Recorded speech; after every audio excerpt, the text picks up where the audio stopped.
What is going on, everyone? Welcome back to another edition of BKNY Hoops. If you are new to the channel, I'm your host, as always, Rashid White. All right, let's get into it. Let's not waste any time. You guys actually see the thumbnail, you see the title of the show.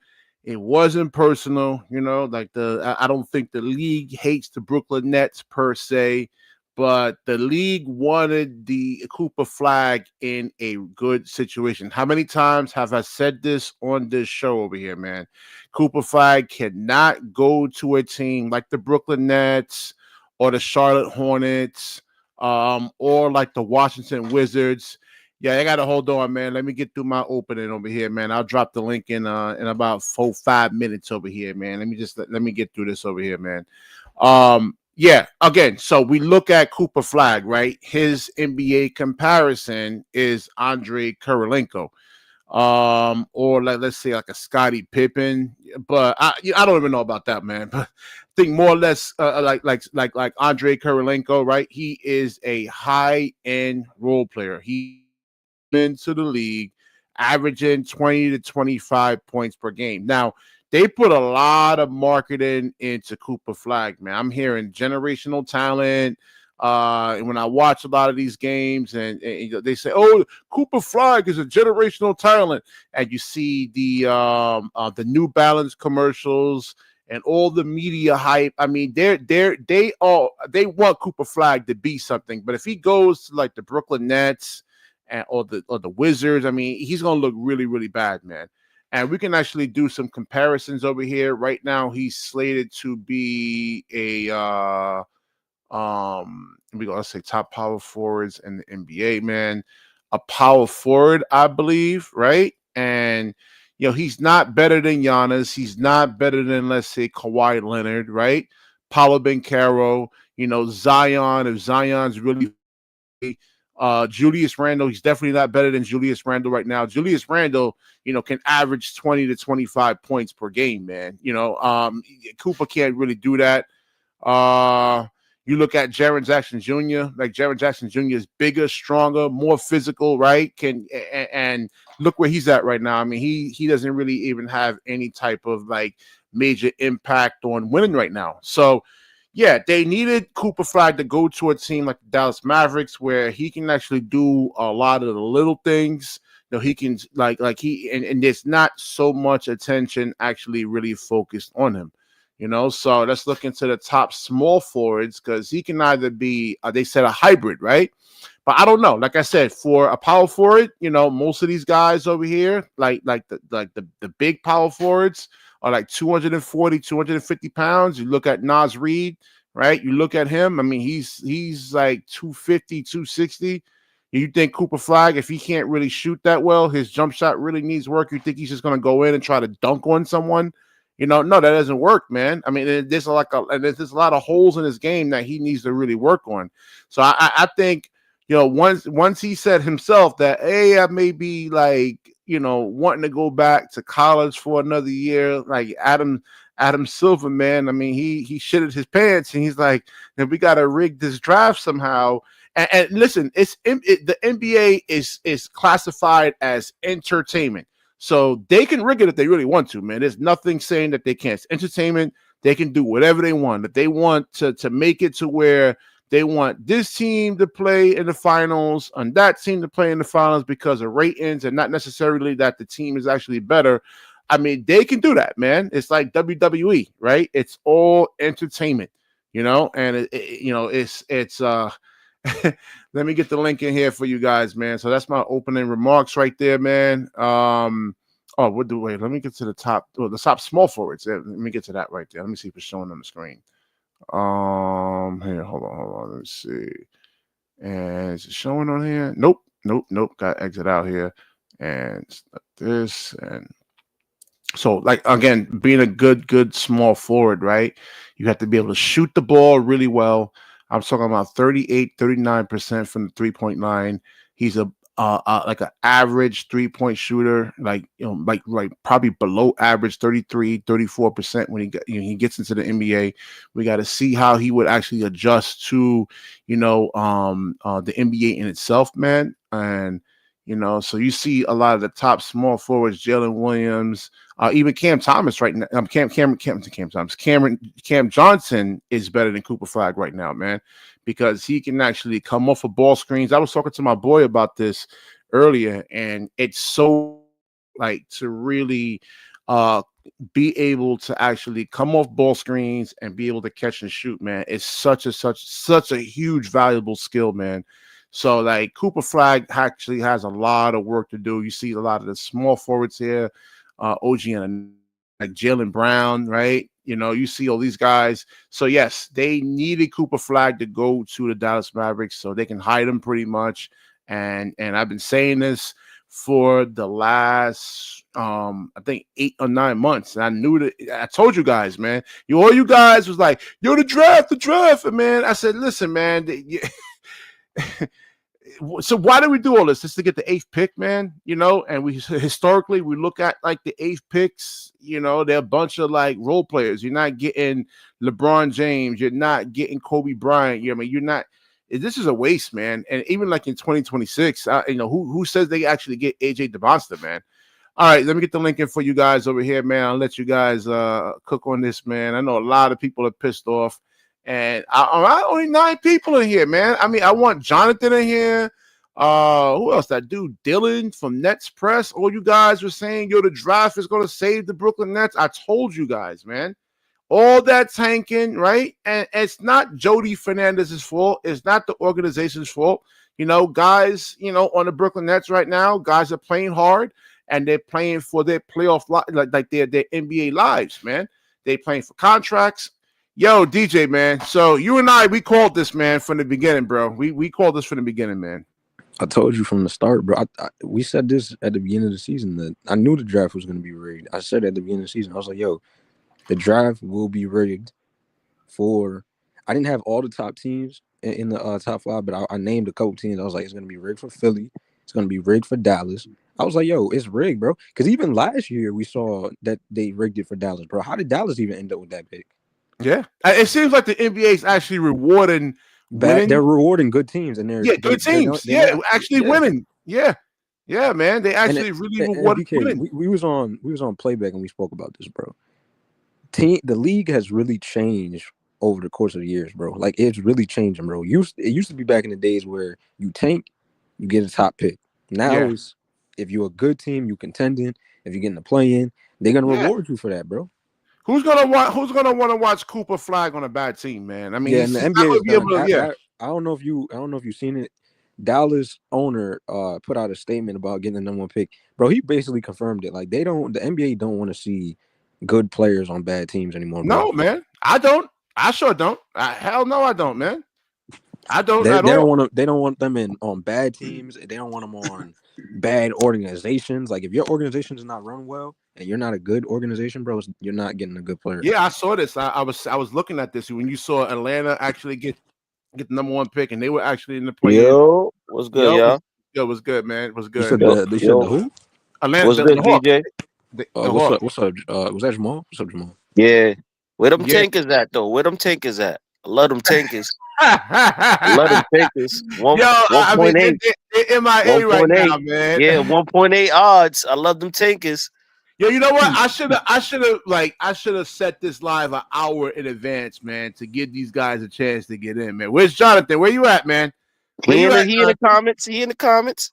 I don't see him in here. Let me see, man. Yeah, he in the comments. He's down below. Oh, he's down below. Hold on. In the comments. Jonathan. With Jonathan. Oh yeah, Jonathan. Why you not pulling up, bro? Here you go, right here. Yeah. He says, he says, Claude, congrats to Tatum and Sir. Yo, that Tatum was crazy, bro. Don't be ducking smoke, bro. Man, bring your scraggly ass over here, man. Yeah, John, what's up, bro? Like, why you not pulling up? Man. Yo, so the 8th pick, man, and I'm gonna get into like 8th pick, at least, I would have been fine with us getting like the 5th or 6th, but bro, the 8th, bro, nah, that's crazy. Yo, DJ, no lie, how many times did I say this, man? Like, how many times do you hear me say this? That they can. Well, at first you were saying that we was gonna get the 6th pick. I mean, you was close enough. Yeah. Because I was looking at all the mock drafts, man. I'm like, they always and look at that, bro. All y'all told us, don't look at the mock drafts, bro. almost every mock draft had us picking at 6 or 8 or 8th. Oh, 8th. Yep. I was trying to tell you guys. I said, why is it every mock? It's not just if it was one. NBA I'm like, so okay, rigged, bro. It's all the mock drafts, man. So, well, congrats, Cooper Flagg. You going to Dallas, bro? Enjoy Dallas. Yeah. Do you agree with my analysis, though, DJ, in terms of like Cooper Flagg having to go to a really loaded team? Because I said he could, if he was on like a lot of these playoff teams, if he was on the Knicks or Boston, that man got Kyrie Cleveland and AD as his teammates, bro.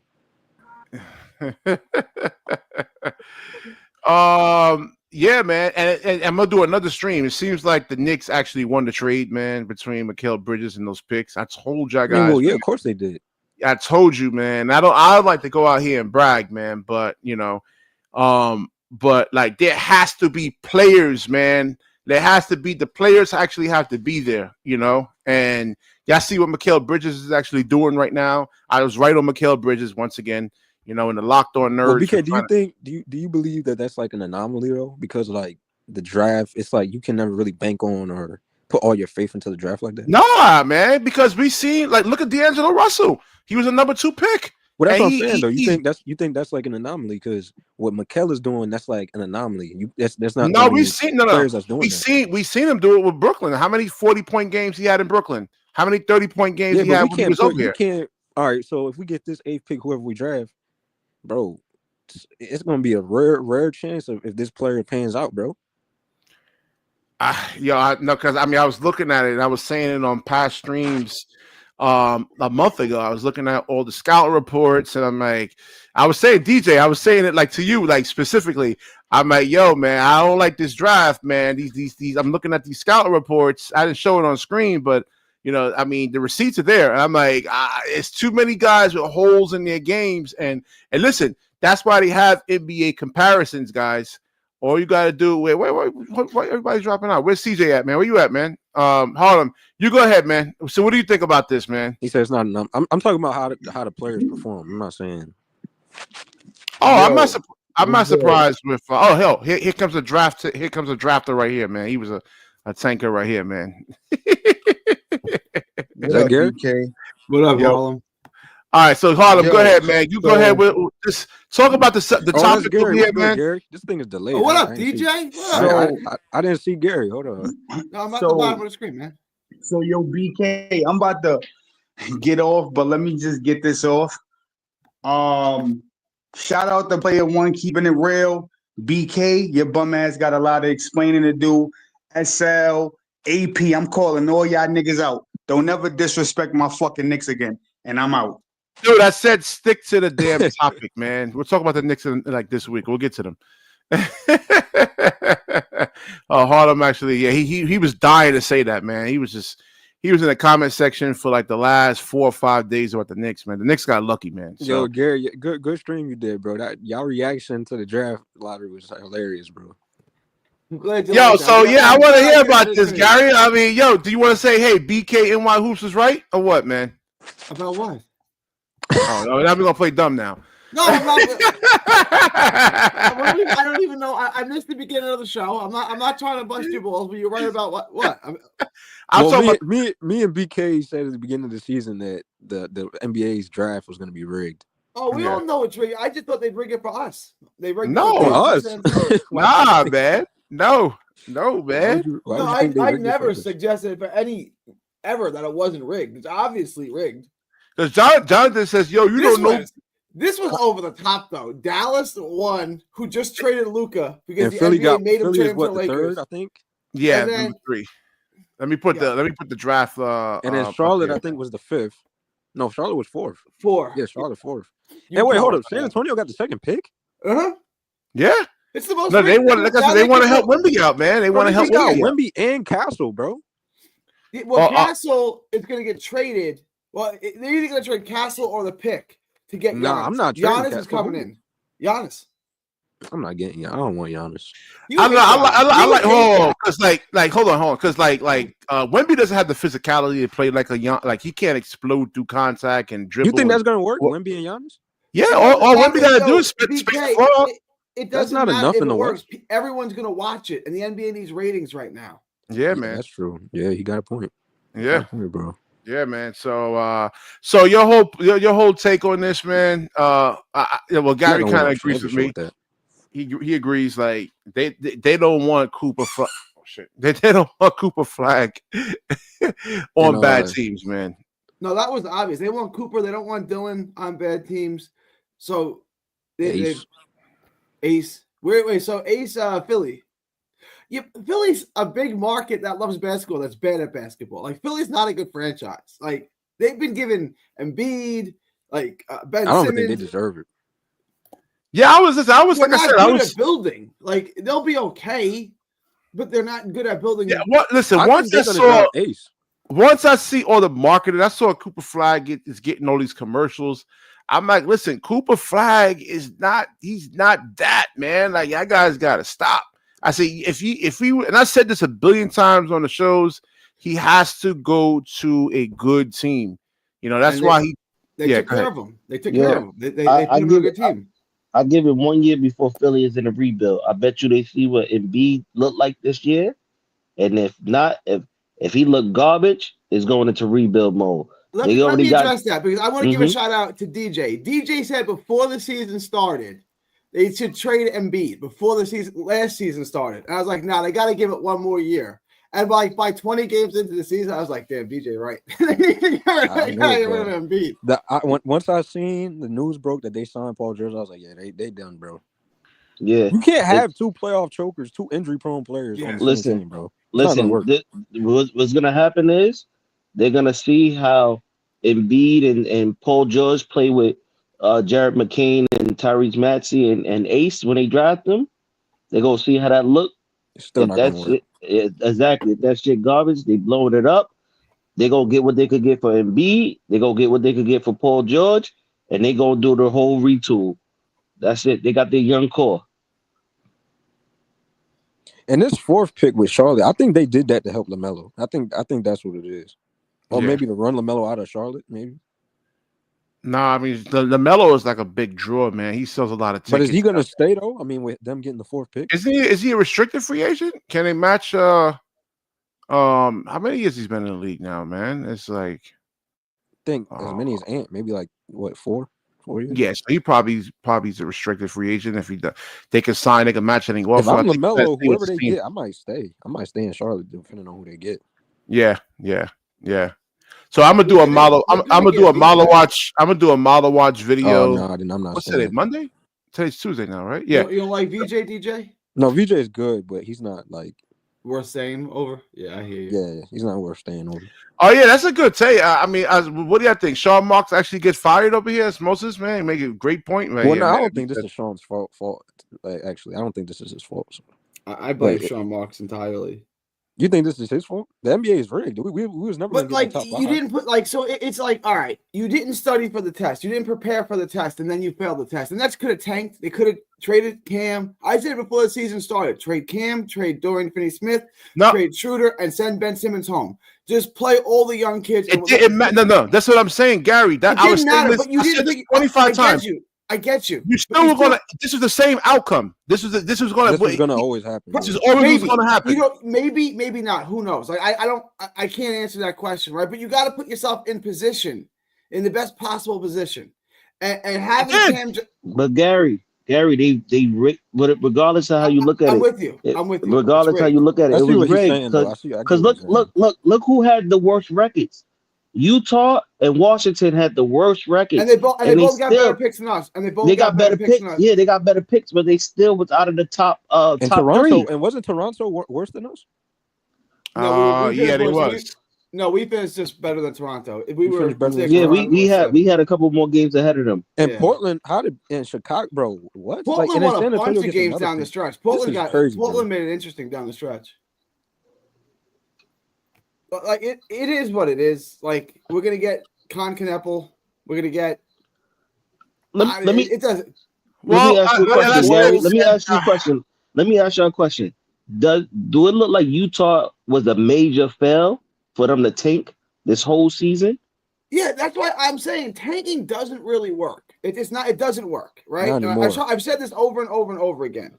But our team, our roster was so bad and so it hurt my eyes to look at the roster. Maybe the only thing we could do was tank, right? Because there's no building with this roster. We have no good players. We were paying Cam Johnson, Nick Claxton, and Ben Simmons almost $100 million, $90 million between the three of them. Like, the roster was so bad.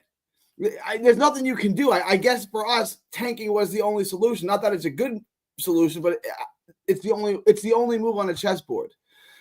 Like, no, I don't like. There's 8 teams that tank every year, 6 teams that tank every year. One of them gets the first pick. No, the Nets deliberately did it. It's not like they were like a bad team. Oh, like a good like if Philadelphia was all healthy, I mean they're not getting that third pick. You know, they tried. At least they tried though. You know what I'm saying? They tried. Nets had the worst. The Nets and Washington have the worst rosters in the NBA. Is that fair? I don't know, but I don't know about that, bro. About the Nets, Washington. I mean, as far as talent goes. Wait, as far as what this season? This past season, 24-25. We have the worst roster. I agree with you. But I don't know. Washington, bro, they got some good talent. I think they got better young core than us. They got better young core, but they don't have any. They're veterans with Kyle Kuzma. You know what I'm saying? Them dudes going to develop good. They'll be all right. Really they'll be all right. Maybe it's still. Don't forget about Bilal. They're still a loser organization. Yeah, Bilal. I like Bilal. Yo, his defense is good, bro. It's really good. He's crazy, bro, on defense. And his athleticism. There's been a lot of like New Orleans. Yeah, I mean, JBJ makes a good never point. really good. They got a lot lottery odds in 2019. No team with the league's worst record has gone on to win the lottery, man. Yeah, this is the league has changed, bro. Did you see what the Dallas owner said, bro? Like the league has changed. Yeah, man was smiling, happy that they got the first round pick. Yeah, because like I said, Cooper Flagg. I mean, he helps an already like well constructed roster. He like the Brooklyn Nets. I mean, your guys will be vaguely disappointing. He's not Paolo Banchero, man. He's not Giannis. Let me ask this question. If you were Dallas, would you make this trade? Luka for AD and Cooper Flagg. Like, did this work out for him? Would you make that trade? If you give up Luka, I'm not paying fat ass Luka Doncic no $300-something million, man. No, I don't think it was worth it because I still don't have them. Me personally, I don't have them winning the championship. But it's not worth it because if you would have kept Luka, you still would have been able to get Cooper Flagg, bro. Let me. They would have made the playoffs. They would have made the playoffs if they had Luka. Did Cooper look excited to y'all or depressed? I don't know. I didn't watch it. I didn't see his reaction. I actually didn't see his reaction. To me, he looked depressed. Well, he said he wanted to go to Utah for some reason. Didn't he say that? I think he wanted to be the man of the team. He's not that with AD. He can't be that with AD and Kyrie. Well, I mean, honestly, Jamal, it's not. That's not. I mean, AD and Kyrie are going to be out here soon anyway. Yeah, he's not that. Like him, like the way he plays in Duke, he's like, or like in high school where he thinks he's just going to drive the lane and dunk on everyone. That's not working in the NBA. I mean, he should be happy because soon AD and Kyrie are going to retire. It's going to be his team. He did develop a jump shot throughout the season. Like, I wasn't that high on him, and he grew on me I think he's really good. I don't know who to comp him to. I'm not saying he's going to be an all-star right away or anything like that, but I think. I think he's good now. Listen. I like Cooper Flagg. I just don't like him right now. I mean, y'all think he's good now. Wait until Kyrie and AD get a hold of him. They're gonna train. They're gonna mentor him, bro. They're gonna train him up. Yeah, that's the idea. Oh, yeah. That's what I'm saying. They're gonna make him look a lot better than he actually is. Cooper Flagg, kind of like how the Big Three did with Cam Thomas. He can't play the power forward position. I don't care what they say. He's undersized. He's 205 pounds. I mean, that jumper better be 40-something% from three. It better be. He ain't gonna be able to bang with Julius Randle. I mean, you see what Julius Randle's doing right now, man? You know, he take advice from Anthony Davis. I think he'll be fine. No, I mean, it's going to take some years, though. You know what I'm saying? He ain't going to just be putting on like time, 40 pounds of muscle. Like it's a bad thing. Kobe wasn't all that good his first year. Like I made the point about McGrady. It took McGrady 4 years to become a superstar. His first 3 years, he was a bench player. Like, it takes time. I just said that, Gary. I said that. No, yeah. I mean, but Pete, listen. If you're a number one pick, man, it's right now. They don't want to hear like it takes time. They don't pick it. You know what I'm saying? He's 18. Gary, he is right. It doesn't matter, Gary. Paolo Banchero came in averaging 20 points a game. No. But look at Paolo Banchero's body, though. Look at his body. That's what I'm saying. Let me tell you something, right? Doesn't understand that. But being the number one pick comes with expectations, though, Gary. And that's what I'm about to say, DJ. They set Cooper Flagg up for failure, especially sending him to Dallas. No, I'm gonna tell you why. I'm gonna tell you why. You just got rid of Luka. He's not gonna live up to Luka. He's never gonna live up to Luka. Especially if he don't win a chip. Not. That's a high bar. That's a high bar. But they're not asking. Y'all making it seem like Luka's some winning basketball player, man. He's out of shape. He's fat. They're not asking him to live up to Luka. BK. Luke is one of the 10 best offensive players you've ever seen in your whole life. Man, I'm taking Kane over him. I'll take a lot of players over Luka Doncic. I get what you're saying about the whole he out of shape and he don't play no defense. But bro, he still made the finals, bro. Yeah, thanks to Daniel Gafford, thanks to PJ Washington. Everybody. Hold on. So you're gonna discredit Luka? Come on, bro. Yeah, you got Kyrie. He made it without Kyrie before, bro. He made the conference finals. Player, like one of the most skilled players in NBA history. Hold on. Before Kyrie even got there, he was still making deep postseason runs. Yeah, but every player has help. Like, what does that mean? No, I'm saying. But what I'm trying to say is that even before Kyrie, he was making deep postseason runs. So what's his point? Yeah, he had Jalen Brunson. He beat the Jalen Brunson wasn't who he is now, bro. I'm saying he beat the Clippers team without Kawhi. You know, I'll agree with BK on this. It's going to be hard to win a championship with Luka. He's the worst defensive player in basketball. Can we agree on that? Yeah, you got to guard, man. But Gary, you've seen if you put the right players around him, like how he was in Dallas, he made the finals. You did a hell of a job, just like Larry Brown did with Luka, bro. It's possible. You just have to put the right pieces. It's got to be perfect. It's got, you know what I'm saying? It's got to be a perfect roster they put together. Yeah, and it still came up short, right? Like I agree with Luka's one of the 5 or 10 best offensive players I've ever seen in my life. All around offensive players. Well, defensively, he's the worst player in basketball. I think what BK is missing is that Luka can get you there. You put the right pieces around him. He may not win it, but he can get you there. I agree with that. I don't know, man, because it's like teetering on Zion Williamson territory. Come on, BK, you're taking Luka over a lot of these players. No, I'm just saying, like the weight and how you actually have to guard. Like I said, the 3-point line, man. You look at a player like Naz Reid. Look how quickly he gets his 3-point shot off, man. Like you have to have the athleticism to close out, man, and run him off the line, man. And if you and it's a lot of wear and tear on your lower extremities having to guard that perimeter, man. But if the player is fat and out of shape, right, and they have an impact like Luka, like say if Zion had the impact like Luka, I'm taking Zion, bro. But you don't have that impact. Yo, but the points that he gives up, and then the help you have to send, you know, so he doesn't get burned in ISO situations, you know. It all depends on the team he's facing. I mean, there's too many things that actually have to go right, man. You know, you got to guard, man. You got to play both ends. You know, that's just I mean, yeah, you're right. Everybody have a fun draft day. He can get you to the finals, but he's not. Oh, Jonathan, look what we have here, man. What up, John? Hey guys, Johnny boy. For the Jonathan. Yo, man, let's listen. To do. What happened, man? Hey, man. Listen, how you feeling? Listen, Great White Hope. I'll be honest, man. We got to give it to Nico, man. I mean, that guy should get an Emmy award. Remember what he said? Nah. Remember what he said? Remember what he said? Remember what he said? Defense was championships, man. They had Cooper Flagg sealed and deal to him, man. At that point, man. That's the biggest cruise ever. Yo, I'll be honest with you, Adam Silverman doesn't know what the hell he's doing, man. But I guess the strategy now is you give good teams He best players. What are you doing with bad teams now, man? You're just gonna let them keep being bad? Hold on. Yeah, there has to be some volume. That's not really a good strategy if you want to make money. I'm just saying. John, you're not going to make money off of bad teams. What are you talking about? Well, that's why you got to build the teams up. That's why you got to build the teams up. Wait, BK, is you saying that you can make money off of bad teams? Hold on. John, yo, what happened to the draft? Did I tell you a billion times that the draft wasn't going to save the Brooklyn Nets, man?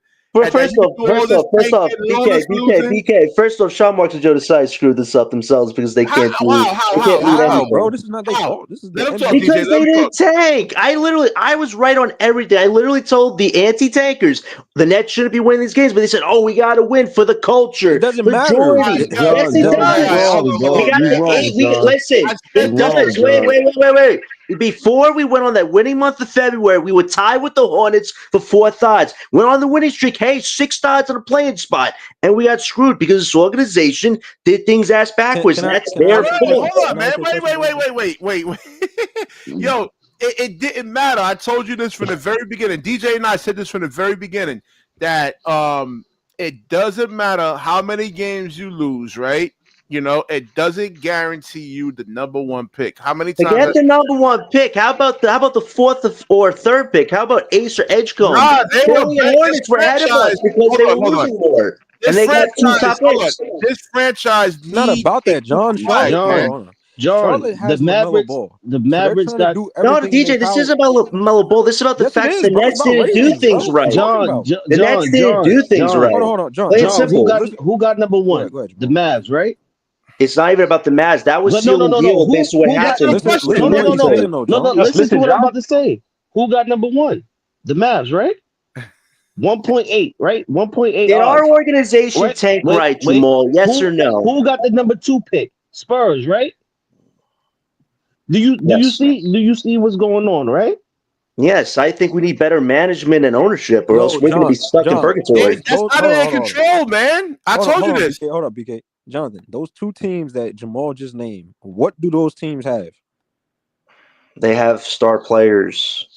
Exactly, bro. So you're gonna. What about Hornets though? They don't have. I don't even know if LaMelo Ball's a primary. He's not a primary star. He's a secondary star and injury prone. So let's be honest, man. The Hornets aren't exactly a ratings buzz. Hold on, we gotta pull up the numbers, bro. When he plays, do you know how much attention and ratings he brings, bro? Has he won the Hornets much? It doesn't matter about that. No, it does matter because the Hornets haven't accomplished much under LaMelo Ball. Hold on, there's buzz, Jonathan. That's what I'm saying. Cooper Flagg coming here. It makes this team from a dead franchise to a team with life, man. BK, they tank like crazy. He sells tickets. What else do you need? That's what I'm saying. He sells tickets. Winning, drafting good players, recruiting Jonathan, stars. You can't say that. Hold on, Jonathan. Let's be real. We're gonna be real about this, bro. In the last 4 or 5 years that LaMelo's been on the Charlotte Hornets, you can't blame him for not winning because of what? I can get what you're saying with the injuries, but his rosters have been terrible since he's been there. Right, but guess what? They're still in the lottery. The Nets, we got the 8th pick. Bro? You can't wait, DJ. We got the 8th pick for beating worse teams that were purposely losing, and because of what Jordy did, it's supposed to be celebration. LaMelo for them losing, bro. It's not about LaMelo, DJ. It's the fact that this organization but it is. didn't do it right this year. And now we have to pay the consequences. It's not my fault. It's not your fault. Your organization didn't do it the right way. And now the whole belief is, hey, we got the 8th pick. We got Jordy. Look at you don't get it, bro. You don't get it. BK, forget about the 1 pick. Let's talk about the Hornets who are crapping out and they got a top pick. Let's talk about Philly who are crapping out and they got a top pick in front of us. Hold on. You know how why the Hornets got the 4th pick though? Because they tanked worse than us. Good they have LaMelo They Ball, tanked bro. worse than we did, and they got a high pick. He doesn't understand that. You know Adam Silver cares about money and ratings, bro. Hornets aren't a rate. Gary, are the Hornets a rating? LaMelo Ball is, bro. That's the point. LaMelo, if he's healthy, how many games has LaMelo missed the last 3-4 years? It doesn't matter when he plays. What do you mean it don't matter? If he's not there, what's the point? Hold on. If I'm a Hornets fan, I don't want to show my main guy in healthy. You're just talking with no facts, bro. No, he's been injury prone for 4 years, bro. That's not illogical. That's facts. When LaMelo Ball plays, the numbers and the ratings for him and his team, bro, they significantly they skyrocket, bro. It's crazy. Yeah. He's an exciting player to watch. He's a draw. He's injury prone, man. He's not exactly a star that's getting the Hornets anywhere anytime soon by himself. Right? If we drafted LaMelo Ball and the teams was horrible. Every year we're trying to build something. This has been horrible. LaMelo Ball, second best player was the Nets top pick because LaMelo Ball's here, bro. If he was healthy, completely different story. And I agree with you. The guy's been unhealthy. Doesn't matter if he's healthy, bro, because they're still gonna give him. Bro, come on, you don't understand, bro. It's no, DJ, I do understand. It's the fact that they tanked worse than we did. And they got doesn't matter about tanking. That's because they did it right. They tanked. Why did Dallas get number 1? San Antonio get number 2? Because of the deals that Nico made and the Spurs. What deals? What are you talking about? Hang on, John. You're acknowledging that the draft is rigged, right? In this case, it's hard to not make the argument because what did Nico say? Defense was championships. And who do they get? Cooper Flagg. Hold on. I want him to go back to what he said about deals. What deal outside of the Luka trade did he make? Did you not see how sketchy that deal was between Luka and AD, the Lakers and Mavs? They didn't have. Listen. Hold on. How many picks was attached to that? They didn't want to pay Luka. Yeah, one pick, and guess what Dallas got? They got Cooper, so one pick for one pick. BK, They didn't want to pay Luka. That trade had nothing to do with basketball. That trade had nothing to do with basketball. They don't want to pay Luka the money. That's you want to see that with a lot of players. They didn't want. I'm not going to get into it. It was a non-basketball trade, and they were told they would trade him to the Lakers, and you'll get the number 1 pick. And they only hold on, John. When have you ever seen that? They only consulted with one team. When have you ever seen that? EJ, how did Dallas get Cooper Flagg? It wasn't by coincidence. I didn't say it was by coincidence. I know the draft. DJ and I are acknowledging that. Yeah, you know, I used to that. Hold on. Me and BK were the first ones to say that, bro. Yep. Well, let's also remember Philly and Hornets were ahead of us on worst record, and they still got in the top. Forget the other two. Forget Dallas and Spurs. Those are special cases. Philly and the Hornets purposely tanked. I got them right here, BK. Hold on. That's undeniable. Philadelphia did not purposely tank. They didn't do that. Yes, they don't. Gary, what is he talking about? BK, hold on. BK, Philly didn't purposely tank for 2 months. Hold on, Jonathan. Y'all both right. Because Philly didn't have the intentions of tanking at the beginning of the season. They were trying. You don't sign Paul George and say, "Hey, I want to tank." Oh, Paul George's a bust, bro. Let's go. No, you don't sign him. You don't sign him and say you want to tank. BK, he got to acknowledge, John. You got to have to acknowledge that at the beginning of the season they weren't intending on tanking though. That only but came DJ, you called it out, DJ. Let's remember, you're the one who said this team is going to get destroyed from the get-go. You were right. You called it. I said Philly was going to be bad. Yes, but they weren't intending on tanking. That only came after Joel and Paul George got hurt. Yeah, but now here's the part. Now they could get potentially Ace Bailey. You already have Maxime McKay. So if they break things up with Embiid and George, they can rebuild now. The 76ers. That pick, they can effectively rebuild in the future now. Listen, with my analytical brain, my analytical brain, the pattern that I actually see is them rewarding good teams. They don't want to see these players in bad situations. Well, they're rewarding good organizations. If we're going to call it out for what it is, Sean and Joe shouldn't be in charge of this team right now. They have not had a direction for 9 years, and the most important drafts ever. They missed out on top 5. Forget top 6. They missed out on top 5. It's just unfortunate. I feel bad for the base because there were some people, DJ and BK, that still had faith in Marks and Joe. And I said, listen, winning these games is not helping us. But the organization's like, Jordy, this guy's going to fix everything. Hey, Jordy, can you turn an 8th pick into a top 2 player? No, listen, when they were winning the games, hold on. And listen, how are you going to tell players that to go and lose on purpose? Games in the beginning of the season. BK, Philly did on purpose. When they had to, Utah did on purpose. Washington did on purpose. Jonathan, they did not. Hold on. So you telling me that Philly came into the season wanting to sink? This season kind of got destroyed like the first quarter, man. It wasn't even. They weren't even compared to that. Man, this is genuine, bro. Hold on, Gary. Hold on. Gary, do you sign Paul George in your team to tank? No, they were trying to win a championship when they signed Paul. I mean, it was and they signed the worst person. And they signed the worst person. It doesn't matter, Jonathan. You're missing the point, bro. It doesn't matter. Yes, it does. The tanking didn't come. It came way later into the season. It don't matter. They had a worse record than we do. We were in front of Philly, but we won in February. Well, they purposely decided to lose. You don't sign a player like Paul George and say, if we're in front of Philly, we get Ace Bailey. Don't you get it? But we didn't. We won games. Ace Bailey's garbage, man. This guy doesn't watch college ball, man. I can't with you. I think what John, the point that John keeps missing is that regardless if you tank, you're still not going to get the top pick because why? It's not about the top pick. Hold on, John. Let me finish. The 3rd or 4th pick at this point. Adam Silver, all season in the past few years has been saying he wants the ratings to skyrocket, bro. He wants ratings back up, and everybody's seeing that the ratings have been down because bad teams are getting good players, and they don't want to see these good players on bad teams. So these good players are going to good teams now, bro.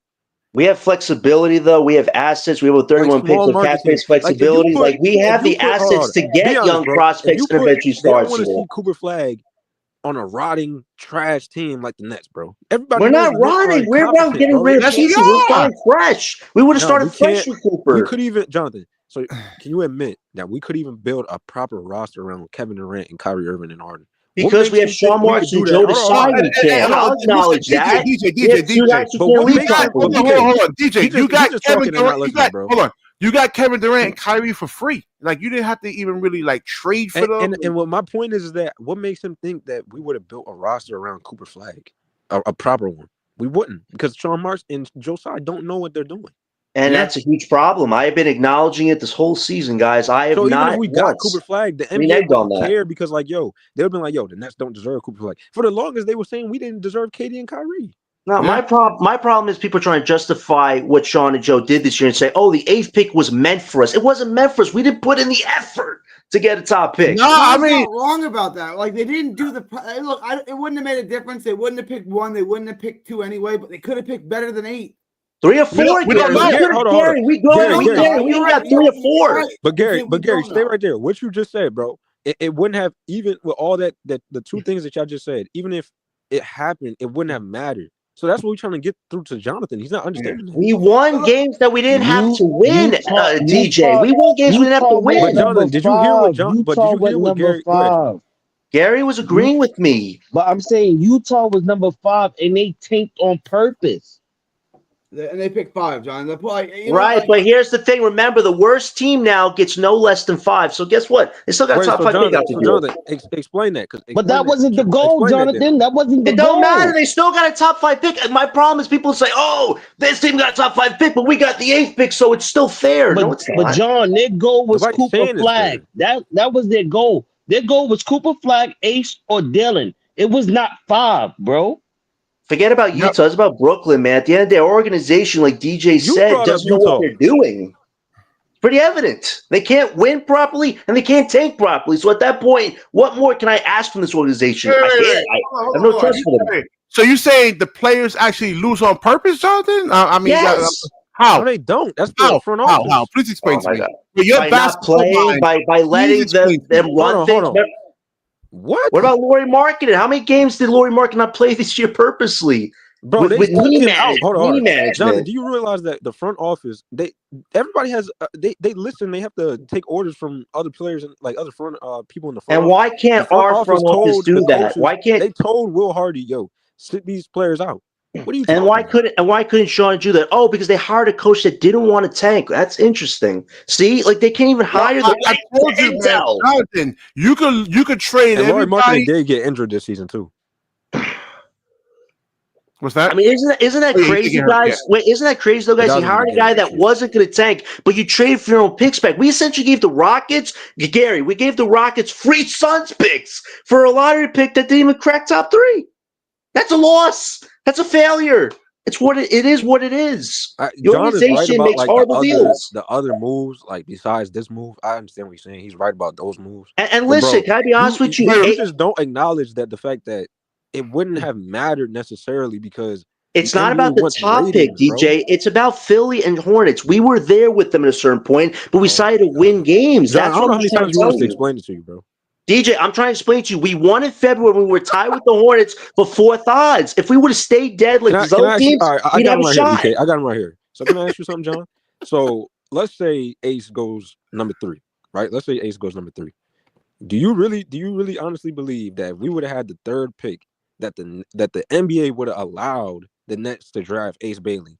Yes, because we had worse odds than the other 2 teams. Come on. But think about this. Would you really believe that the NBA would rather have Ace Bailey in Brooklyn or Philly with Joel, Paul George, Tyrese Maxey? DJ, why do you think that the base isn't deserving of good players? No, but DJ, you're saying that because how bad management is, the base should just get crap. No, I'm not saying management. I'm not saying that. I'm saying that you're not listening. First of all, if it isn't for the Brooklyn base, they wouldn't be making any money in this organization. Jonathan, you sound like a fanboy, man. No, you're a fanboy because you don't watch college ball, so stop it, BK. Stop it. It's got nothing to do with the draft, though, right? Like, the draft.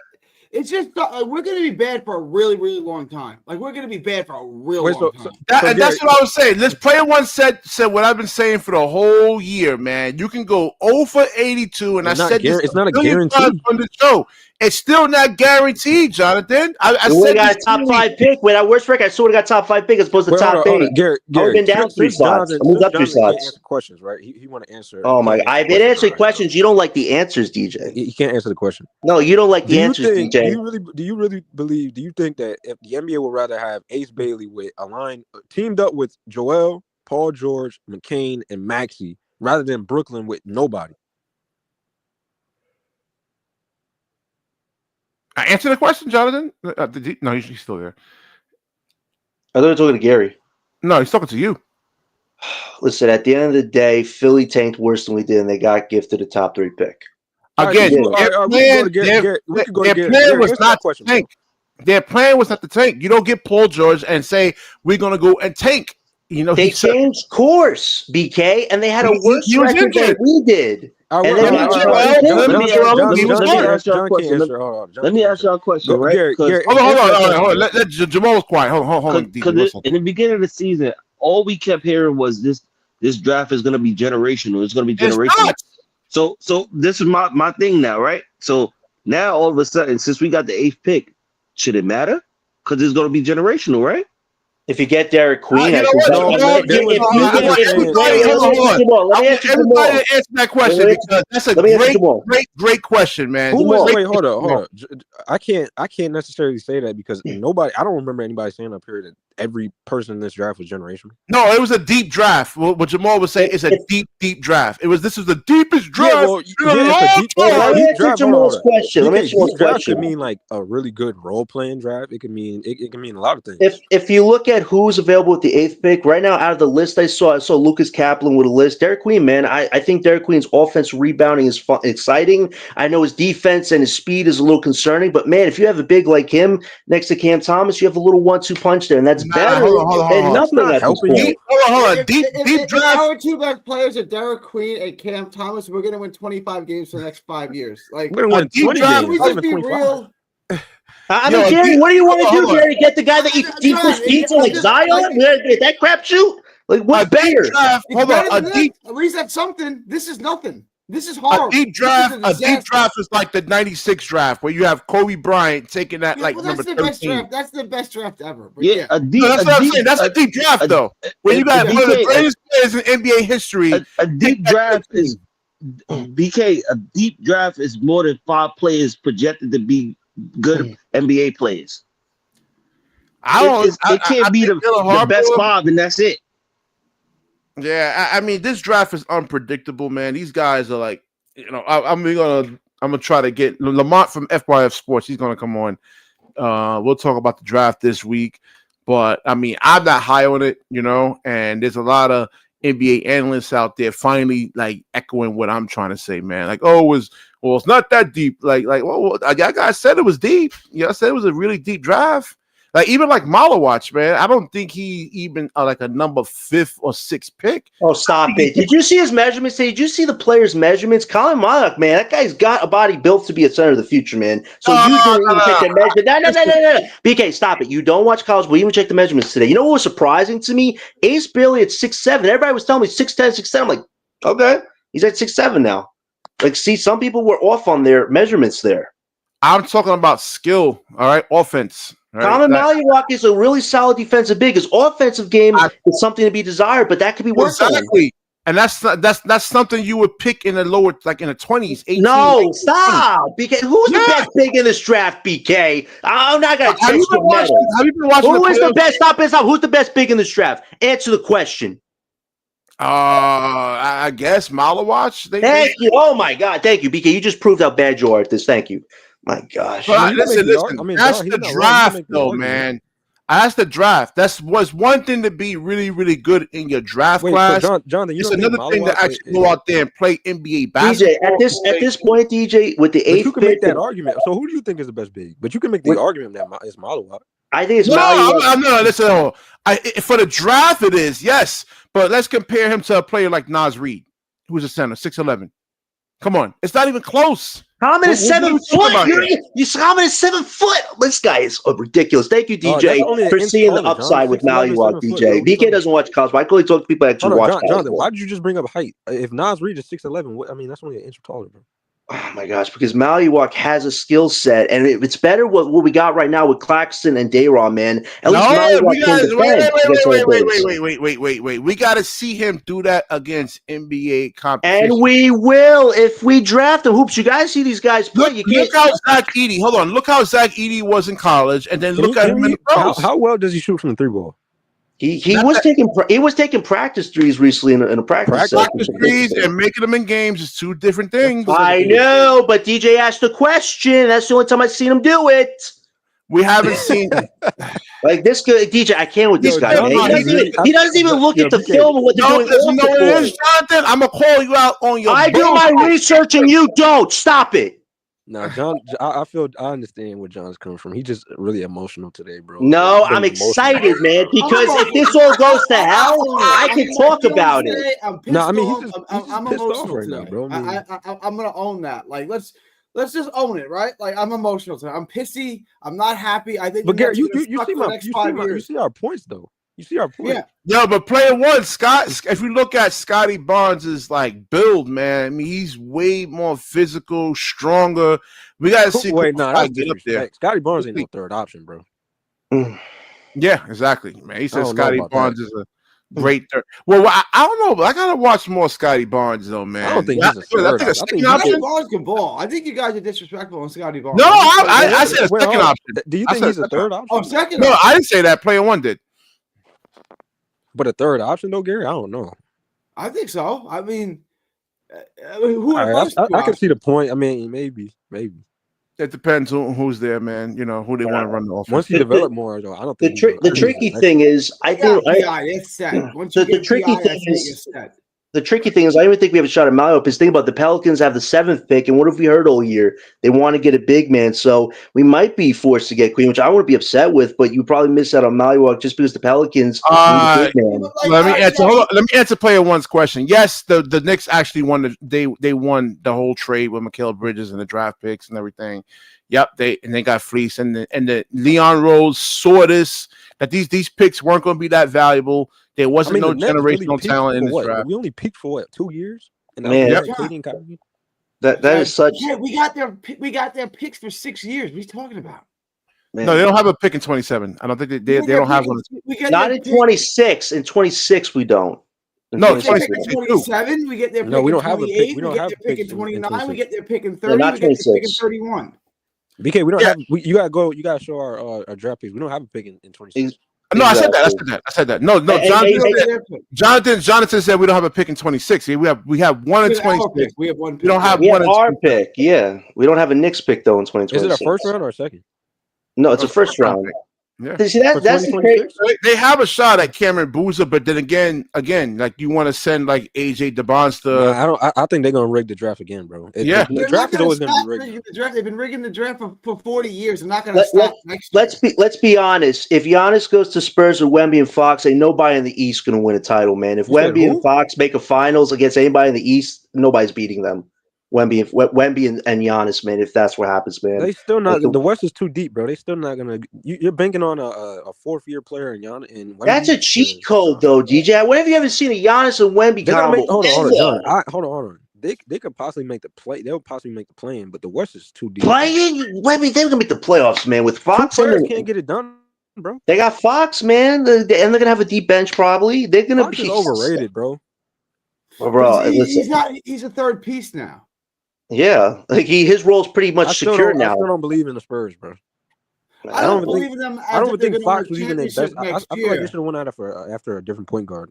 Meanwhile, the East is now. You hate Giannis. I think Giannis is going to end up in San Antonio. I don't hate Giannis. I wouldn't say I hate Giannis. You know what the sad part now is, Gary, is that the Spurs. I hate Shaq. No, you do. You know what the horrible part is? The Spurs now hold all the cards. Now they have the 2nd lottery pick, which could either be a Dylan Harper or Ace Bailey. They could pick either one of those two to give the Bucks for Giannis, man. Like they have all the cards in their system, and it's even more sad that I feel bad for what happened with Tatum tonight. But now Boston, they're likely going to collapse, and now the East is wide open. But where's Brooklyn at? What, John? How are they going to collapse, bro?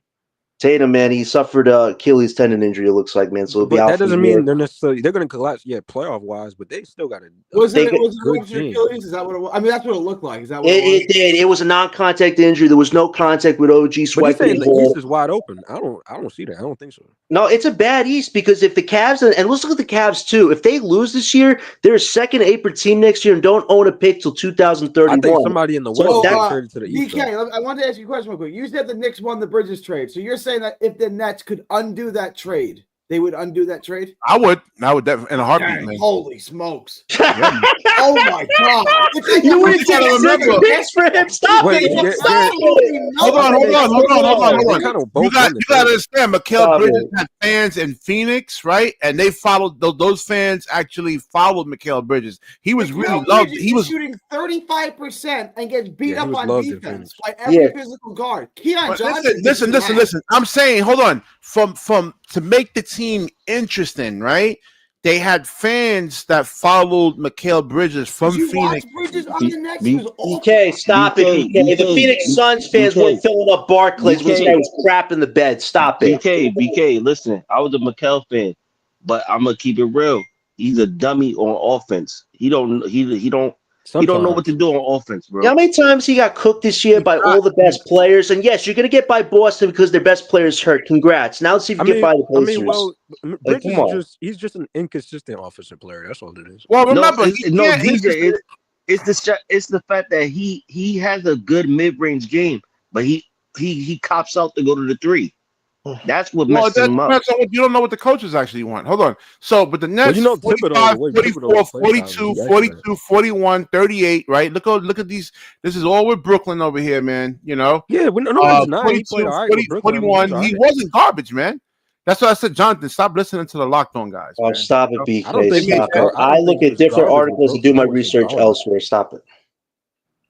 Listen, at the end of the day, 6 picks for that guy, you do not ever regret doing a deal like that because you know what? The Nets lost the trade either, though. This is what the Nets. The Nets lost the trade, not the Knicks. The Nets. I don't think either one lost. Your Knicks fan colors are that's ridiculous.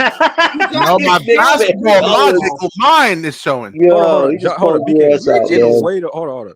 In a way, we kind of fleeced the Knicks, though. How? Because they can use those picks to go get a superstar, and they did. They were talking about DJ, do you hear this? Being, the most. Let Gary finish. They were talking about Bridges being the most underpaid player in basketball. He's overpaid. He's not good at anything. What? He can't score from anywhere on the court, and he gets beat up. He's not good defensively. He gets beat up by physical. Have you been watching the finals, man? Not the finals, the playoffs. Have you been watching? He's shooting 35%. Well, I mean, he's been having some. Hold on. Defensively, I'm not gonna say that. I'll give you all the credit for the offense, but defensively, I'm not gonna say that though because his defense has been really well. Yeah, defense has been really good. Except when he gets beat up all the time. Like, okay, he blocked Tatum. He was bad defensively with the Nets. He's worse with the Knicks. Wasn't it just last game he blocked Tatum? BK at the end of the day, this is like when LeBron gets cooked all day, but he gets a chase down block. It's like hold on. Remember, he had to carry. Listen, he had to carry the offense with the Nets, right? And then you're going to actually go out there and play high level defense. By the end of the season, Cam Thomas was number one option because Bridges is horrible offensively. BK, Cam Thomas can't guard. BK, you got to remember. No. Granted, I'm not comparing Cam and Bridges. I think the Bridges hate is crazy. Bridges is a very bad basketball player. He's very bad. I think y'all just put these high expectations on him as he's supposed to be like some star. He was supposed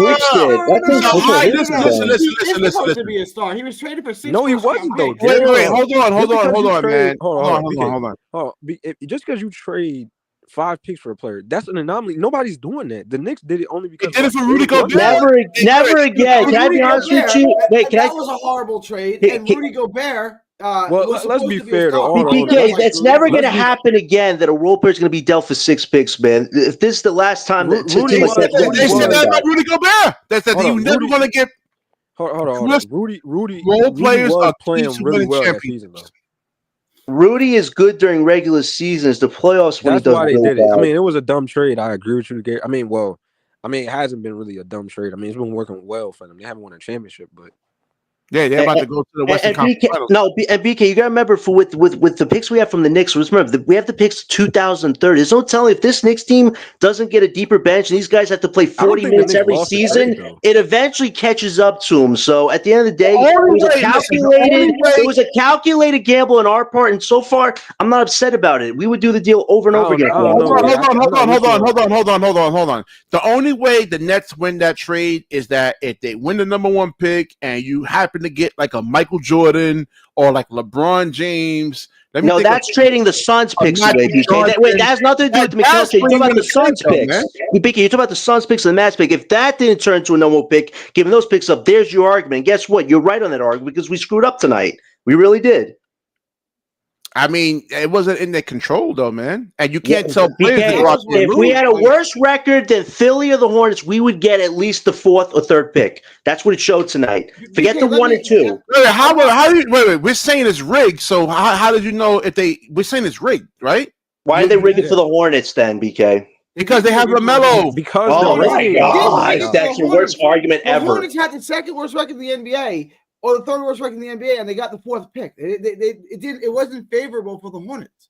Thank you, Gary. BK, no, it was in a way because what y'all mentioned is that all season. What has Adam Silver been talking about? Ratings and wanting to put quality players on good. Nobody watches the Hornets on TV though. They're not like a ratings buzz without LaMelo. BK, pull up the numbers. Does he realize how much of a draw LaMelo brings in? How many games has LaMelo missed the last 4 years, bro, DJ? You're not listening, bro. No, you're not because you're not pointing out. Oh my gosh.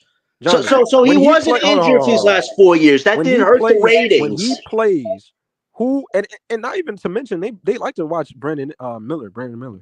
So when LaMelo plays, yes, he plays less games, but it doesn't matter because he brings in the ratings. It doesn't matter. Yeah, he's a reason why. Like, if you're in the Charlotte Hornet area, you want to go to a game. It's the same thing with Trey Young. Other fan bases going to watch LaMelo. Like that's how much LaMelo. If the Hornets would have gotten Cooper tonight, man, everybody would talk about the Hornets, but they didn't. They're stuck with LaMelo at the moment. I think you kind of undervalue how much ratings the. But you acting like, hold on, Jonathan. This is not a deep draft. There's no generational talent whatsoever. Oh my God, BK, that's an opinion. BK, that's your opinion. That's your opinion. And guess what? We can't find out because we missed out on all 3. And so not to mention, he don't even want to acknowledge the fact that before LaMelo went down, LaMelo and Brandon Miller went down this season. They were playing really well. Well, they finished with a 2nd worst record. They weren't playing because well they got enough. Hurt. Injury. How many times does that happen with LaMelo? And that hurts ratings. That makes Jonathan once again, not want to invest in them like that. Of the season, hold on. This I'm about to destroy your whole argument, bro. Beginning of the half of the first season of this season, they were playing really well. LaMelo first, it was Brandon Miller that went down, and then it was LaMelo. So you can't say, oh, they weren't playing really well because they finished with a bad record. Yes, they were, but that's because they got hurt. They all got hurt. DJ, at the end of the day, if we had a worse record, we get a top pick. Williams, I'm leaving this comment up from player 1. Yo, Lakey was good, man. I'm leaving this comment up from player 1. This is how you know, and so far my predictions have been right. I feel like Charlotte isn't heading into a good direction as long as they try to find LaMelo some help. But bro, even Mark Williams got hurt, and he was able to put up 16 and 10, bro. They want to get rid of Mark Williams, though. They want to get rid of him because of his attitude. That was going to be a dumb move, but they keeping him now. Yeah, but why would he want to stay with a team that want to get rid of him? It happens to a lot of players. Listen, I agree with you. I agree with you. LaMelo did great with the All-Star voting. The kids love the guy. But at the end of the day, they tanked. I know, but they tanked worse than we did, and they got the pick. I'm not blaming them for. I'm not blaming the Hornets for tank. DJ, I'm not blaming the trade discussions, but you don't think Cam Thomas felt a way about that? DJ, I'm not blaming the Hornets for tanking to get a top pick. That's what we should have done, but they tanked worse than we did, and we fell into a whole bunch of bear traps, and now we pay the consequences. It's about So if this how you know this how you know you're wrong, bro. Because if LaMelo how am I wrong for that, DJ? Listen what I'm saying. Hold on. Listen what I'm saying. If LaMelo was in Brooklyn, we would have got the 4th pick. Why? Because they want to see someone play with LaMelo, bro. Not if we didn't have a worse record than the other team did. It wouldn't have mattered because they still would have gave us the pick because why? LaMelo's on the team. So if we were in the Hornets position this year, would we have gotten a top pick, DJ, or the 4th pick? If we had LaMelo, that's what I'm saying. If we forget LaMelo. If we were in their position with the roster we had, hold on. Are you saying if we had LaMelo, right? No, if we're in their position with this roster, are we getting VJ Edgecombe? Not with this roster because why? Come on, but we have their record. It doesn't matter about the record. So they rigged that for the Hornets just because a guy with injured ankles is on their team? Yes, bro. He brings it. I can't go with you. I get the whole Dallas thing, but this is not. No, we just didn't tank properly, man. Jonathan, Philly finished worse than us, and they got a higher pick than us. Why? Because they have Embiid still. They were a slot ahead of us. How bad is that, man? They were a slot ahead of us, and all we had to do was be a half a game worse than them. The undervaluing of LaMelo is crazy, bro, because you acting like he plays like 12 games a season. Like, I gave LaMelo props when some people were exploring the Nets getting him, but he's just too injury prone, man. I don't see that working for us right now. First of all, he had a freak accident injury this season. He's had so many ankle injuries, though, man. I call his ankles twiggles, man. He's got twiggles. I mean, he got to get off. He got to get out of Puma. That's what it is. And at the end of the day, man, listen, the Hornets are going to get probably Edgecombe. That's a good dynamic piece. So they're in a better position we are. I just think Kobe's or something. The Brooklyn organization, man, needs to look themselves in the mirror these next few weeks and ask, what the hell are we doing? Do we care about building a team, or are we just going to keep running in a circle, keeping people on guesses with riddles and crap? Like this whole scout documentary, it's empty words at this point. They say, oh, this next 3 years are so important for the Nets to do well in this draft. Well, we got the 8th pick. You got to turn that to magic. We had now. LaMelo, bro. I'm not saying we would have got the 4th pick, but I think we would have got at least a 5th or a 6th pick.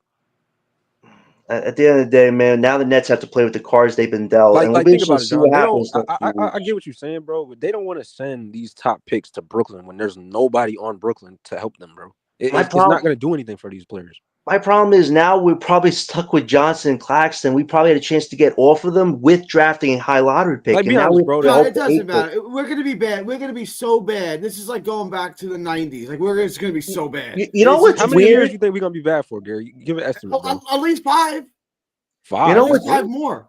You know what's weird? You know what's weird? Who knows, right? Chat GDP says 2045, man. Oh, my God. Here we go. Oh, man. That's what we need to hear. But my problem is this. Sean Marks has a picture of Cam Johnson dunking on Joel Embiid in his office. That is a highlight you want to remember the rest of your life. It has nothing to do with the Nets ever winning anything. Like, I just think this organization doesn't get it. They overvalue people that they shouldn't overvalue. And the stars that are on this team that want guys like Sean Marks out of the building, they get traded. Like, it's just – this organization did so much damage, man, to themselves. Playback said this to me, bro, when we was having that I forgot who it was, bro. But it was like the Nets, like the other players around the league, like the superstars, saw how badly and how poorly the KD, the Big 3 situation went, bro, the 10-year win. So they're looking at how that went, and it's like, bro, these superstars are not dumb. They're not gonna go play for. No, I said that as soon as they got rid of KD. I'm like, the franchise is screwed. You know what the problem is? The problem is, like, Joe Tsai people don't realize these superstars, they don't mess with Joe Tsai, bro. They don't. You know, the problem is he is not involved in the actual activities. The first words out of his mouth this year, guys, had to do with Miami Dolphins football. This is basketball. You're talking about football, saying, "Oh, I want to own the comments team, but I got to help us win a title first." Go look up what Damian Lillard said about Joe Tsai, what Jaylen Brown said about Joe Tsai. Bro, people around the league don't like Joe Tsai.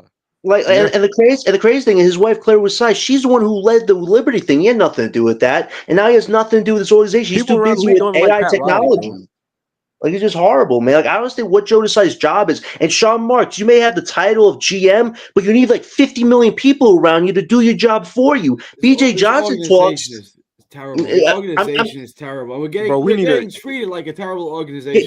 Gary, you know what the crazy problem is? I listen to BJ Johnson for 5 seconds. I hear the words out of his mouth. I'm like, damn, this dude has vision. Why wasn't he the GM for 4 years? I see Sean Marks dressed up in a college frat party gear going to New Zealand to look at prospects we ain't going to draft. Like, what the fuck we doing here?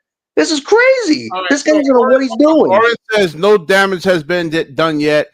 He says we got to select right with the 8th pick now. Damage has been done, Oren. Come on. How are you going to trade it up? We don't have any good assets, bro. Yeah, we can't trade up in this draft, man. Nobody's trading up with us unless we offer a 26th lottery pick. Let's call it what it is, man. I can see if you wanted to trade up if you had like a star or something, bro. But we don't have anything to trade up.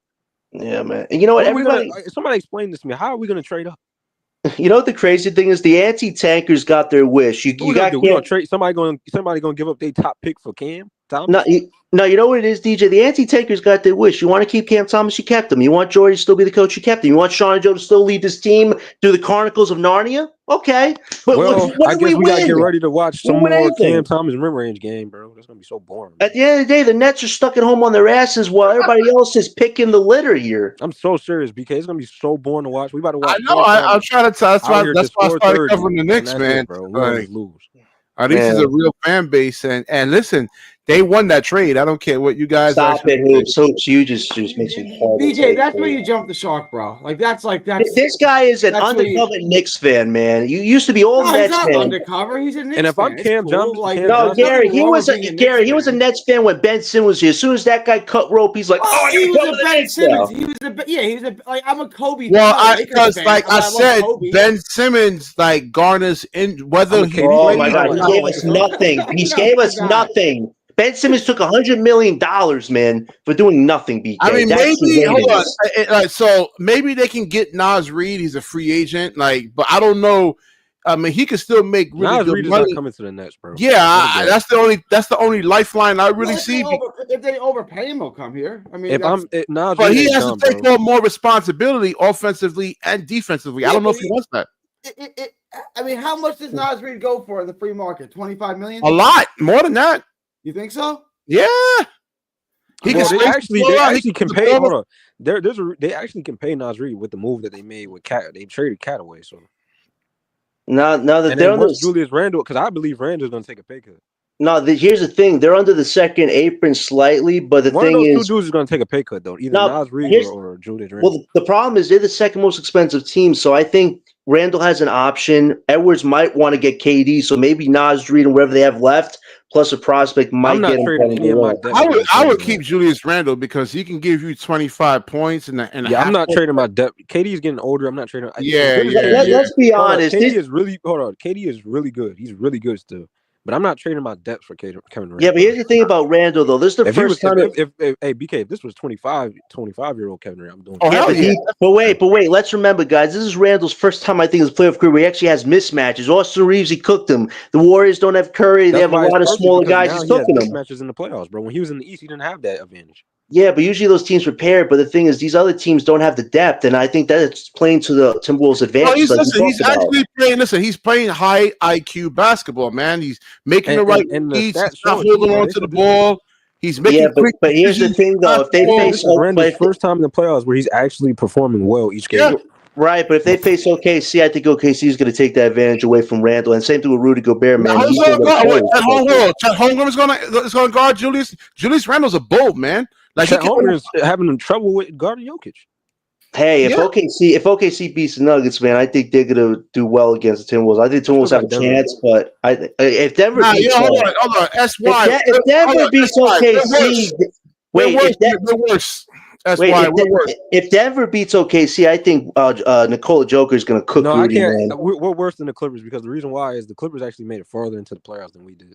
Man, Clippers are going to listen. James Harden, quiet, break it out. Made it second round.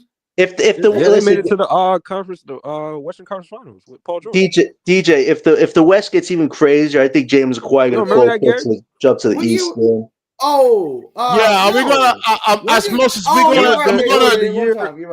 gonna address Kuminga, and I'm like, damn, man, they got beat by the Suns that year, and then the Suns had Houston won that series. I think we had a shot at getting Jonathan Kuminga, but like right now, Steve Kerr is like not being. The Warriors is gonna keep Kuminga, I believe. You're gonna pay him $30 million to not play him.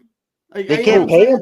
They can't pay him $30 million. They only have like 20% of cap space potentially to work with. That's not a lot of cheddar. Kuminga's not going to get his NBA comp is Jaylen Brown. $30 million, bro. He's going to get at least like 25, 24 or something. Yeah, but does he want to take it to stay with the Warriors, who kind of have Jimmy Butler making $60 million next year? I think there's a chance he does explore. Like I said, I look at like if we're going to get a player, we're going to pay it like you need someone like a key. Well, his only issue was the fact that they weren't playing him. That was the only issue he had. No, his problem was the defense. His people around, like his team, bro, even said like he would take it less as long as they just play him. Like that was the problem is they don't trust his defense. But if you look in that game 3 against the Rockets, when who was it? Who couldn't play that day? Was it? I think he's playing with the Warriors. It was Jimmy Butler, right? It was that game 2 with Jimmy Butler.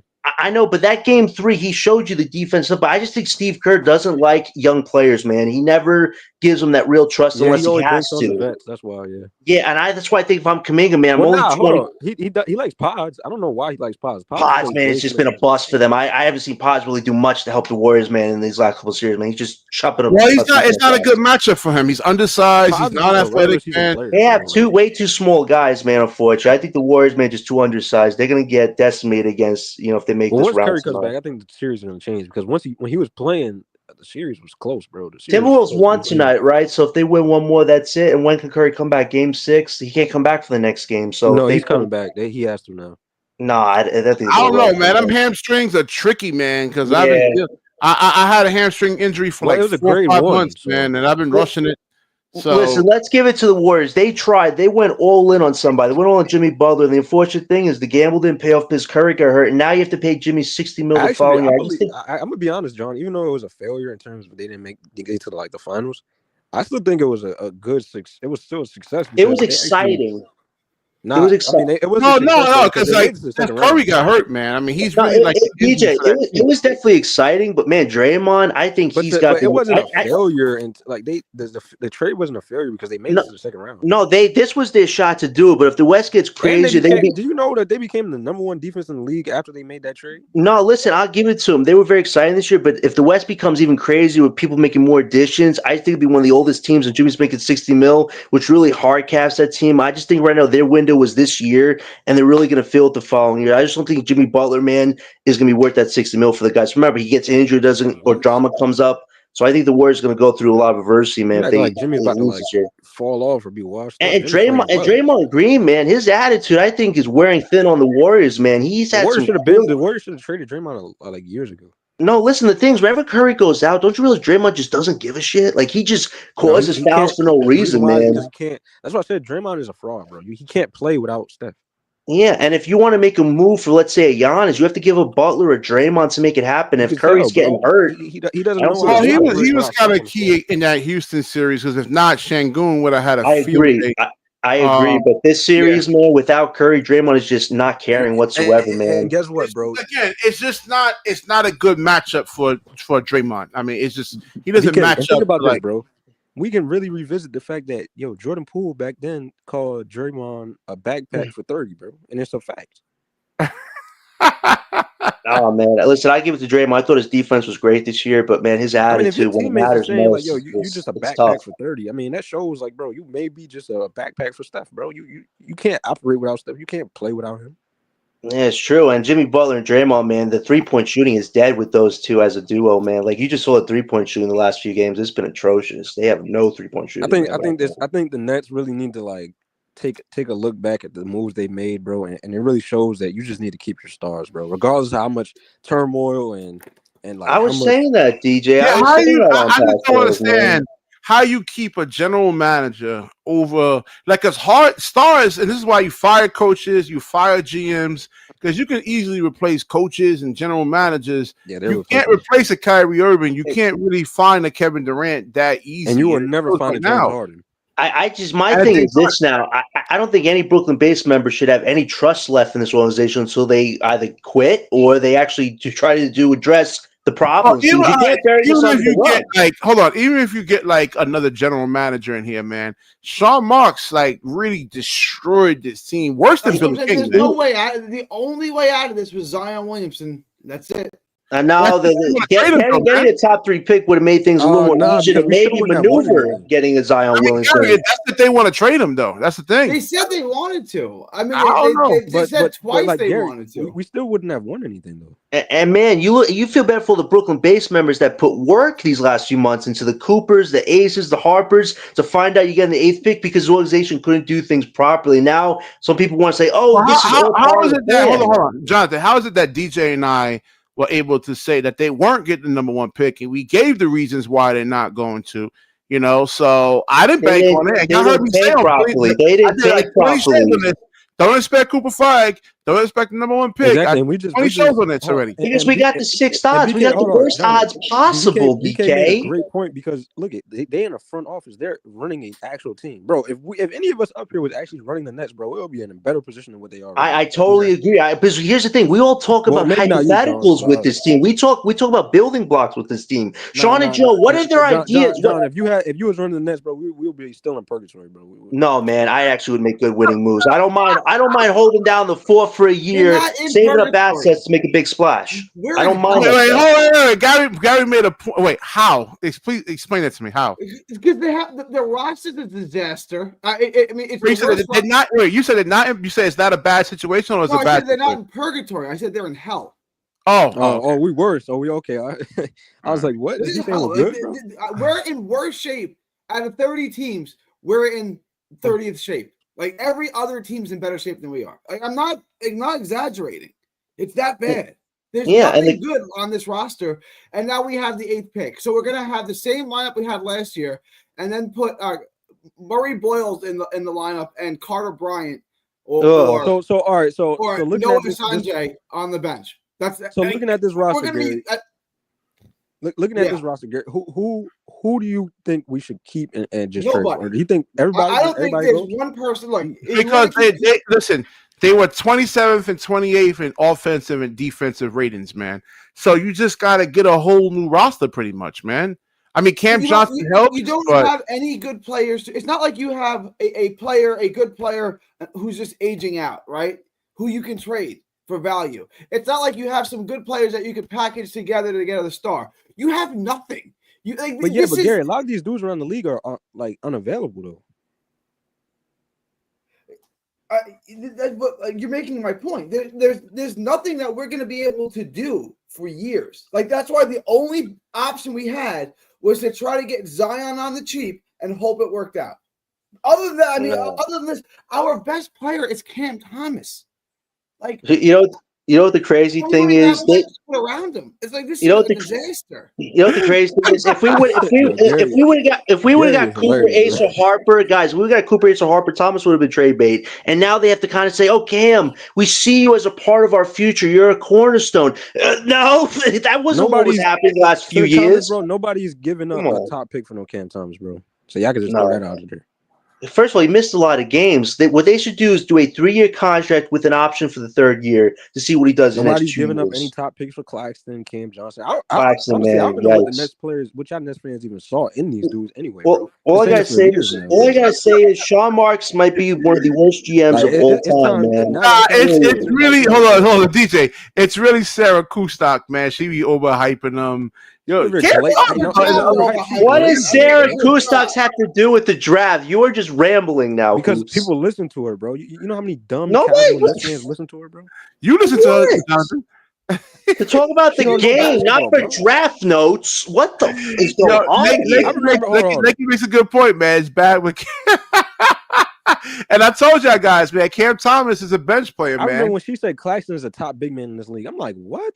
Yeah, man, I still can't believe you thought it was gonna be at the end. That's hilarious. Things like that. That's your job. There was another article, man. There's news articles saying how we should pair Giannis and Claxton would be the best defensive. I say, well, you still got to score the ball, man. You got to put. Giannis wouldn't want to play with Claxton. He doesn't like Claxton. Let's remember how many times Giannis wanted to push Claxton away from him, man. He would not want to play with him. Claxton couldn't even space the floor. Seriously, and at the end of the day, guess what? People DJ, here's the thing. No, DJ, given the mess we're in right now, we can't get Giannis moves down the Spurs. Hold on. Wait, 1 second. BK, 1 second, please. Listen, now the guys who don't want Giannis, guess what? We can't get him now because the Spurs could get him now with the second lottery pick they have. We was never going to get Giannis. Here's why we was never going to get Giannis. The reason why is we could have made an offer to him, but Giannis has too much trade demand. He has too much demand to say, "No, I'm not going to the Brooklyn Nets, bro." He's not you can tell he wants to win, so why would you go? That's not a best option for you to win, bro. It's impossible now without getting a top 3 pick. You could have talked about it, but this organization screwed that up. They screwed up. 2K, bro. Where y'all could just throw a no. The problem is the Nets have multiple opportunities. They had opportunities ahead of them, but they screwed themselves out of exploring those opportunities. That's what's so frustrating. This is worse than Billy King. This is worse. If we would have got worse than Billy King. Oh, he's worse worse. than Billy King. I've said this before. People got he's worse than Billy King. Like if my choices were Jonathan or Sean Marks or Sean Marks, I would take Jonathan. He can't possibly be worse. Like, I wouldn't do what he did. I wouldn't do what he did. That's for sure.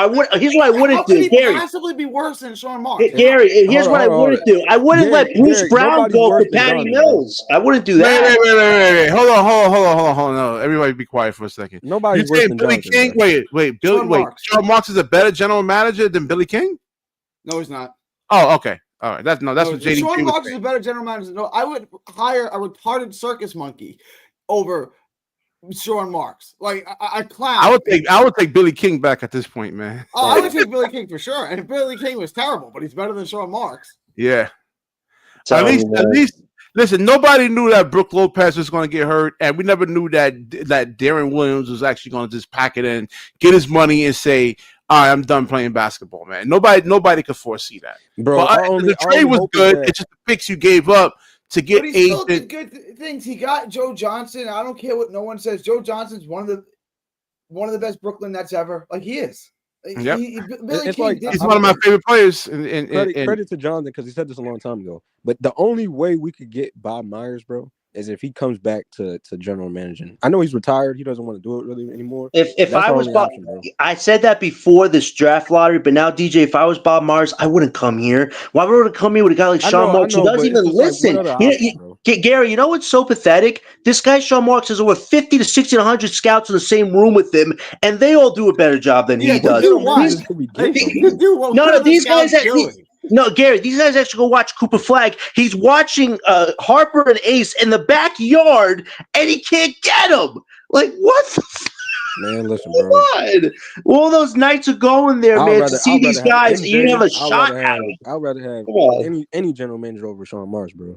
BJ Johnson, man, I would hire that guy in a flash. He actually has a vision. I listened to him for 10 seconds. He's better than what this guy's been for 9 years as a GM. He actually has a vision. What has Sean Marks' vision been? No shortcuts until stars become available. And then when stars want to get out of my team, I'll get Ben Simmons, Mikal, and Cam, and it's going to be all fine and dandy. Like, no. He's a horrible GM. He has no business IQ. He's truly horrible. He's truly horrible. I mean, to be honest, Gary, when have you really seen these GMs get really fired like that? I don't see Sean Marks going anywhere now. I don't know what Sean Marks did to deserve being a GM for life, man. He's going to be here. He's going to be here. Like, I mean, we might. Wait, do you think he's going to be here for another 10 plus years? Oh my gosh, I seriously hope not. I hope that this right now. I mean, until Josiah sells the team. You know, it would be amazing. We get breaking news that Sean Marks' contract is up in a few weeks, man. That would that's the only thing that makes the base really celebrate. Chose him over his superstars. Like at this point, Josiah, you need to get on the court and prove it, bro. You know what's kind of upsetting, man? Joe Desai praises Doug and Adam for the work they did. He says, you're such impassioned, sometimes frustrated fans. You know why we're frustrated? Because you and Sean can't tie your own shoelaces the right way and make a right move. It's insane. We're just a bad organization. I don't see any moves that's going to save us, bro. Man. I just can't, man. This free agency. They have space. Gary, one of the three greatest players ever, bro, couldn't even save us, bro. Zion's not saving us. Not going to save us, but at least get us so we're not one of the worst teams in basketball every year. Like that's the Pelicans have a better roster than us. I mean, Gary, this is the tricky thing now. They're going to have the 7th pick, right? We're going to have the 8th pick. Say they get Maluwak and we get Derek Queen. Would we be able to do like a swap of Zion and Maluwak for maybe Queen and something else like a Cam Johnson? Well, congratulations. Maluwak's trash, man. No, he's not. Gary, can you please tell this guy? I don't think he's trash. I think he has one of the highest upsides in the draft. I do. What? Thank you. Somebody actually watched College Ball. But even if he doesn't work out, he's still an okay player. Probably. Yeah. I see him as like upgraded version of Nick Claxton right now. Oh, stop it. He's taller than oh my God, this guy's taller than Claxton. This guy says he's like him. I can't. You were so bad. I've seen Nick Claxton is so bad, BK. Like Nick Claxton is so bad. He is. Do the Knicks want him? I'll give him to you for 5 first-round picks. Nah, nobody. Somebody wanted Bridges. They kind of already dealing with Claxton over there anyway, Mitchell Robinson. Oh my gosh, that guy with free throws, man. I said this to some people. I said that VK, you might like this. I said Mitchell Robinson He might used be to be able to hit his free throws. No, I said he might be a worse free throw shooter than Ben Simmons, man. I actually asked people that question, man, because that is just horrible. He couldn't even touch rim. He's definitely a worse. He shoots these line drives that look like they came out of a rifle. I've never seen. It's like he's trying to hit darts in the hoop. It's like he's trying to hit darts in the hoop. Who's the next shooting coach over there? They got to fire that guy. Oh, that's crazy stuff, man. But listen, if we somehow got Common Mallywalk with this lottery pick, I won't be upset about it because you could get rid of Claxton. You have to. If he gets Mallywalk and keeps Claxton, that'd be horrible. Again, we got to look at the comparisons, man. Like, just look at Nas Reed, right? And look at Mallywatch, right? They're not a 7-footer and over 240 pounds. What are you talking about? He doesn't have, bro. Do you realize there's plenty of players in the league that's tall like that? And he was a good defender for Duke, and he's better than what we got right now at our center position. But I'm just saying, though, look at Zach Edey, bro. You think really Zach Edey's living up to the hype that he has? I think Mallywalk's in better shape than Edey is, man. I know that he's facing it bad, but I think Mallywalk's in a lot better shape than him on that one. The physicality, the length, right? I mean, but don't get it twisted. Zach Edey's better than Claxton. Listen, I think Mallywalk might be the second best defensive player behind Cooper Flagg in this draft. I really do. So if we somehow got him, I'd take a chance on it, man. Just because we need a center.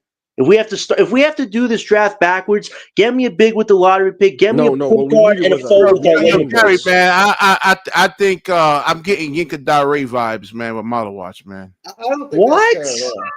What is he talking about? My gut is screaming like Yinka Dare, man. I met him in thank goodness you're not a draft scout, dude. Draft him anyway. We're gonna draft a wing. We're gonna get Conkinepple. Like no, please, no. I hope he's available, man. I'll take him right there. I know there's just for the whole pen. I know there's not many centers out there. DJ, that was like, I think before you were born, though, man. But like Yinka Dare, man, he was like one of the great Nets hype players. I met him in person, man. Nice, really nice guy. That must have been before my time, bro. Yeah, I was way before. I was like 95. What was that? I was 18 years old. 96. 94. It was 94. It was Yinka Dare. Yeah, that was way before my time, bro. Yeah. I met him in person though, man. Really nice guy though, man. But I mean, What about DeAndre Ayton? Did y'all take a chance on him? He's got his current contract this year, right? He's on 1-year contract left. Right? What are we gonna do with him and Claxton? I would trade Claxton for him. Why would Portland take? Why would? No, you can do a 3-team trade. You don't have to send Claxton to Portland. Who wants? Who like? I just think what that Portland team is would dumb do enough it to take him? The Knicks? Like, who's taking Claxton? Like that? Like, well, all right. Well, okay. Then you could do. You could have Ayton and then Claxton as the backup. You don't have to play Claxton. You can, but now you're paying your backup center $25 million. That's a problem. I mean, yeah, that's a Sean Marks problem, man. So I wouldn't take a chance on Ayton. Then. That's what I'm saying. Like, this is. You know, it's even more horrible. It's better than Claxton. You know, it's even more horrible. Claxton, yeah. Jonathan's probably better than Claxton. Ayton has actual offense though. Like Claxton don't provide no offense. Listen, if we somehow got Ayton, if we somehow got Ayton on this team, I'll take a chance on him. But I think right now, for the Brooklyn Nets, man, are there left in the league? You know what the next blunder is going to be? We have the $50 million in cap space, and Sean Marks going to give the bag to who's that guy? Who's that guy right here? Yes, man. Philly. Who's that kid from Philly, man? What's his name? What's his name? The guy from Dallas. The guy from Dallas. What's the kid's name? What's his name? Lively? No. They got him from Dallas. He's the scorer kid. He was shooting a lot of buckets. Really? Oh, Quentin Grimes? Is it Grimes? Yeah. Imagine throwing the bag out of Grimes, man. Wouldn't that be a great year? Dallas could win a championship, man. They probably could win a championship next year, man. You get Cooper Flagg over there, man. That's not guaranteeing a championship. I don't know how Kyrie looks. I could just see Marks throw the bag at somebody like Quentin Grimes and waste the cap space, man. I don't think that gets them a championship only because you have 2 Robins over there. That's why. Like, if we're gonna take this slow, answer Mo Beasley's question, man. Hold on, Mo Beasley. That's my dog right there, man. Would I trade all your picks back if you? That's why I was against the trade, in the first place, man. I'd rather try to build around Mikal Bridges and listen to what you're saying. Mikal Bridges can't score and can't defend, and you want to build around him, right? What do you mean he can't score? What are you talking about, Gary? Are you? He's a horrible offensive basketball player. He's miserable. He can't handle the ball. I mean, he BK, can't he really has a point. shoot. He He hasn't can been stand good in the corner and offensively. shoot threes at a 37% clip. The Like, past 2 years. Well, all BK, right, hold on. There's Johnson one. offensively. Listen. There's one horrible. basketball. Hold on. The offense, the pecking order: Jalen Brunson, Cat, OG, and that's then no him. excuse, though. Now That's you're no changing excuse. this. Now you're What changing do you want him to do with like 4 or 5 seconds on the shot clock? If they force the ball out of Jalen Brunson's hands, if he's good offensively, why is his role stand in the corner? He can't dribble. He can't dribble. He can't dribble. Hold on. Gary, to to be fair, you got to be fair to Mikal, bro, because that was mainly his role in the Phoenix, bro. He mostly was. I agree. Why is that his role? Because he's not a good offensive player. I mean, well, I'm not. Listen, I'm not saying he's Kobe Bryant. Nobody's saying that. Booker, he's Chris Paul. Novak. But I'm saying you gotta. Listen, Keon Johnson in a better Gary. It's a team sport, man. You need one. Jalen Brunson can't do it by himself. BK, if we had BK, you're changing. You're saying they should build around him. I just know. No, I would say get some stars. BK said that. No, BK. No, I said try to make the team better. I'm not saying that Mikal Bridges. You know how you make your team better by getting rid of Mikal Bridges. Like just like you get your team better. What have we accomplished over that though, man? Look, the team. Hang on. So they won 30 games last year, and they won 26 games this year. So in order to win almost as many games as they won last year, they had to sit Cam Johnson, they had to trade Schroeder, they had to trade Ben Simmons, and they can limit Cam Thomas to only 19 games. And then if they do all of that, then they can be as bad as they were with Bridges. Bridges is god awful. I mean, to be fair though, Gary, hold on, Gary. To be fair though, that last year's team was better than this year's team, to be honest. Not really. Like if they didn't. Well, remember Ben Simmons didn't play, man. We beat a lot of teams. They would have won more games. We beat a lot of teams that were purposely losing. We were beating teams that were purposely losing this year. But it looked I didn't better, even count the wins that we had against some of these teams this year. No, JDJ, I'm not saying make Mikal Bridges your number one guy. Like we gonna run our offense through him. I'm just saying, like, he's a good role player, man. He's a good guy. March tried to do that with Bridges as a second or third guy. A third guy made more sense. No, but he tried to use him as a recruiting piece. Donovan Mitchell didn't bite the bait, and apparently Giannis was like, I'm not playing with Mikal. So we tried it and it didn't work. It was not serious. The organization was dumbfounded. I think the problem is not only, okay, of course, nobody's going to go over there and play with no Mikal Bridges, bro. Of course. But the problem is that nobody wants to play in Brooklyn, bro. Like, y'all have to understand, these superstars seen the tenure of what happened with KD and Kyrie, bro. Yeah, DJ and I, we said that a billion times, man. Like, as soon as they stated, if you don't have a good team, like if the Knicks was like the fourth, made it to like the 4th or 5th seed, then I can say, okay, yeah, maybe a star will come here. But bro, nobody's willing to go clamor to go play with the Knicks, bro. You really the problem is trying to say tanking doesn't work. No one is going to come to a team that's dog water. Like no one's going to. But Gary, you know where I want to go? Washington. Gary, let me point this to you. You really think that someone's going to come over here to play with Cam Thomas, bro? Well, you're gonna have to overpay him. You know what I'm saying? Like you're gonna have to like that's how Houston got like Van Vliet and those guys. It's how if I'm Giannis, I'm hanging up the phone. I ain't playing with no damn Cam Thomas. Listen, man, this organization can't contend right and they can't tank right. Like if they can't do those two things right, why? DJ, didn't I say? All right, hold on, DJ. I said this like 20 times. You want me to play with a bunch of G leaguers? No. It doesn't matter how many games they lose, and I said this 25 times already. They were not getting the number one pick, Jonathan. I said this 25 times. It's not even about the one pick anymore. It's about the other picks too, man. And we had other teams who purposely did worse, and they got gifted for it. We didn't. No, we got. They didn't gift us. What are you talking about? No, because we didn't tank properly. And here, my problem is that Jordy, man. My problem is Jordy. He doesn't understand. DJ, can I explain this, please? Listen, Jordy got all this autonomy as a rookie coach to coach this team, play the vets all these minutes. I know people didn't want to see the rookies. John is really banking on tanking. DJ. The problem was they waited till the last 10 games of the season to play the Beekmans, and all these other rookies together, man, to be crappers. They didn't want to sell it.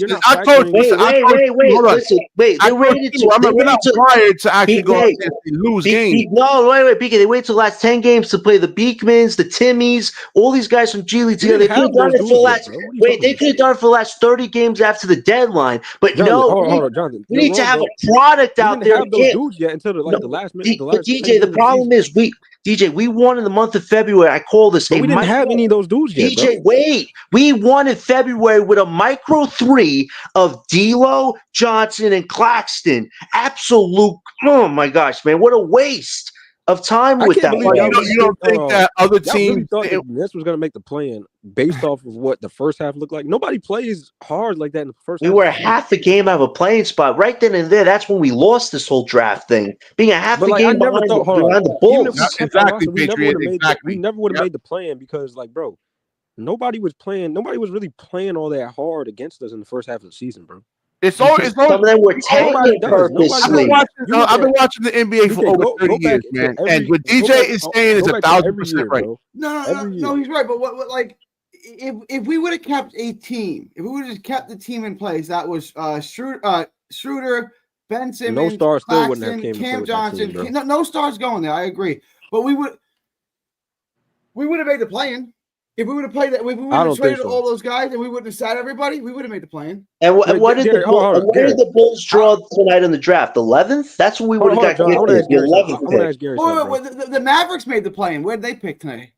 They're in the West, man. Well, that's because they had Kyrie and AD, bro. It doesn't matter anymore, right? Like the NBA's lottery is rigged. I don't think it doesn't matter yet. I just don't think we would have made the play-in because that was just an anomaly, bro. I mean, that was the first half of the season. I mean, it wouldn't have worked out for us if we made the play. We would have got where the Bulls got. We know how to win games, like Cam Johnson, Dorian Finney-Smith. But come on, I watched those games, Gary. Nobody was really like. I saw these dudes giving the Nets wide open threes. Nobody plays hard in the first half of the season. Atlanta made the play-in. We would have been better than Atlanta. I'm not saying. Well, the reason why Atlanta made the play-in really was mainly based off of they put a defensive roster around Trae Young. This just feels like 2016 all over again. Except we have draft capital, but this is what they're going to do. They have Trae Young. It wasn't like they didn't have Trae Young. I know. This is like DJ. I've been a Net fan since 1989, right? This is so deflating, bro. Like this is like the lowest I've ever been, and I've sent 12-70. I've seen like. The thing is, Ed O'Bannon, Gary. You know why I'm not deflated? Because I knew it was never going to actually happen. So I didn't have my. No, you didn't know anything. That's why I told what? DJ. How many times I said it, bro? How many times? You know what? A lot. Too many, bro. Too many. You just kept saying this draft was horrible. That's all you kept saying. I said they weren't getting the number 1 pick. I said it like 30 times. What about second or third or fourth pick? If we actually would have taken a little better. No. BK never had us picking in the top 5. No. I was looking at all the mock drafts and I was saying, man, All you have to do is, Jonathan, all you have to do is go back and look at those mock drafts. Even go back to the streams. Just go back to the streams and pull up those mock drafts that we had, bro. Almost all of those had us either at 6th or 8th. Yep. This just feels like 2016 all over again. They're gonna let Jordy get a mock group of people from all different walks of life together. Be semi-competitive, and then when a star wants to come here, it's like, hey, take all these picks, throw for a second star, and we're back where we were 4 years ago. Trying to do something remember crazy. when we was looking at the mock draft, we was all confused, like, bro, how are we at 6th to 8th if the Nets is playing this bad? Yeah, exactly. Because we were winning in February. We actually had a winning record in February. Taking teams don't do that stuff. Everybody kept saying that was an anomaly, bro. No, you know what the worst phrase was told this whole year? That was ethical tanking. Talk about a smokescreen, man. Talk about an illusion. There's no such thing as ethical tanking. I can't believe people would justify this right now, with that. What stars is left? Because right now it looks like tanking. Oh my, Gary, we beat up on the Hornets and the Portland Trailblazers. It's ethical. Like, come on. I mean, if you look at our schedule for the first half, it was pretty easy, bro. And then we beat the Rockets twice, man. We beat the Rockets twice. That really helped our odds. Like, come on, bro. Jalen Green only played in that. We shouldn't have won those games. We let D'Lo get a game winner off, man, just to feel. Wait, hold on. Listen, these guys are fighting for their NBA lives. What? They want to win games, man. D'Lo's already made his generational wealth. What more money could D'Lo want? The guy, Gary, didn't you look at the stat where he has about as much money as Eli Manning does? He didn't say D'Lo. He didn't say D'Lo. Nah, that's what he was alluding to. No, I was not. He's saying the G League, the guys that have been fighting for like Keon Johnson, Wofford, those dudes have been fighting. Guess what? Because of what they want, that matters more than what we want. We get the 8th pick. Well, so no, what matters to them is staying in the league, bro. I mean, if you look at it, they get to stay. DJ, they get to stay in the league and John, go. what you're missing, Jonathan. The point DJ, you're missing is that those dudes that we're naming, like Keon, Zaire, before they arrived to this team, they were about to be out of the league. Yeah, and now they get to latch on with Keon probably Johnson was out of the league for a while. And guess what? Now they can latch on with other teams, their championship teams, to be third stringers. Congrats. We still get the 8th pick. So really, how is that benefiting us? It doesn't. What I'm trying to tell you is that you can't control as a basketball player.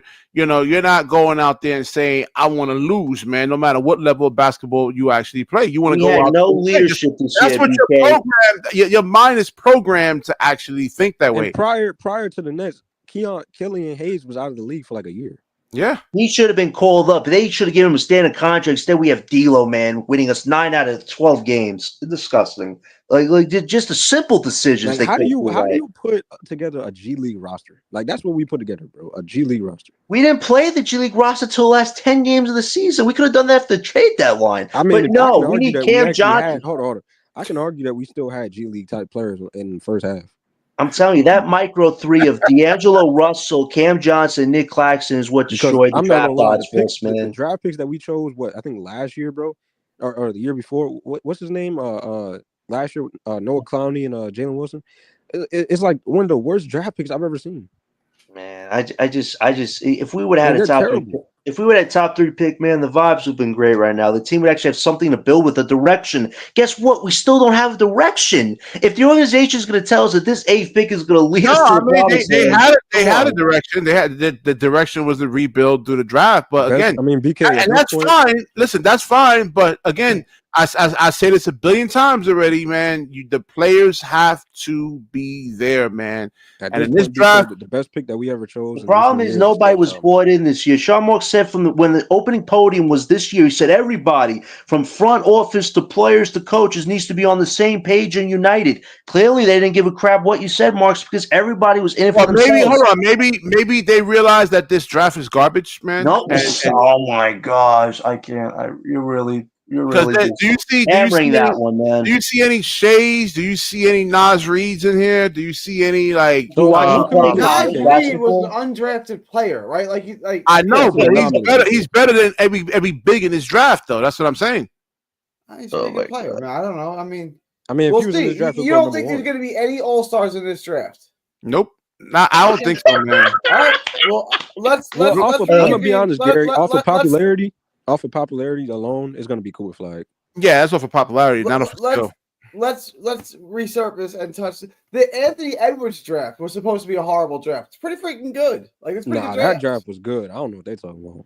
I mean, James Wiseman probably was one of the worst players because there's no one else. And what was the big guy's name? Wiseman. Yeah, he was the worst one. Yeah, I mean, but he was under Steve Kerr. I think Steve Kerr probably just shattered his whole confidence. Steve Kerr ruined him, bro. I'm not gonna lie. Yeah, man. I was like, when you play basketball, man, you got to play instinctual, man. You cannot overthink, man. He needs to go to a team where it was going to prioritize big men, bro. And if you went to the Wizards, that would have been a perfect situation. Yeah, you have a coach yanking you if you make one mistake. That's going to cause you to overthink the game, man. You're just not going to have the confidence. And yeah, man. And remember, James Wiseman used to like to play. He could shoot the 3, but he used to like to go into the post, and he used to be able to operate in the post.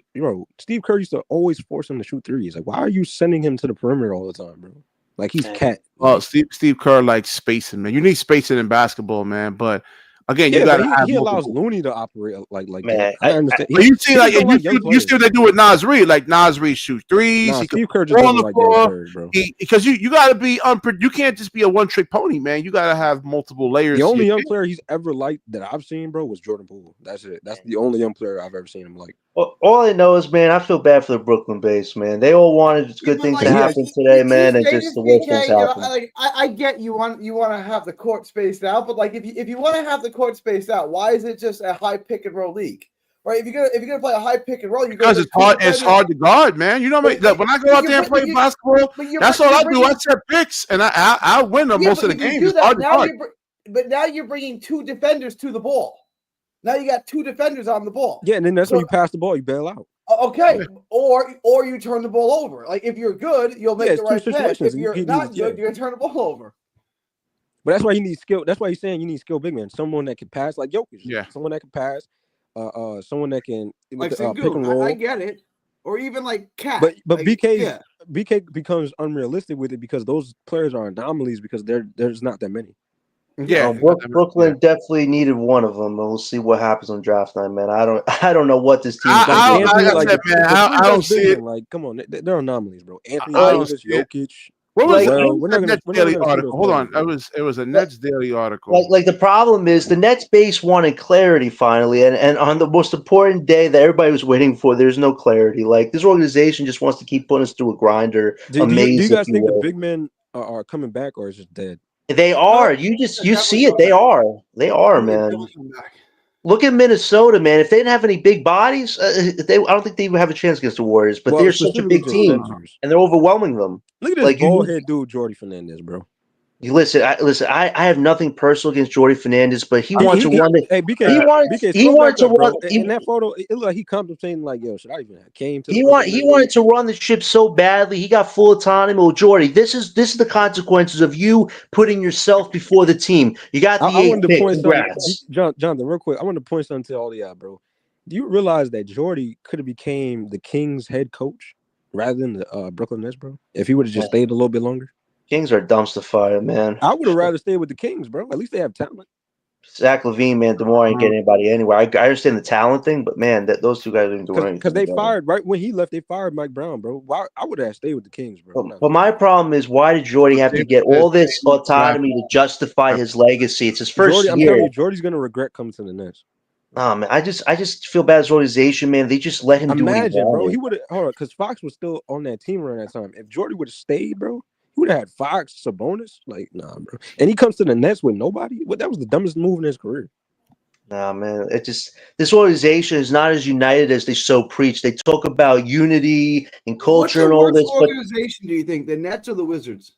I gotta give it to the Nets right now. I give it to the Nets because the Wizards actually have young talent. We don't have talent. We have a mismatch.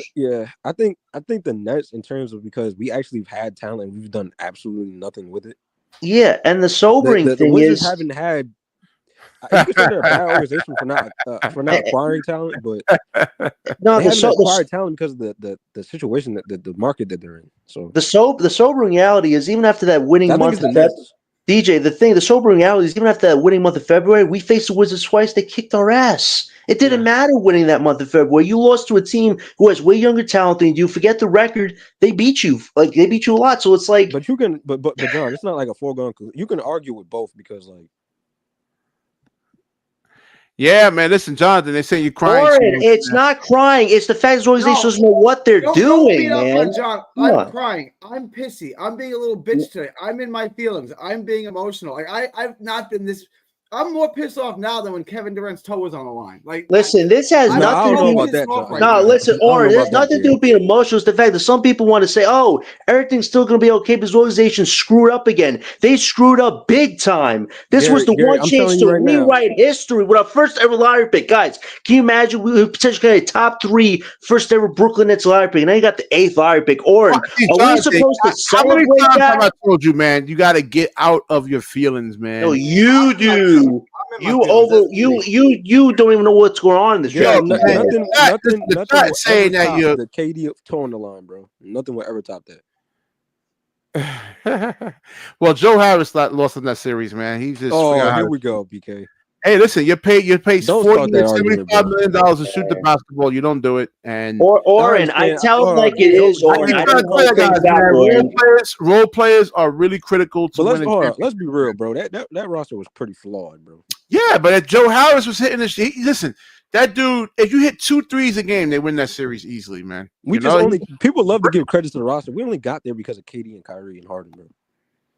No, the role players. Listen, they can't score. It was the role players was bad. We didn't have good role players that year. No, that's you get between those 3, you get 80 points. And and Blake Griffin and shout out to Blake Griffin for that year too. He was playing well. We had DeAndre Bembry. Oren, man. Oren checked too, Jonathan. But that was the year. That was the year after. The Mavs weren't even part of the tanking process. They struck a deal, man. to get that whole thing No, going. I think, like I said, Adam Silver rewarded the Mavericks, man. You know, he rewarded the Philadelphia 76ers, man. That they San Antonio went out Spurs. there and they tried to actually win, Jonathan. Philly didn't try to win. Philly wasn't winning much at all this year. What are you talking about? Did you just not comprehend what I just said, man? No, BK.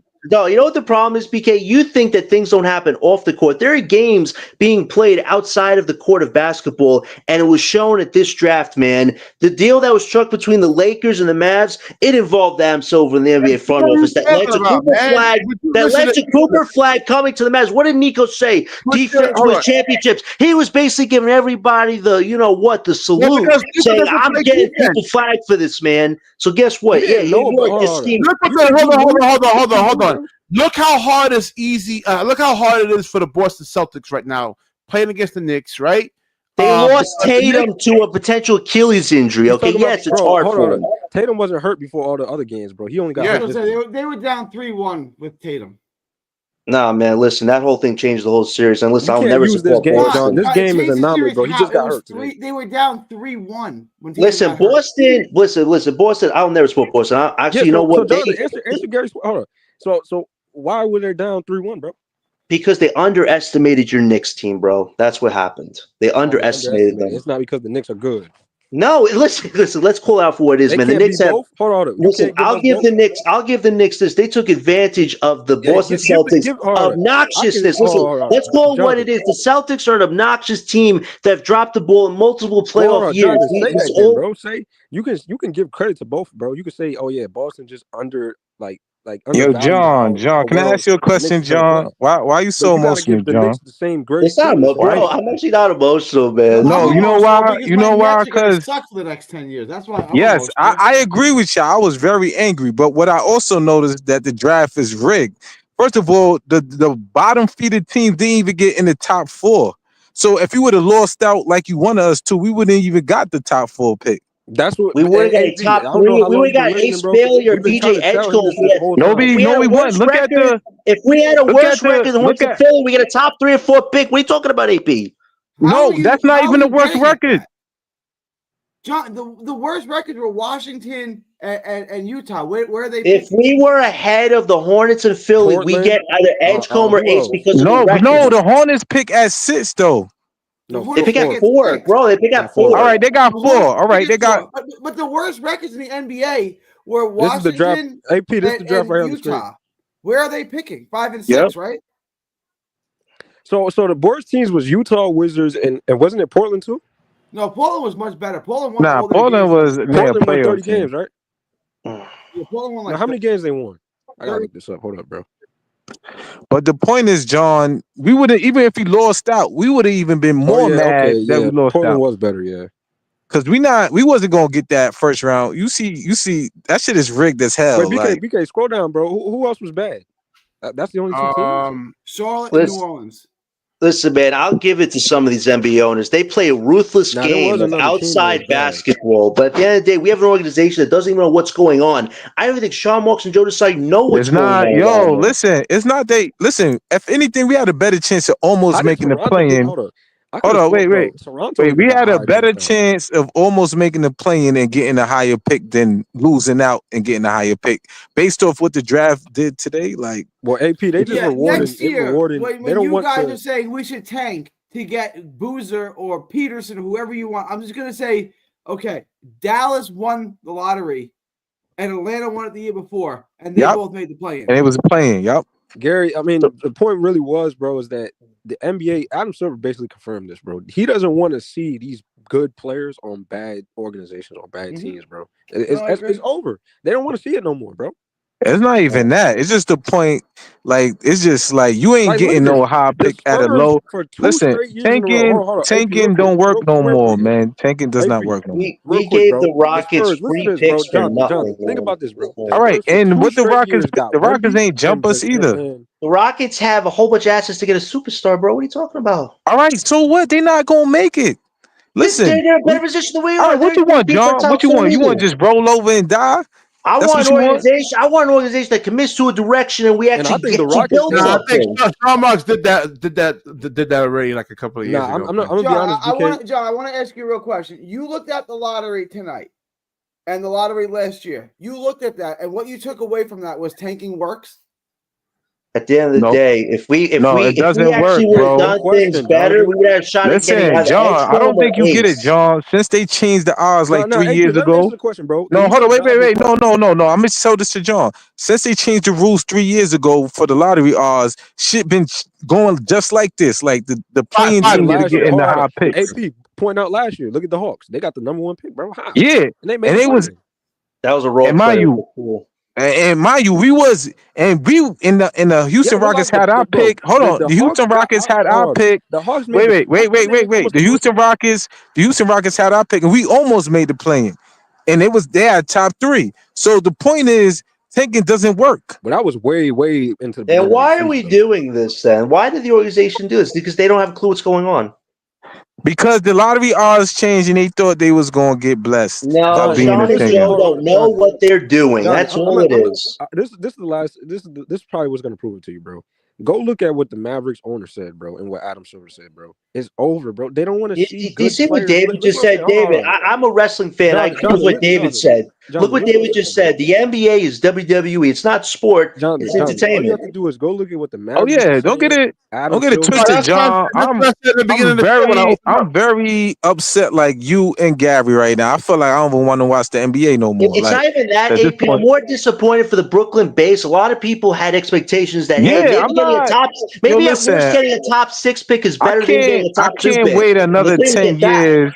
I can't wait another 10 years for us to be good. So, if anything, I'm gonna be done with the NBA in general and just stick to football. Honest, it was always gonna. Didn't you always have us like that though, AP? I mean, we was never gonna be good in like what 2 to 3 years from now. No, but I mean, goddamn, can we get any type of luck? Son, we missed out on John Wall. We missed out on a lot of shit. I mean, you're not old enough to remember. But it's been hell for us, man, and this shit is tiring right now. John Wall wasn't an NBA.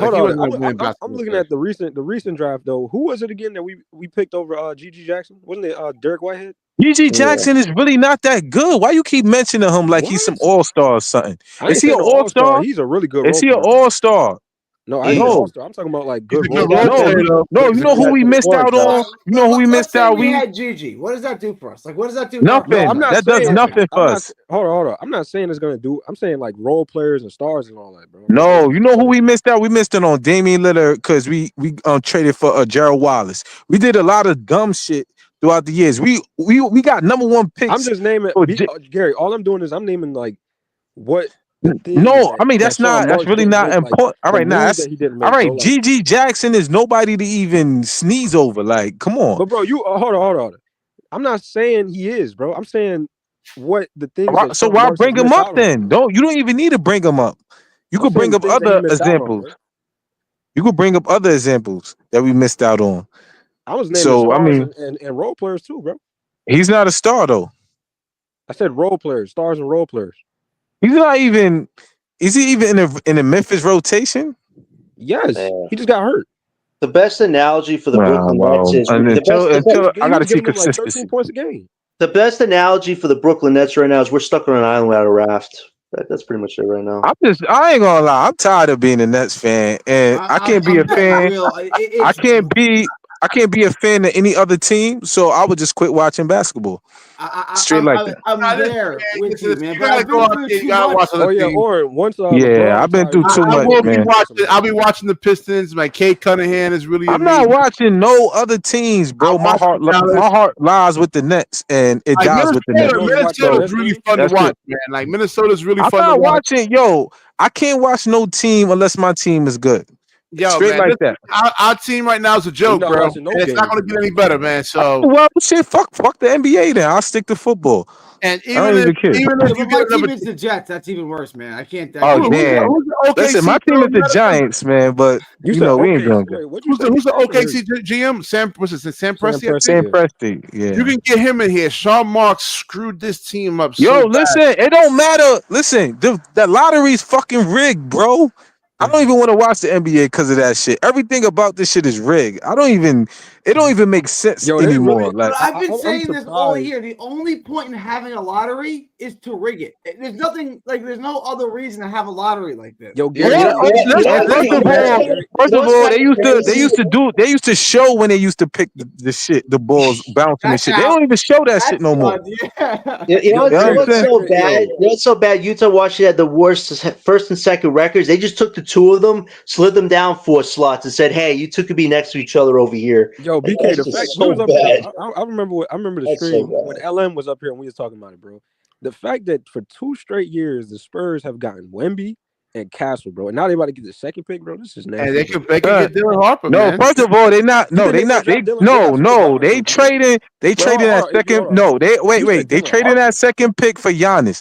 That's the pick that's gonna get traded for Giannis because they don't even need. Okay, what's the name? So if they don't get Giannis, you think BK? You really think they're gonna draft Dylan Harper? They got too many guards. They can't draft Harper. Yeah, but Dylan Harper, I mean, his ceiling could be probably better than a lot of those guards. Wouldn't they be better off drafting Ace Bailey?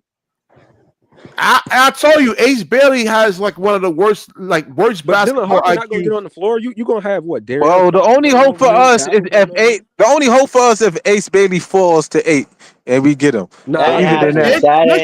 I mean, it's not out of the realm of, hold on. It's not out of the realm of possibility, man. No, it's not. He's not dropping the 8. Stop it. He's not dropping the 8, man. BK, maybe 6. He's not dropping the 8 though. What do you think if say the Giannis thing don't come into equation? Where do you think Dylan Harper goes? Because him going to the Spurs is a bad fit, bro. They need a point guard, man. All Wemby needs. They already have a point guard. I mean, it's Stephon. Well, Stephon Castle is more athletic. Do you remember they have Fox, bro? They have Fox over there still.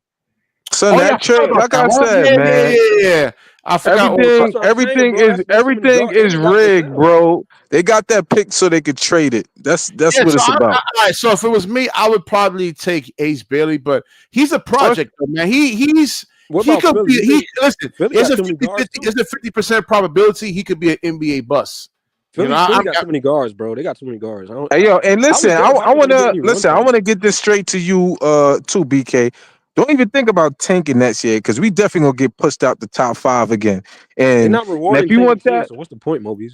No, that's why I was against it from the very beginning. No, you wasn't. You said let's tank for AJ, and I said. That's not going to work again, but it didn't work this year. Talking about this season. I'm talking about next season. Listen, I just don't know what the Nets can do between now and then. No, we can't. Yo, we gotta listen. Yo, we gotta go. Wait. Let me just say this, DJ. We gotta go by the signs. The signs to stay in the play-in range in the lottery range, like close to there. You agreed on that though, because I did say that I wanted AJ, but I don't know how we're gonna get him now. And he doesn't want to come here. He only has 2 teams he really wants to go to, man. Man, who you talking about? AJ DeBron. Yeah. But he said he wants Spurs and Magic. 2 teams he want to go. First of all, those teams are gonna be playoffs teams next year, man. So I don't even know. I mean, hey, the Mavericks is a playoff, so it don't matter.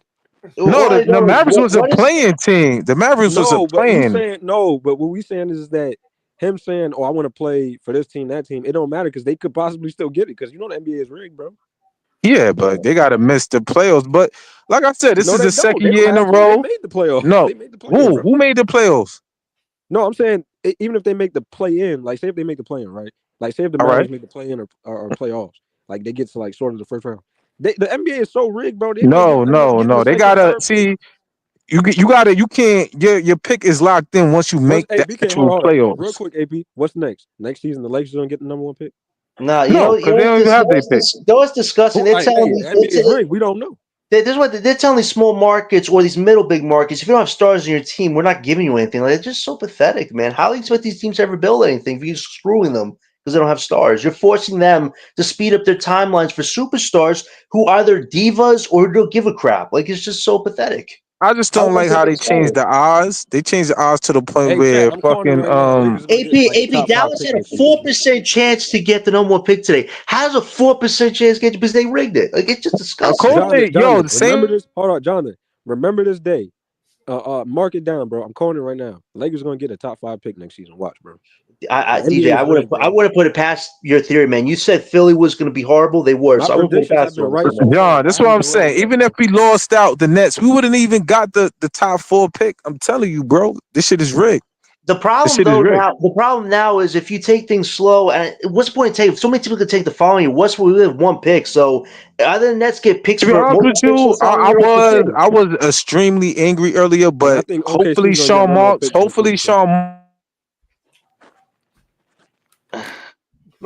in a gym, but it is what it is at this point. I can't. Hold on one second. Hold on, DJ, are you angry? Am I what? Are you angry? I'm not angry because, like I said again, when you mentally, I wanted. I'm not. I knew. Wait, so you telling me you don't have a little? You're not a little Aggie right now? Nope. BK, I said. That's crazy. All right. Well, before the draft lottery started, like around like middle beginning of the season, I said, "Yo, if we don't get a top 3 pick, because I had the NBA, I was like, yo, the NBA is rigged, so I had the draft rigged from the start. I was like, at least give us at least the 4th to 6th pick." Nah, man. Listen, this organization, they really screwed the ball up, man. Don't, John. This shit is deeper. This shit is deeper than the Nets organization. The NBA is fucking rigged, bro, and I'm done with the NBA. Well, here's the thing: the ratings are dying. Here's the thing: the ratings are dying. Only seal the deal for you. I mean, the thing is, this is why they want to do the World versus North America next year at the All-Star game. Because if everybody's gonna be tanking, they need something to sell. That's not going to sell. About this though, Adam Silver's been, as long as he's been the commissioner, the NBA's been rigged since. And here's another thing. First of all, this shit been rigged before Adam Silver. And AP, if Kevin, I'm just saying in terms of AP, I'm saying in terms of this magnitude, where it's like really like it's crazy, bro. Like he vetoes. All right, for instance, the Chris Paul trade gets vetoed, but then the Luka trade don't get vetoed. All right, but that was David Stern. That was David Stern. If Giannis, it's not the same. If Giannis goes to the West, man, all the East teams are screwed. Any team that goes up against a team like the Spurs or OKC, they're not going to win. To be honest with you, we not no championship contender anyway, so I don't even care about that. It's not making the playing field even. Adam Silver only cares about money. But let him go though. I don't even care. To be honest with you, right now I'm so upset with the how the NBA did the Nets. Like I don't even care about any other team. Listen, Sean and Joe shouldn't even be in charge of this, man. They don't know what they're doing. They really. I don't even think. To be honest with you, this is bigger than them, bro. This is the NBA on some bullshit, and I'm very upset because of that. And it don't even make me want to watch any NBA. I ain't even watched the playoffs games today. I'm like, fuck this shit. Now all these bottom teams.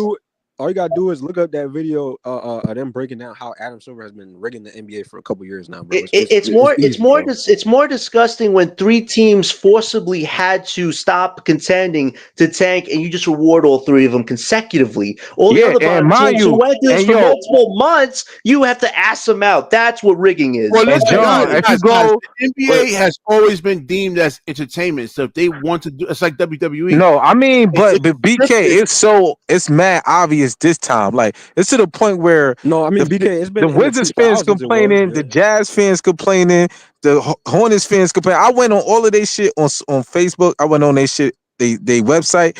They all complaining. They all like, oh, this shit rigged. This shit mad obvious. Oh, how such and such and da da da. Because the same shit with Wemby when the Spurs. When the Spurs was the Frenchmen, Spurs always get these tall Frenchmen and boom, they got hold on. The whole shit, the number one how pick. they knew it was rigged though, AP? This is a great Easy point. E, what's good, man? Hold up, BK, he made a great point.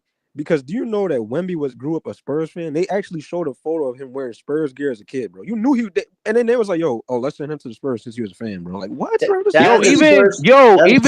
when the Cavs got the number one pick consecutive years, nigga. Had talked about it. He said he grew up a Spurs fan. I'm like, the Cavs. First of all, they sent that disabled kid to fucking go up there mad times, and they won the number one picks all the other times, and then he was the main story.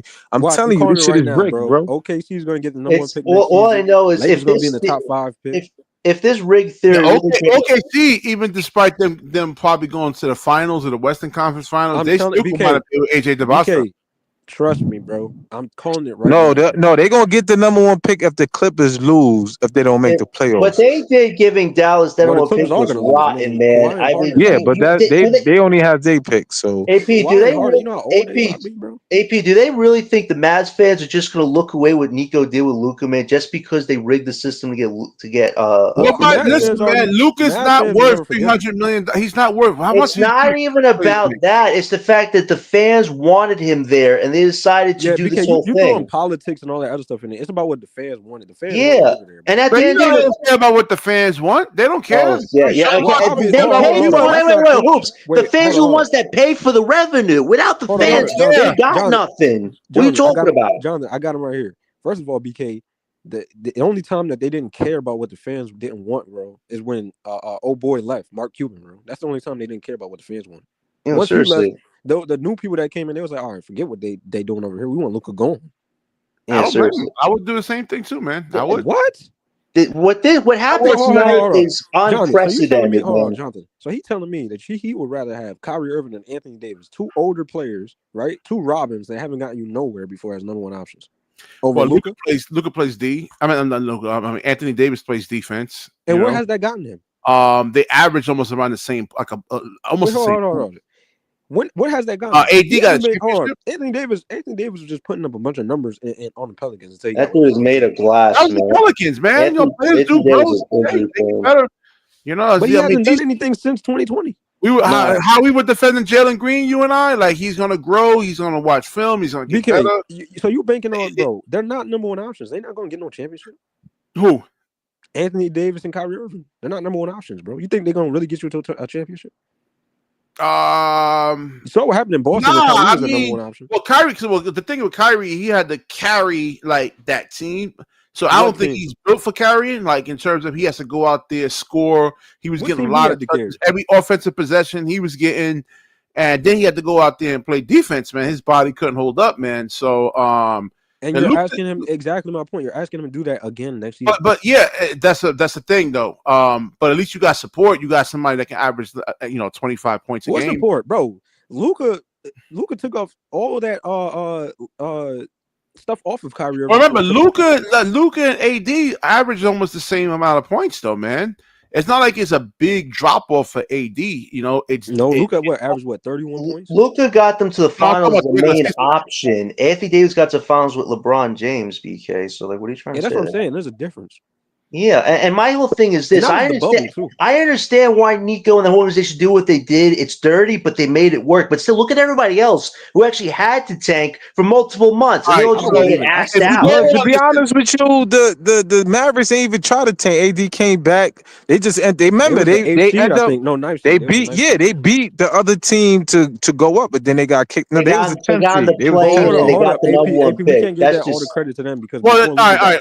That was my transfer.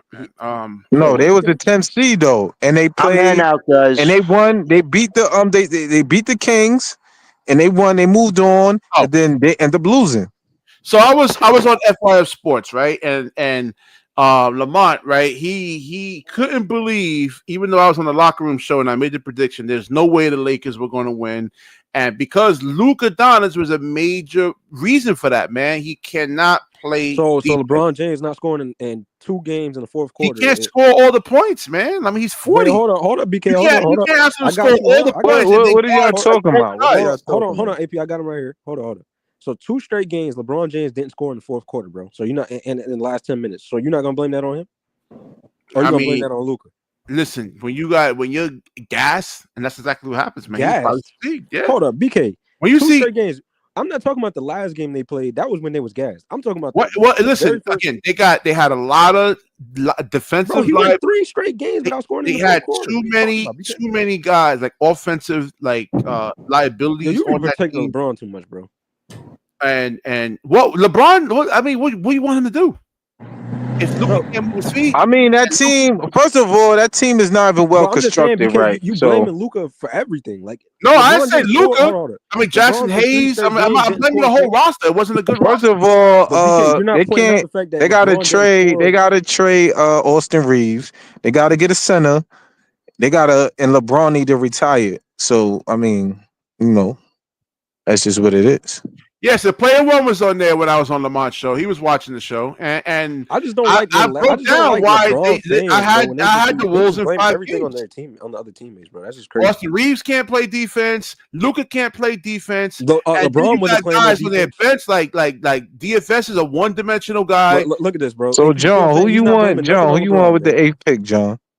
So LeBron gets no blame then, BK. 3 straight games without scoring in the fourth quarter. I mean, I don't know, man. I mean, hold on. Correct me if I'm wrong. You blame Kyrie Irving for doing the same thing in 2021. Yeah. But you're not getting I could put some blame to LeBron James, but it's not all his fault, you know. But it's all Luka's fault, though. I didn't say that. I said it was yes, Luka. You did. It was. Hold on, let me finish. What was I saying? Okay, yeah, you got DFS who can't like provide you anything else besides shooting, and he wasn't playing good defense. Vando can't score, right? He could play D, but again, you got to be able to put the ball in the basket too. You can't really do that. So it wasn't a good roster from an offensive perspective and defense. I get all that, bro, but yeah, listen, bro. Neither that LeBron James need to retire. That series showed me that LeBron needs to hang it up, bro. No, that series showed me that LeBron needs help. You know, they gotta get better. What? Oh my god, bro. I'm dropping off, bro. This is nasty. No, I'm just saying. I put blame on LeBron. I'm not saying he's not totally help, bro. I'm not saying that. I'm just saying, but like, want to build around a 40-year-old man, bro. This is nasty. Just look at the roster, bro. That they didn't match up well against the Timberwolves. I agree with you. That's what I'm saying. Yeah, look at the roster. That's not. Hold on. Blame LeBron, bro, because they would actually had a chance if you would have kept AD. I don't know. That was Rob Pelinka, man. Rob Pelinka. Oh, nah, it's Rob Pelinka, man. Stop it, bro. He's a horrible general manager, man. You don't think horrible? He's Sean Marks? Horrible, man. Horrible, man. Bro, that's not all on him, bro. I mean, what you want? Everybody can't be a perfect GM. To be honest with you, like, some people get luck. So you defended Sean Marks then?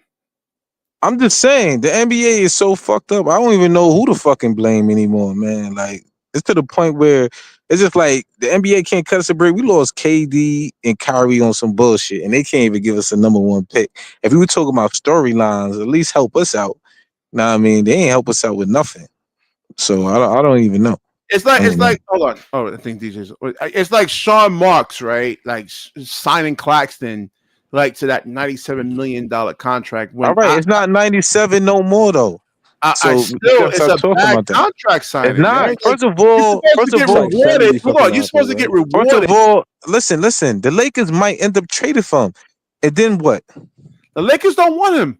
If they do, how? You listen. They made a whole. They made a whole show about Claxton. He's not saying they do. He's just saying if. Like he's just saying if. Listen. He's not an untradeable. He's not like a Ben Simmons. He's an untradeable contract. He can get traded. So don't get it twisted. Yeah. BK, I see your point. I mean, he ain't gonna help them. He ain't gonna win no championship. He ain't gonna help him. I don't know. I mean, listen. The Lakers are desperate for a center. I'm not saying they're gonna overpay, but they're gonna pay something. The center they need to help Luka because everybody knows the centers that's actually like successful with Luka is like a really physical big man, bro. No. Lively, you're not getting. First of all, bro. You need a lob threat, not a physical, not no MB type of center. No. Well, MB's not physical. Yes, he is. No, but Daniel Gafford is. Daniel Gafford is. All right, being soft. All right, Cat is soft, but he's still a physical center. Like Gafford and first of all, what physical center the Lakers going to trade for? Like who? No, I'm saying there's none right. Well, I don't think there's none right now. If you look at none right, once again, like I said, they are desperate. But they might end up doing. Listen, when a team is desperate, lob threats, but they're physical on defense. No, but when a team, first of all, Claxton could guard on the perimeter on switches. The Lakers might need that. I'm just saying what Luka. I'm not talking about. Luka. Listen, I'm talking about what Luka needs, bro. All right, Luka needs a lob threat. Luka needs a lob threat. They have to be lob threats and physical on defense. Lively and Gafford were very physical on defense when they were playing in the playoffs, bro. Yeah, exactly. Daniel Gafford ain't they're physical guys. Claxton's not. We see like third string centers actually really having career nights, blocking man. Shots. They have to be shot blockers. That averages like 6 points Claxton a game. doesn't provide any of those things, but he's not physical. Yeah, and Lively and Gafford hit their free throws too. That's the difference. Yeah, that's true too. He says, Orange says Nick's contract is actually just the right size to move it onwards. I mean, y'all just looking at you moving off of Cam Johnson. Who you moving off of? I want to know your. I don't know who you. Yeah, exactly. Everyone's saying the same thing. He's a defensive liability against centers. What are we talking about? Exactly. He is. Yo, y'all in the comments, bro. Name the players y'all want gone and who y'all keeping, bro. To be honest, y'all mostly gonna probably just say Cam Thomas keep, right? Because I ain't gonna lie, that's probably the only player we keep. I would say Cam Johnson, man. He just provides more value. I'd rather have him. No. To be honest with you, blow this whole shit up, I'm not man. saying BK. I'm saying blow this whole shit up, man. BK, you saying what? Keep Cam Johnson the only player you want to keep? Because again, Cam Johnson starts on a lot of teams. And, no, we don't want no fucking Cam Johnson, bro. We not in no contending spot. Trade that nigga, man. Trade him. You know what? I mean, that's probably the only bargaining chip you really truly have. Man. All right, so trade him before his value go low. Before he gets hurt. I think it already is low, bro. Even worse. No, man? No, the year before that was low because he was hurt. It's lower to the standards of last season because you're not gonna get. No, it's not. The season before he was hurt. He couldn't even get on the floor. Not like this past season. I'm talking about. No, this past season his value is higher than what it was the year before. So let's get rid of him now. Trade Cam Johnson. No, I mean, AP. I'm saying his value is high.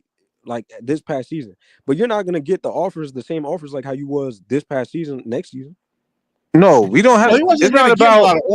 First of all, we could trade him before the draft. You crazy, bro? We was getting offers from the Nuggets, Lakers. They ain't make no moves, bro. Nah, but they were trying to lowball him. I think though, man. They lowball. Yeah, they didn't want to give up no picks for him. Sean Marks wanted 2 first-round picks. Teams that teams wanted to get first-round picks. But Houston could have used them. Right, OKC, we could have turned into OKC and got more picks. They win that series against Golden State. They needed shooting. Hold up, BK, you tend to forget OKC was making offers. We could have got some draft picks off of that. No, I mean Sean Marks, he wanted the farm for him, man. Because like I said, to come to the ability to actually come off screens and be able to catch and shoot, not just be like a guy who stands there in a corner. And thinks Cam Johnson's the next Michael Jordan, bro. This man, Sean Marks, don't know what he's doing. No, hold on, DJ. Let me finish, man. What I'm saying is that him being able to come off of picks from either side and be able to hit the threes at a high clip is really, really valuable.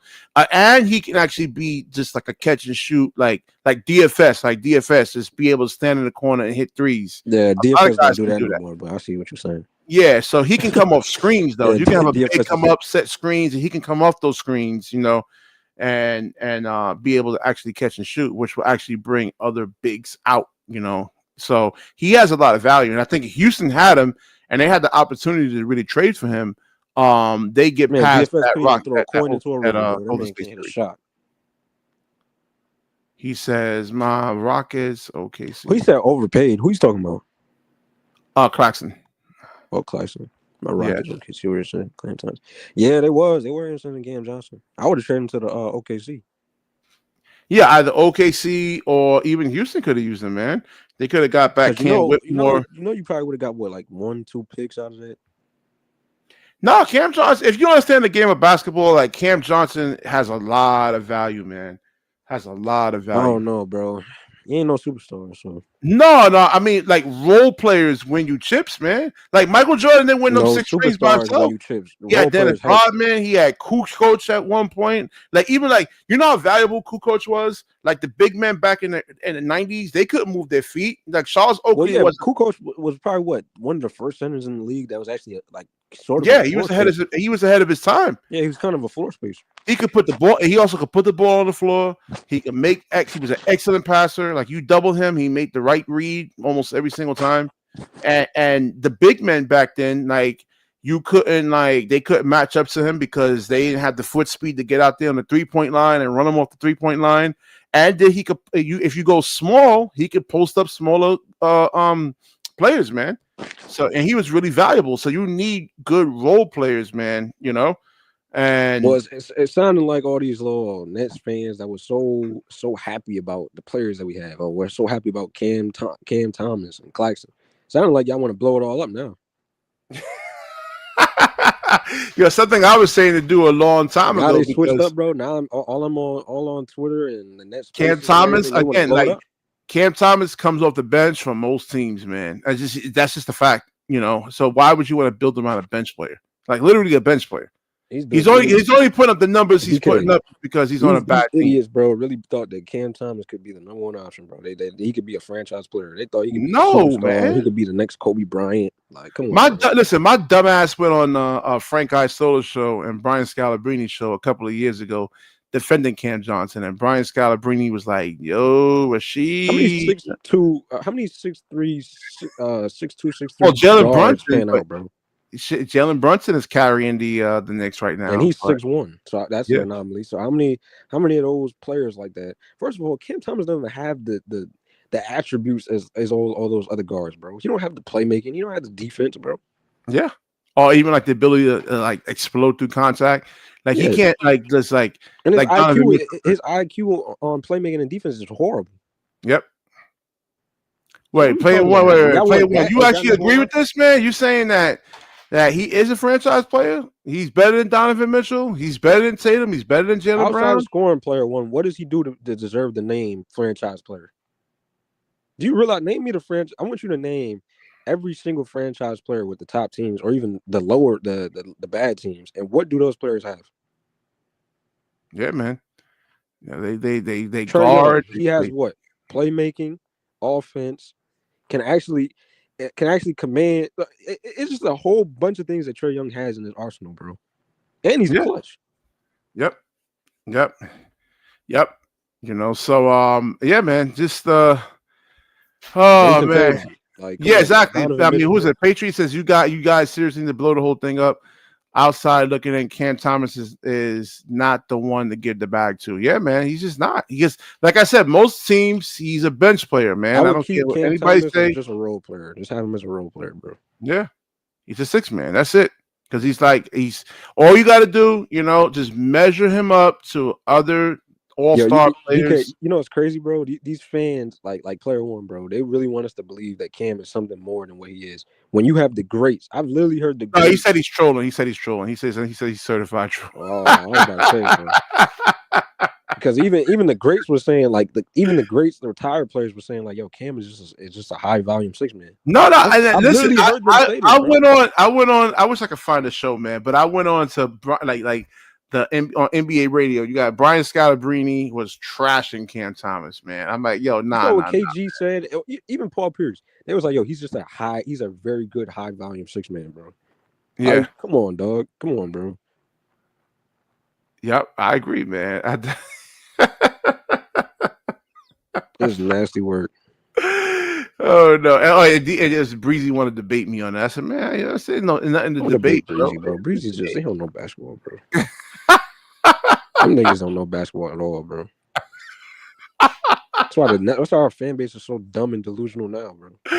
Yeah, I think a lot of fan bases are like that, man. Nah, bro. I think ours is like one of the worst, bro. We're so delusional and just dumb, bro. We really honestly believe that these dudes that score a lot is like so great, bro. Like, that's crazy. Yeah. Nah, you gotta play defense, man. These dudes really honestly believe in their heart of hearts that Carmelo Anthony could win them a ring. You put Carmelo on this team, these Nets fans will honestly believe that he could get you a ring. All right, hold on. Let me go back to the draft, man. I see why we don't deserve a top 5 pick. So let me go back to the draft real quick over here, man. So you think it's over? You don't think like the 8th pick can really help? We don't deserve no damn top 5 pick. Not with this dumbass fan base. I mean, damn, man. And the free agency looks bad, man. Pissed off, bro. Nas Reed is really like the only player out there, man. The only player. Just idiotic, bro. The franchise is horrible, bro. I'm taking player one. I'll take Peyton Pritchard over Cam Thomas. Okay, every time I look at this draft order, bro, I just get pissed off. So do you think the draft is like? I mean, they said this is a deep draft. You heard me say I knew the draft was going to be rigged.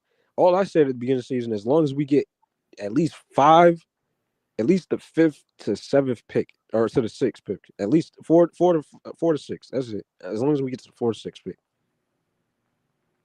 Yeah, I don't know, man, because I even like VJ Edgecombe as the offensive. That's what I wanted. I actually wanted the 5th pick. I'll be actually fine with if we got the 5th pick.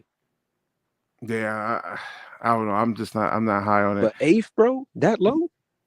Derek Queen or Kaman is not that good, Oren. He's not that good, man. He's not. And all you gotta do is just measure him up to other Marks bigs. not drafting a big man. Trust me, bro. He's not. He don't He's like. not He don't really like tall that. big He's men. not really that good, man. I mean, his ceiling to me is like Rudy Gobert. You know, probably. Malawach, maybe. You know, but like if you have like, he could probably be another Zubac. Yeah, if you had Rudy Gobert, like had an offensive bag, man, like it's like some shooting, I'd say the Timberwolves are actually probably winning the championship, man. But like Rudy Gobert, like he offensively, like he's limited somewhat, man. So that's why I kind of hesitate on really saying they can probably come out the West. But Malawach, I'm gonna do a video on him either tomorrow. And he is a real center, but like I said, he's offensively challenged though. Player one, yeah, he is. I mean, Kinda he's like better than Jakob Claxton. Poeltl, maybe. Like, is that a good comparison? Nah, I think even worse, man. Worse than Jakob Poeltl? Yeah. Well, Jakob Poeltl is good. He's good. Yeah, worse. I'm thinking like I'm trying to think, man. I'm just when I say like, Yinka Dare, I'm not bullshitting about that, man. I listen. You see us drafting a big man, BK? I don't know, man. They already got Claxton already. Tall players. There was talks about that. Day'Ron Sharp. Watch we get like a 6'1" guy. Yeah, I mean, I wouldn't be surprised about that, man. Yeah, but we gotta see. I don't know, man. I watched a lot of Malawach because I'm preparing to do a film study on him, man. I'm just not blown away. I look at Naz Reid and I'm blown away. I was like, damn, this dude can like handle the basketball, like in and out cross. I mean, he could play with his back to the basket. He can come off screens. Like you see how quickly he gets his shot off. You know, I was like, damn, man. And then I look at Malawach and I'm like, you know, yeah, Patriot. I mean, that's good, but so was Zach Edey's, man. Like Zach Edey he had good. I mean, he's 7'4", 7'3", 7'4". Yeah, and like an inch shorter than Wemby. Yeah, so he couldn't even convert on a lot of his field goal attempts around the basket, man. And he was missing a lot of bunnies, man. He couldn't so I'm like, bro, just dunk it, bro. You like 7'3", bro. Yeah. These big men, I think it's just the tallness. Like they just be so. I see him as like a number 20, 21 pick, not a 6 or 7, man. You know, just big. That just tells you how bad the draft is, man. It's not a real deep draft, man. It's just not. Like I said, a deep draft is like the 96 draft where you got Kobe Bryant at number 13. That's a deep draft. Every strand we got to hear Nets fans is the best fan. Bro, what is he talking about, bro? We ain't no damn best friend. Yeah, but Nas showed a lot of this stuff when he was, you know, you said this city, it was packed for that Knicks win. Yo, I don't understand what happened to Boston Easy E, man. I don't know what happened. Yo, BK, I'm hearing yelling and screaming all down the street. I'm like, bro. Yeah, I don't know what happened to Boston. This is like why? How come? All right, my thing is, why the freak is Jaylen Brown not guarding Jalen Brunson? Like, why is he avoiding him, man? Like, I saw what Jalen Brown get in foul trouble. But Jaylen Brown's an excellent defender. I saw what he did to Tyrese Maxey. I was watching the Christmas Day game, and I'm like, he stripped Tyrese Maxey like 3 times. He almost won that game. I'm like, oh shit. Brunson knows how to like manipulate the refs and manipulate the defender to get foul calls. No, but like he's also like bully. So there was one possession where probably dunking that smoke, bro. Like Boston's not hungry. I don't think. I think they just got that championship, bro, and they just like. And what's up with Porzingis? Why he's coming off the bench for? Like, why did not feature no more? Illness. He talked about. Yeah, but like you got to feature him, man. Like he can give you 30, man. I don't know what happened, and he said it's affecting him. It's like he said something about his breathing, so that's why they put him in and put him out. You know, I don't. If I actually say what I actually really think it is, YouTube will take the stream down. I can't say it. They said he's been dealing with the illness for like 2 weeks. Yeah, I know exactly what it is. I just can't say it because then like YouTube will literally actually take this stream down, man. But I'm not gonna. That last game, he looked like he actually was like coming back into form, like looking a little bit better. Yeah, but you got to feature him, man. I remember there was like one time, and I know this is the regular season, bro. The regular season, it was like Jaylen Brown and Tatum was out. and Porzingis had back-to-back 25-point games, man, and won. You know, I'm like, damn, man. I said, but I don't know what's going on with Boston. Al Horford doesn't look right, man. I mean, Al Horford is like so old. He's really, really old. No, but I'm saying he's still not hitting his shots, man. Like he's not hitting his threes. And Boston, and Boston has no bench, BK. Yeah. Outside of Pritchard, I mean, who else do they have on the bench? Yeah, that's true, man. But I'm just saying, it's over. For Boston, like Mitchell Robinson shouldn't be playable in this series, man. Like they're not even like. I'm watching Boston, bro. They don't even look like they even won the championship. Bro. I know that's what I'm saying. I'm like, what the hell's going on, man? Like it's pathetic. Is that rigged now, man? Like, damn. Exactly. I was like, it's like they playing like it's practice. They just shooting a bunch of threes and just not getting back on defense. They just look horrible, bro. Yeah. They're not playing hard. I don't know what's going on with them, man. I'm telling you, bro. It's that it's like they got a championship and then now it's just all we really don't care. We got a championship already. I got my ring. If they are going to trade Jaylen Brown, player one, man, send them over here, man. I mean, was it Sean Marks actually had a chance to really trade for him? Jaylen Brown got problems with Josiah, bro. You know you don't like. They said Jaylen Brown has a knee injury though, so y'all remember what Jaylen Brown said about Josiah, bro, when he was defending Kyrie Irving? Yeah, man. And I gotta do a stream on that too. Is that Josiah is the new James Dolan? Because I remember like nobody wanted to go to the Knicks because of James Dolan, man. I mean, this was like 15 years ago. 20 years ago. Nobody wanted to go to the Knicks, Marks, bro. And give James Dolan a lot of credit, man. I mean, he's just like, I haven't really heard a word from him, man. You know, he's been keeping his mouth shut and letting people that knows what they're doing, you know, run the actual show there, man. Shout out to the Knicks, bro. Y'all win this championship, it's gonna be like a riot or chaos, bro, running the streets. Yeah. So looking at Mikal Bridges' production, man. You really think, and looking at this draft, I think I really think they won that trade, man. I think both teams won the trade, honestly, but this draft is not that good. We got the 8th pick. Well, I mean, I give us the idea. The idea was to actually get the number one pick. Yeah, I see what you're saying. We did lose this year, but for the long term, I think we won. But I don't know, man. You talk about the percentages in the next draft is they only got one pick in the next draft, man. And I mean, I'm gonna try to bring Lamont on. I like Mikal's production on defense though. His defensive production has been pretty good. Yeah, and he's been scoring, man. He scored like he's not. How many points he had? Like I said, man, they have he's not made to like score within like 7 to 5, like 5 to 7 seconds on the shot clock. It's got to be at least give him some time. Yeah, he needs like 18, 19 seconds, but you give him the ball 5 seconds on the shot clock. No, that's not his game. He's not like that offensively. But I mean, he does for his career. He shoots 38% from the 3-point line, which is above average. Like he's about to be Knicks and T-Wolves in the finals. Yeah, man. Yep. And I think he did towards Achilles. The Warriors don't come back, because I still think it's not confirmed yet. But you know, I think Boston did. I mean, Tatum did really tear his Achilles, man. I don't know. He couldn't put no weight on it, man. He was in a wheelchair. You didn't see it? That I'm saying, he was in a wheelchair. Yeah. But tough, bro. Tough Tatum. He ain't gonna be back for a while. Nah, T-Wolves is definitely beating the Knicks, man. I mean, that's for sure, man. I'm telling you, NBA is rigging this thing for like Julius Randle. It's like rivalry. Julius Randle versus his old Knicks team. Cat versus his team that traded him, bro. He's a free agent next year, man. And then you got Ant-Man versus his old teammate, Cat. Like, come on, bro. You don't know yeah, the Pacers, man. I don't know what happened to Cleveland. Man, the Pacers getting swept, bro.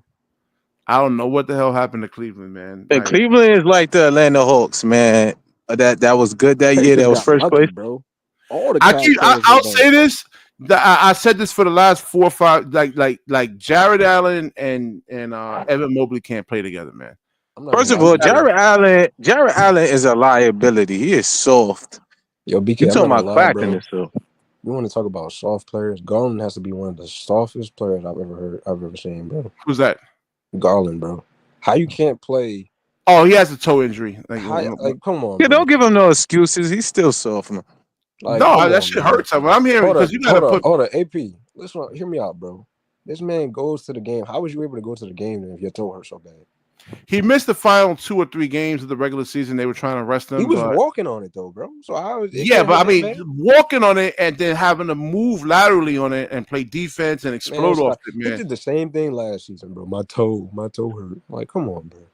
I mean, to be honest with you, that thing, like, into place. Kenny Atkinson can adjust in the playoffs. That was always a thing about him. So you gotta have players to adjust with, though, man. If you don't have, I mean, first of all, they the number 1 seed. They the number 1 seed. Playoffs and regular season are 2 totally different seasons, man. All right. That's my whole point. That's why I said the Cavs is overrated.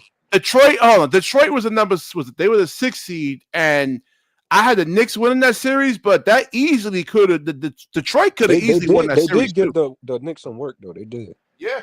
If what's his name, Malik Beasley, who's a known 3-point shooter, didn't go ice cold. I don't know what happened to him, but they could have won that series, man. You know, I was shocked. What got into Malik Beasley, bro? He's never played like this a day in his life, bro. Yeah, that's what I'm saying. He was just missing and clanking. I'm like, what? No, I'm talking about how he played this season and leading into the playoffs. I'm like, bro. He's playing this well. I've never seen him play this well. But he was missing a lot of open 3-point shots. Well, yeah, in the Knicks series. That's what I'm saying. I forgot his percentages, but he can actually. Did you see his numbers this season, bro? It was really good. They might bring him back. Well, I mean, shit, hopefully he produces, man, in the playoffs. You know, but yeah, man. But K takes a lot of attention off of Malik Beasley. And Donovan Mitchell just got hurt. So who y'all think gonna win, the OKC or the Nuggets? Who you think getting out Nuggets, that? I got Nuggets in 7. I don't know. Like they wearing out. Turn up, bro, and watch playoff Jamal Murray activate. Yeah, well, I mean, it's been a good series so far. Bro. I don't either, but yeah, Jokic, he missed a lot of threes though, man. He has to be able. He's been bad these past 2 games, even though they won the one before. 2 years, like he hasn't been hitting the 3 ball. His free throws, BK. The free throws is crucial. He had a chance. I think it was the game before to tie the game up. To if he had his 2 free throws and he missed both of them, and they cost him the game. No, that was last game, but the game before they won.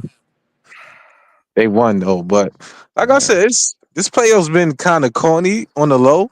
Nah, it's been good though, man. You crazy? No, the last rounds was good, but this rounds is just like who we gonna have the Pacers? Who we gonna have the Pacers versus the Knicks in the Eastern Conference Finals? Yeah, that's what I'm saying. Jokic missed. He only hits 2 out of 8 threes. I think AP is saying is like there's no like excitement. There's no excitement, man.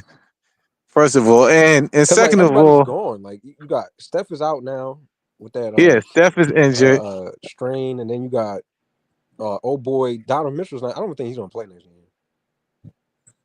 Yeah, I mean, who else? It's gonna be the Timberwolves versus either OKC or the Nuggets, and then it's gonna be the Knicks versus the Pacers. That's corny. No, I think it's gonna be T-Wolves and Knicks in the finals. It might. Right, that will be good basketball, man. I don't. That's not good basketball, man. This should just be. I mean, it is. You got Cat versus his old team, then Ant-Man versus his old teammate. Nah, man, that shit ain't. Damn. That shit ain't no. That shit ain't no. And then think about this: Dante DiVincenzo versus his Villanova people. Look, I rather the Cavs or Boston versus fucking OKC and the top teams. Or whatever. I mean, you know what I'm saying? I still got Cavs in 7 if old boy plays the Cavs. You said the Cavs? Wait, do y'all know if he? The Wolves are actually fun to watch, man. Like I really enjoy watching. I mean, the only player that's fun to watch on the Wolves is fucking Anthony Edwards. That's it. Nah, man. Like even watching Nas Reed is fun. I like watching him play. And, Nas Reed. All right. That's 1. That's 2. Who else? I like Jaden McDaniels' athleticism. Come on, that's not fun to watch. Like fun to watch is like Steph Curry. DiVincenzo's. I like him. He's gritty. Like he's fun to watch is like fun to watch is like Jimmy Butler. Is like Steph Curry. Watch, bro. T-Wolves is actually fun to watch. I They got mean, the the athleticism. only, They got the defense. like I said, the They got only the player that's scoring. fun to watch is Anthony Edwards. That's it. I like watching. I actually like I watching. like. Honestly, I really like the whole team. I like Julius I like the whole Randle. team, bro. Yeah. I don't like Julius Randle's Gobert actually though. playing I'm well, not gonna lie. man. BK, I'm not gonna lie, bro. Rudy Gobert's starting to grow on me, bro. Yeah. Nah, he ain't. He ain't there. He's been I playing. ain't gonna lie. His playoff series is probably his. He's not. Really, he's not even playing. He's not playing out of control, man. He's like, Yeah, he's really bro. making the I'm not gonna lie, passes. bro. This is probably his best playoff series so far. Yep, bro. it is. Yeah. He's not I trying don't to. know. It's still. I don't know what AP watching. Rudy Gobert been balling this playoff series. No, Yeah. listen. I didn't say you said exciting to watch. Like It you is. don't excite me. It is. You said Rudy Gobert excites you to watch? No, I said that the I whole didn't say Rudy team, Gobert the whole excites team me in to watch. itself. Oh, they're physical, no. they're I athletic, was The naming the team players. excites you. You said the team, though. You said that. No, I was naming the players that's exciting to watch on the teams. Well, the way Yeah, I said Rudy Gobert. been playing, bro. You've been playing like Yeah. you're Shaq. That's not exciting to Even watch, Julius though. Randle, man. I mean, I kind of hated his game like 4 or 5, but he's really been playing well, man. I'll give you Julius Randle, but fucking They put up Gobert. the stats, bro. BK, did you see the stats on NBA on TC? This is the first time in playoffs and Julius Randle's playoffs career that he's actually been playing well each game, bro. That's crazy. Yeah, he's hitting the shots and he's passing. They double team him. He doesn't hold the basketball. They showed the numbers. He passes it immediately. They were Like, showing that he was. I don't know, inconsistent in the man. It's playoffs to the with them. point where I'm disinterested in the NBA because it's rigged, and I don't even care for it no more. So He just upset about the Nets, bro. I understand. no, I'm upset. It's not even because I don't even care. To be honest with you, I don't even care if the Nets would have never got the number one pick or whatever. It kind of tuned you off from the NBA. No, I mean, what really got me upset is all the top teams shifted off the worst because that's told them I'll lose out. All the teams that was worse than us end up not even getting in the top 4. Well, listen, even if you get Cooper Flagg, man, he's not going to be able to score 25 points a night, man. No, all right, but listen, I'm just telling you why I'm disinterested in the draft because all of the fucking teams, all of the teams with the worst record than us, end up not even getting in the top 5. The Nets still would have been bad regardless with the first pick, man. You need a roster. All right. Once again, all right. Maybe their defensive efficiency. All right, you said we bad without even the top 3 pick. All right, we bad with the top 8 pick. No, I mean, only thing Cooper makes it like for the show's sake, man. I mean, it makes that's the whole point. That's the whole point. As far as winning, right? They just Cooper Flagg. I don't think it was about winning though, because we all know that we still gonna lose. I mean, we're not gonna get you anywhere. All right, but you think they're gonna tank? First of all, you think they're gonna tank for AJ next year, knowing what happened this year to them when they tank? They're not even gonna do that shit. The team is still gonna be like last in defensive and offensive. Watch this man. AJ goes to the OKC Thunder or the Spurs or the Lakers. He might. No, they still can get him. I mean, I would be. Oh my gosh! Wow. Listen, let me know who y'all think AJ. You think AJ's better than K Cunningham? Who? You think AJ will be better than K? We don't even know. He's not even in the NBA yet, so we gotta wait. Hold up, BK. I'm not gonna lie. You know who I think is gonna go to Detroit? Cameron Boozer. Oh, they get him. No, that's if Detroit don't. That's if Detroit don't make the playoffs. It don't matter, bro. No, it does matter. First of all, if Giannis ends up leaving the fucking Bucks, I guarantee you the Bucks get the number 1 fucking pick. Know what I'm saying? Patriot, what happened? You get Cooper here. Bro. He's gonna be like, he's gonna be putting up decent numbers. The Nets aren't gonna be able to put a good roster, and he would just look bad, man. Because like you have to be like, I look at Paolo. Like, player 1, you tripping, bro? Yeah. You gotta stop overrating these college dudes at player 1. I mean, what else you gonna do? Only thing we could do is trade for Zion right now. Crazy, player 1. Player 1, you gotta debate me on that one, bro. There's no way. You gotta. All right, well, we in the more. I don't know, Solar Wing. Like I said, I'm gonna do a Kaman Malawaj video this week, man, and we'll do a film study on him. I'm not convinced. I'm thinking Yinka Dare. DK, put down on the screen. He said we instead of cool, we get Kaman. Yeah. No, I just answered this comment. Oh, man. Y'all funny in the comments, sarcastic. I'm just like, because like I said, I've seen him as his strength is like a really like a pick and roll guy. But again, all right. So BK, what do you want the Nets to do next year? Patriot, it doesn't matter if you get a bunch of picks. It's not going to I matter. don't know, man. There's nothing there, man. I mean, I want them to get Nas Reed, but like if he comes here, like he probably can get paid more money. What is he talking about? But he has to take on more offensive responsibility. Like right now, I don't know how much he's making. So right what now. you want the Nets to do though? What you want the Nets to do? You want them to try to tank again? Player one, you my guy, but I can't stand behind. I can't stand with I don't know. So you want them to try to tank again? I have to put my GM cap on. I'm trying to think what I would do. Because John was talking blasphemy, talking about we ain't tank all the way, and all of the teams above us that tank end up not even being in the top 4. So Patriot, our GM is Sean Marks, bro. You know he. Come on now, bro.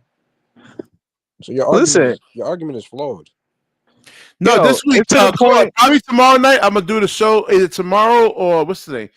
Probably Wednesday night. I'm gonna do the show on. Come on, I'm gonna bring Lamont from FYF Sports on. And we're not even gonna get bro. Sean Marks don't like big men. Yeah, we need. Listen, you need skilled bigs, man. Unless you got like a really good team, like how the T-Wolves have like a really good roster, like around a Rudy Gobert. But you need skilled bigs, man. You know, like you do. You really do, man. I mean, I don't think Kamon is that skilled for his dumb moves that he made. Or yeah, good looking out, man. Thank you. He says, I mean, in the last 10 years, bro, you really honestly believe that he's gonna draft a 7-foot big man? He don't like 7-footers. He like 6'8" centers there, bro. Come on now. Well, you got. We don't know. First of all, we don't know what he's going to do. And who? BK, you said who?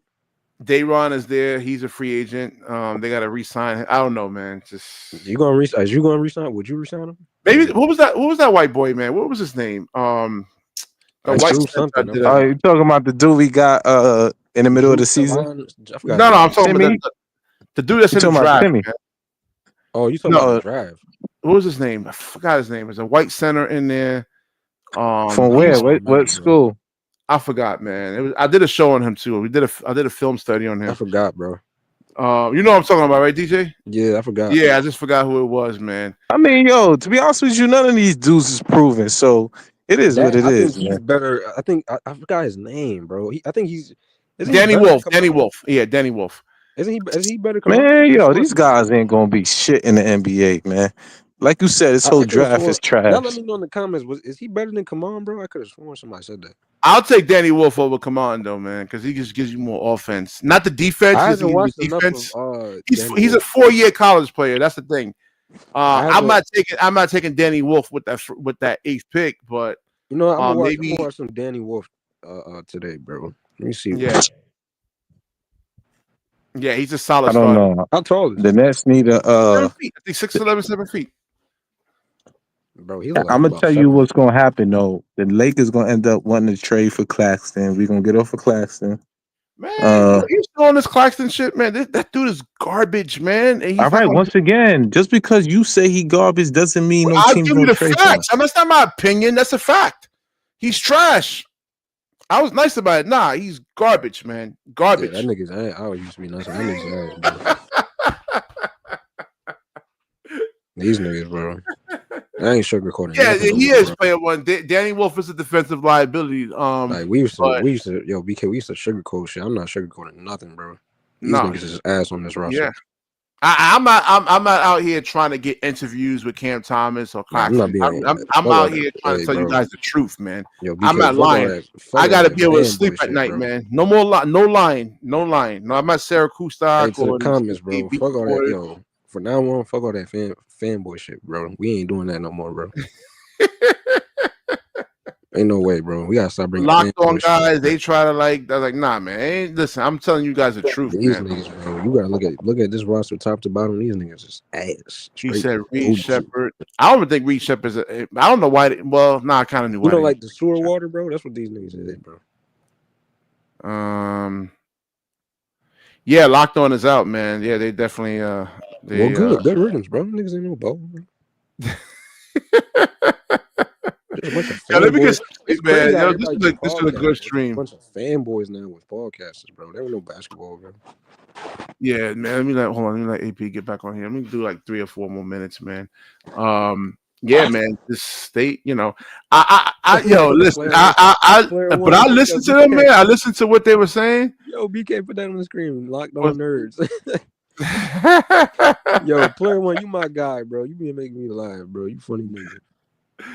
Nah, because they had this elitist. I didn't like them because they had like an elitist mindset, man. Like they were better than. Nah, you just don't like different styles than yours, man.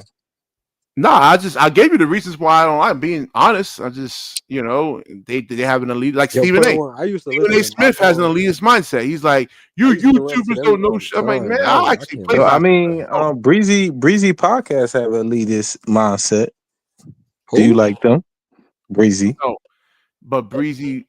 No, you named somebody. I thought he said. I'm talking about like Stephen A. Smith, like talks down to like people like me. Like, all right, and Breezy don't talk down to people like you. No, well, I know more basketball than Breezy. So how can he talk down to me? Well, he think. Been dead, my brother. That's been dead. Nah, I'm good, Oren. I got a good job. Good money, man. I'm good. Well, I'll tell you what. Anytime I want, I have freedom. The minute we started seeing Cam Thomas drop 40 straight in 3 games, but that was the minute the Nets died. Not even the Nets died when Kyrie did that bullshit. That's when the Nets died. That's what I said, player. When I was like, yo, they talk as if like they just talk like from fanboys. They don't break down the game. Like there's a difference between breaking down the game and talking from a fanboy perspective. The Locked On Nets. He's talking about. They try to placate people's emotions. They placate. I mean, listen, we could go on multiple Nets podcasts. He play basketball, bro. I mean, you don't gotta play basketball to know it, but it's just like, bro, it's the difference between like, just a difference, bro. Now, I barely gotta fight myself to do this show, Oren. It's nigga, a lot. You don't gotta fight, nigga. It's a lot of work. It's easy doing this shit, man. This shit is a lot of work, man. It's really not. AP, you got to think, bro. There's no topic. You think there was no topics? Oh, now there's definitely no topics, bro. That was definitely no topics. But I got to figure out. I got to try to make good engaging. I got to do thumbnails. I got to do titles, man. First of all, you got to give the regulars, my black brothers, just get ready to just drop videos about Cam Thomas dropping 40, bro. Yeah, inefficient 40 points, man. He has and losing. You talking about inefficient? He's been efficient this year, so don't say inefficient. About, first of all, listen. Got him doing that. Listen. Once again, you talking about Cam Thomas like he the worst player on this team. I can name you several players that's worse than Cam Thomas on this team right now. So the most, AP, the most entertainment we're gonna get is watching Claxton miss his free throws, bro, every time, bro. Yeah, we go watch Claxton miss his free throws. We go watch. What's that? Depressing, bro. Because I'm just really thinking I'm looking forward, predicting how the future about to go, bro. This team is. That's why I said I'm not watching the NBA no more. I'm done. I can't. Yo, good luck, bro. I ain't watching the Nets. I'll come up here and just chat it up, bro. Talk it up with y'all, bro. I didn't watch the last 20-something games with the Nets, man. I didn't watch. Nigga, I'm not watching the NBA. Period, nigga. I probably watched out of the whole last season. I probably watched No, first of all, listen, AP, you gotta reward teams actually really, really trying to win, man. What teams is trying to win? Like you can't reward Dallas, Spurs, Detroit. First of all, right? No. First of all, listen. There was talks about Detroit not even making the playoffs, man. Wait, hold on. Who? Spurs is you don't think who not making the playoffs? No, there was talks this year about Detroit not even making the playoffs. Remember? Yeah, they said they had Detroit. No. They said they're gonna make the jump once they fired the coach, and they did. That's what they talked about. I don't know about that player one. Had them, bro. Not interesting. Not even making the play-in, bro. Go look it up. Once again, they made off-season moves. They got Tobias Harris. They got they actually ranked them not making the play-in, bro. They got Tobias Harris. They got that shooter. What's his name? Nobody said he couldn't ball. Look at these fanboys coming in here, bro. He could play. It's just that again, Tyrone, man. It's he's. If you take Cam Thomas off this team, and put him on most teams. He's coming off the bench. He's like Son, Minnesota. listen, you keep saying, once again, can you name several players on the team better than him? Can you do that? No, I said get rid of the whole team. No. All right. So say that. Don't focus on one player because it's worse than players than Cam Thomas on this team. He didn't say many other players. He said no. The reason he said Cam Thomas because I keep bringing him up, and that's where Tyrone brought him up. I just no. Y'all was speaking about him before Tyrone brought him up. Y'all was. Don't sit there and lie. No, it wasn't a Cam Thomas show. It's a Cooper. I never said it was a Cam Thomas. Listen to what I said. Y'all brought him up. Y'all did. I didn't bring him up. I just. Who brought him up then? I don't know. I gotta go back and listen to the show. All right, listen. Well, one of y'all brought him up, and then that's how y'all started talking about him. But he said that comment as if we saying Cam Thomas is. He said what? No, but the issue is the issue is this team. Cam Thomas is probably the second best player on the team right now, and y'all sitting here. Again, all right. So all right. The last live stream, I kind of. If we was to take like. If we was to take, let's take what's his name on Detroit, man? Hey, player one's right, bro. At least some of these other teams got stars to trade, bro. We don't got nothing. Let's take Kay Cunningham, right? Let's take Kay Cunningham, and we put him on Minnesota, right? Right now, we can have a serious debate, AP, you and I, on who's the number one option on that team. If you take Cade right now and put him on Minnesota, Jalen Brunson. If I just take Cam Thomas right now and put him on Minnesota, so who's the number? So can you name? All right. So I want you to answer the question. Who's the number 1, 2, 3 options on the Nets right now? But again, I mean that's fine. It would be answer the question. It would be. I would say Cam Johnson. To me.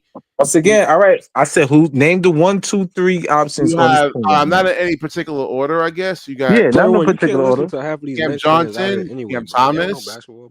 Okay, what a pin down screen is. Who else, man? I don't know who's the third. All right, exactly. So my point is to you. Our team is so trash, and y'all sitting there picking on Cam Thomas. Nigga, I can name a whole bunch of players on the team that's really ass. First of all, you said what's name was gonna be nice this year, and he's not. And you talking about he's gonna spread the floor, and he's not. Who's that? Clowney. You said, Clowney's gonna be. No, Clowney is not. No. What do you shoot? Clowney is. His percentage is improved. I mean, no. My thing is, y'all think Clowney's gonna be some type of all-star. Pull up the numbers, bro. You gonna be sad when you pull up the numbers, bro. Pull up the numbers. No. All right, if he didn't play them, the percentage still would be the percentages. I could have sworn it was like 30, 35, something like that. Once again, you talking about he's spreading out. You talking about he's going to spread out. He can spread out the percentage. He was 27% coming out of college, right? And no. You listen. I'm telling you what you said previous this year. You said, he's going to have a breakout season. He's going to spread it out. He's going to be way better than Claxton. He's actually showing improvement. I don't know what happened this season. All right. So what happened, BK? I ain't gonna lie. I don't know. He didn't play that much. All right. This is my point. We have way worse problems than Cam Thomas. He has to work on his game, man. Like he has to get stronger. He has to have more layers to his game. My thing is, what about Whitehead? What about Wilson? What about fucking? No. Listen, that's my whole. See, y'all making my point. We have way more bigger problems. Came on the stream. We said that. No. I'm talking to BK. We have bigger problems than Cam Thomas. We have way bigger problems than Cam Thomas. Way bigger. You all said that at the beginning of the season. Everybody. No. But y'all keep focusing because all y'all ever talk about is Cam Thomas. I'm looking at the rest of the roster. I'm like, what the hell? Like nobody care about the rest of the roster, man. Nobody cares about Cam Thomas. Is nobody cares, bro. Nigga, I care about the rest of the roster. You're just harping on one thing we said, bro. No. Because listen, you keep talking about one thing. Listen, I could go to multiple streams where I talk about Cam Thomas only. I don't talk about no other players. That's not true, bro. No. I'm not letting it go. I'm not letting it go. All right, the whole team is trash. I'd rather you say that than just pick on one player all season, bro. I said that already, man. I said that. No. Listen, go back and listen to him. The only time I always talk about Cam is when he has the topic as Cam. Like that's it. So wait, so y'all ain't talking. Who brought up Cam this time? No, we said I brought up Cam. All right, so he was shooting 36%. We had brought up Cam because we was like, previous season. Now all we're gonna have to watch is just Cam Thomas. We ain't gonna have nothing to watch now because we didn't get a top 5 pick. All right, so who else y'all want to watch? Nick Claxton? Y'all want to watch Wilson? Nick Claxton, he is weird. No, my thing is with what I said about Noah Clowney is that y'all wanted him to be an all-star player. I'm like, Devin Jackson Jr., who's way more skilled than Noah Clowney, can't even. First of all, you the one that was caping for Noah Clowney. Nobody was but you. You were. I didn't say he was going to be an all-star. No, you said he could spread out Joker. He could make the other centers play defense on him. Could, yeah, I mean, if he no. He's not even consistent. He said Keon Johnson. What about Keon? He said Keon Johnson. Oh, he said he might leave. Well, yeah, go ahead. You can leave. I don't care. Hold on. So coming out of college, Noah Clowney shot 27.3% from the 3-point line. And when he got into the NBA, he's shooting 36.4%. Well, that was the previous season, 23-24, which is above average. Average is about 35%. And this year, he regressed a little bit from 33 to 33%, but he had to shoot more attempts, though. So, again, we got to see. We got to just see more of a larger sample size from him. That's it. You know? First of all, we gotta find lightning in a bottle at this point. If he can listen, well, player one, to be honest, bro, the problem is that like most of our fan base, just like if you look on Twitter, podcasters, they just only value scoring, and that's what the problem is, bro. You think that's only our fan base? No, I mean, listen. We talking about our fan base. I'm not talking about you said only our fan base. That's your quote. I'm using your quote. You said only our fan base. He's a poor man's DFS, man. At this moment, Timmy Whitehead, all them dudes can go. Well, first of all, what's the name was out of the league already. Keon Johnson wasn't even in the league at one point. So listen, so who would you keep on this team right now? Nobody, bro. Did you listen to what we said? We said nobody. All right, so hold on. BK, I heard BK say. I heard BK said. Wait. I heard BK said he would keep Cam Johnson. Should have came on here at the beginning of the show. No, I heard BK say he would keep Cam Johnson. We ain't about to keep beating on. All right. So DJ, you want to get rid of Cam Johnson too? I just want to get this on the record. I said get rid of Cam Johnson. Like, okay, cool. Season. No, cool. So BK, you on your own on that one. What's that? Cam Johnson. What about? I you know what? At this point, I would trade him. I would get rid of him. Because, all right, cool. All right, good. Because the thing is that what are they talking about? Y'all want to keep you can't like he's again like Cooper Flagg. He's going to be more valuable to a team in the playoffs. I mean, you're just wasting his talent right now. That Keon Johnson is a scrub, bro. Let it go to the comments, bro. Let it go. Keon Johnson. He's not. He actually the reason why he's been passing some improvements this year, though, man. I don't mind keeping Keon, not as a starter. No, how? What? You want to keep Keon? On the bench? No, bro. You bugging, bro. I'm out, bro. You bugging. Keon Johnson. BK, you smoking, bro. Keon Johnson. Keon Johnson, bro. I didn't say starter. He's worse than Cam Thomas. Yo, player, when you hear Keon Johnson. You hear this nigga? Well, he has to work on. He has to hold on. Where's my guy? He has to work on like a floater, even though he's not. Listen, he's worse than Cam Thomas, bro. Just let it go. Player one, you gotta come up here and cook BK for me, bro. I can't do it right now, bro. You really said Keon Johnson. I didn't say. I didn't say make him into a high level. We said keep him. We said trade.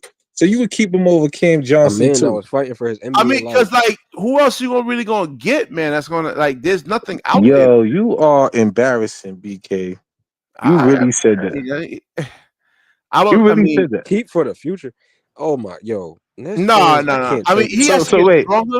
So you would keep him. So you would keep him over Cam Thomas.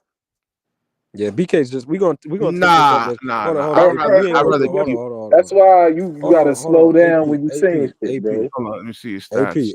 BK, I'm gonna give you some leeway. You just tired. You just talking nonsense. That's all it is. All right, so last year he shot 40% from the 3-point line. To the comments, bro. Don't take that serious, bro. He just tired. You know, he has a lot of work. I don't know, man. He's just a guy. He's what's the perfect comparison for him, man? And y'all don't worry about John, bro. Y'all think I hate John, bro? I don't hate John. The perfect comparison to him is garbage juice. John just emotional. That's all it is. Yo, man, the Claude Smith, the Nets actually did it themselves, man. We didn't do anything, man. They actually put themselves in this position. I would even player one. I would even have them as roster fillers, bro. Jalen Wilson got to go. Why did we waste a draft pick on that nigga? Yeah, it was a low draft pick, man. It I wasn't don't care how low it was, bro. It was the second round pick, so I don't care how low it was. Like I said, bro, that nigga need to go too. Oh, he but should be in the league. I ain't gonna lie. John said we should build the team around him, though. No, that wasn't John. That was somebody else. No, that was dude. John. John never said that, bro. I'm about to did that one, bro. He never said that, bro. Yes, he did. When he won the summer league, when he won the John was when he won the summer league MVP, he said we should build around Wilson. That's what he said. John was saying he needed to be a third option. It was this dude. Come on, that's summer league, man. All right, and that's what we was John telling never him. said build around him. It was that dude you brought up here, BK. Like the difference between the summer league, G League, and the NBA. Like he was hyped, but he never player one. He was hyped about it, but he never said being. It's different when Jalen. He said first of all, I'm gonna call. He said Jalen Wilson is better than Cam Thomas. We should build the team with him. We got the pieces, and he was naming the pieces. Can make way more. Johnson can get you assets. Man, Claude, man, I don't know if I want to watch basketball no more, Claude. Like, I ain't gonna lie. I don't know. Can Cam Johnson really still get you some assets, bro? I mean, we waited too long, bro. My opinion. Houston.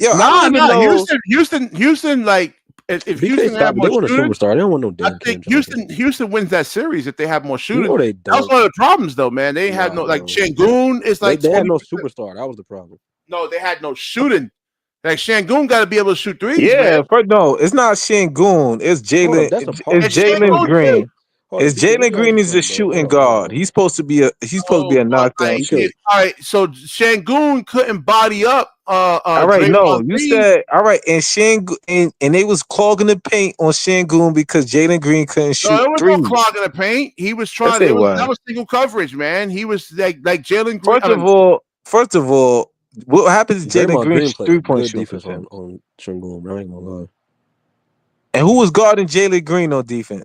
They were trapping him, man. They were trying. Yeah, they wasn't. Yeah, they wasn't trapping him.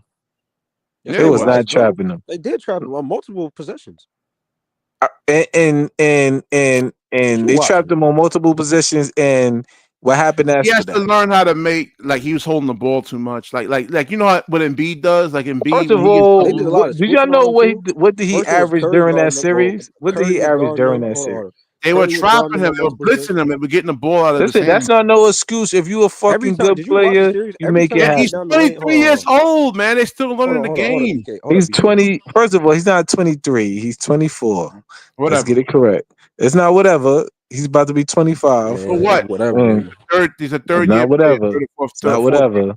Y'all like to lower the age to make it seem like he got time to grow. He's 25. Yeah, man. They don't start making impacts at 27 years old. Again, he would never be a good shooter, and that's just that. He has. He's an athletic. So you said, all right, he has, but he's an athletic. How you know? Once again, he's not gonna be a good 3-point shooter, and that's just what it is. You got to take what the defense gives you. So if they're trapping him, he needs to get the ball out of his hands. First of all, they was giving him room to shoot, and they was waiting for his drive. Bro, every time they was trapping. Jalen Green drove down the lane, bro. They was sending like 2-3. Exactly. What? And you just made my point. They was trapping him when he drove. Listen, they was trapping him. They was trapping him when he drove to the lane, and all he had to do is step back and shoot. The possessions that me and him is talking about is when he came down half court with the ball, bro. That was when the possessions that he was trapped and blitz on, bro. Yeah, because he kept driving to the fucking paint. He should have just pulled up for every 3. Time he was on the perimeter about to shoot a 3, this man Jimmy Butler was in his face, bro, in his grills. First of all, he's faster. He's faster and more athletic, Jimmy Butler. Yeah, he's not supposed to let that remember, they're not going to just say, hold on. They don't They're not going to faster than Jimmy. They're not going to hold on, DJ. They're not going to just send a double team every possession. They can fake the double team, then they can come with a double team. Jimmy was playing good defense on him. I ain't gonna lie. Yeah. Once again. He's supposed to be. You let the old nigga like that play defense on you. No credit to Jimmy, bro, for that series. Yo, Jimmy's defense, bro. Y'all, they was talking like, oh, Jimmy. Yeah, there's Şengün too, man. Şengün. All right, so where's Jimmy defense this series? I mean, to be honest, bro, he gassed out, bro. I ain't gonna lie. All right. 36. I mean, he trying his best. I mean, his defense has been pretty good. I mean, it's so many players, bro. Nah, they just first of all they more athletic. They got way the more. Fucking Timberwolves is more athletic. I ain't gonna lie, he's playing okay defense. Julius Randle, you ain't gonna make somebody score. Julius Randle's a bull, man. He's like, hold on, BK. You ain't but Jimmy Butler is not playing defense on Julius Randle. He's trying to check. He can get switched on to Julius. No, Randle. but first of all, guarding Anthony Edwards is a problem. Y'all talking about? You said Jalen Green was going to be another Anthony Edwards. I said in the next 3 years. No, Jalen Green. Hold on. Jalen Green in the next 3 years would never be Anthony Edwards. Hold on. You realize Ant-Man put the work in. You see, and Jalen, you think Jalen Green gonna be Anthony Edwards? That's what I said. If he puts the work in, nah, man, he would never be Anthony Edwards. And and Anthony Edwards is younger than him. I mean, Jalen Green does kind of play like how Ant-Man did his first year. No, all right, but Ant-Man is younger than Jalen Green. Again, Anthony Edwards was putting the work in. He was working on his. And you think Jalen? And I asked you, do you think Jalen Green is gonna do that? I don't know. That's what I'm saying. Okay, I don't know. Right, well, listen, Anthony, it's different type of animals, bro. I think he will. We don't know that. We'll see. No. It's different types of animals. Anthony Edwards is a dog, bro. Period. Straight point blank. A dog. Know what I mean? And he, first of all, he was top 3. Wait. Time out. Let me finish. Let me finish. He was top 3. He was top 3 in 3-point percent shooting. Now this he year. is. Not 3 or 4 years ago, he wasn't. Listen, once again, he's younger than Jalen Green. Hello, he's younger than Jalen Green. Where's all he's younger than Jalen Green. He's more athletic than Jalen Green. He's a better shooter than Jalen Green. He plays better defense than Jalen Green. I can't tell. Ant-Man been shooting terrible in this playoff series. No. First of all, once again, he's a better shooter. I'm look once again. Pull up the numbers. Wait. No. Wait. Once again, listen to what I said. He's a better shooter than Jalen Green. You want to pull up Jalen Green's playoff shooting numbers compared to Anthony Edwards? You don't want to do that. You don't want to do that. Shooting terrible in the playoffs. All right, and Jalen Green wasn't. Jalen Green wasn't even getting past double-digit points. Did I say he wasn't?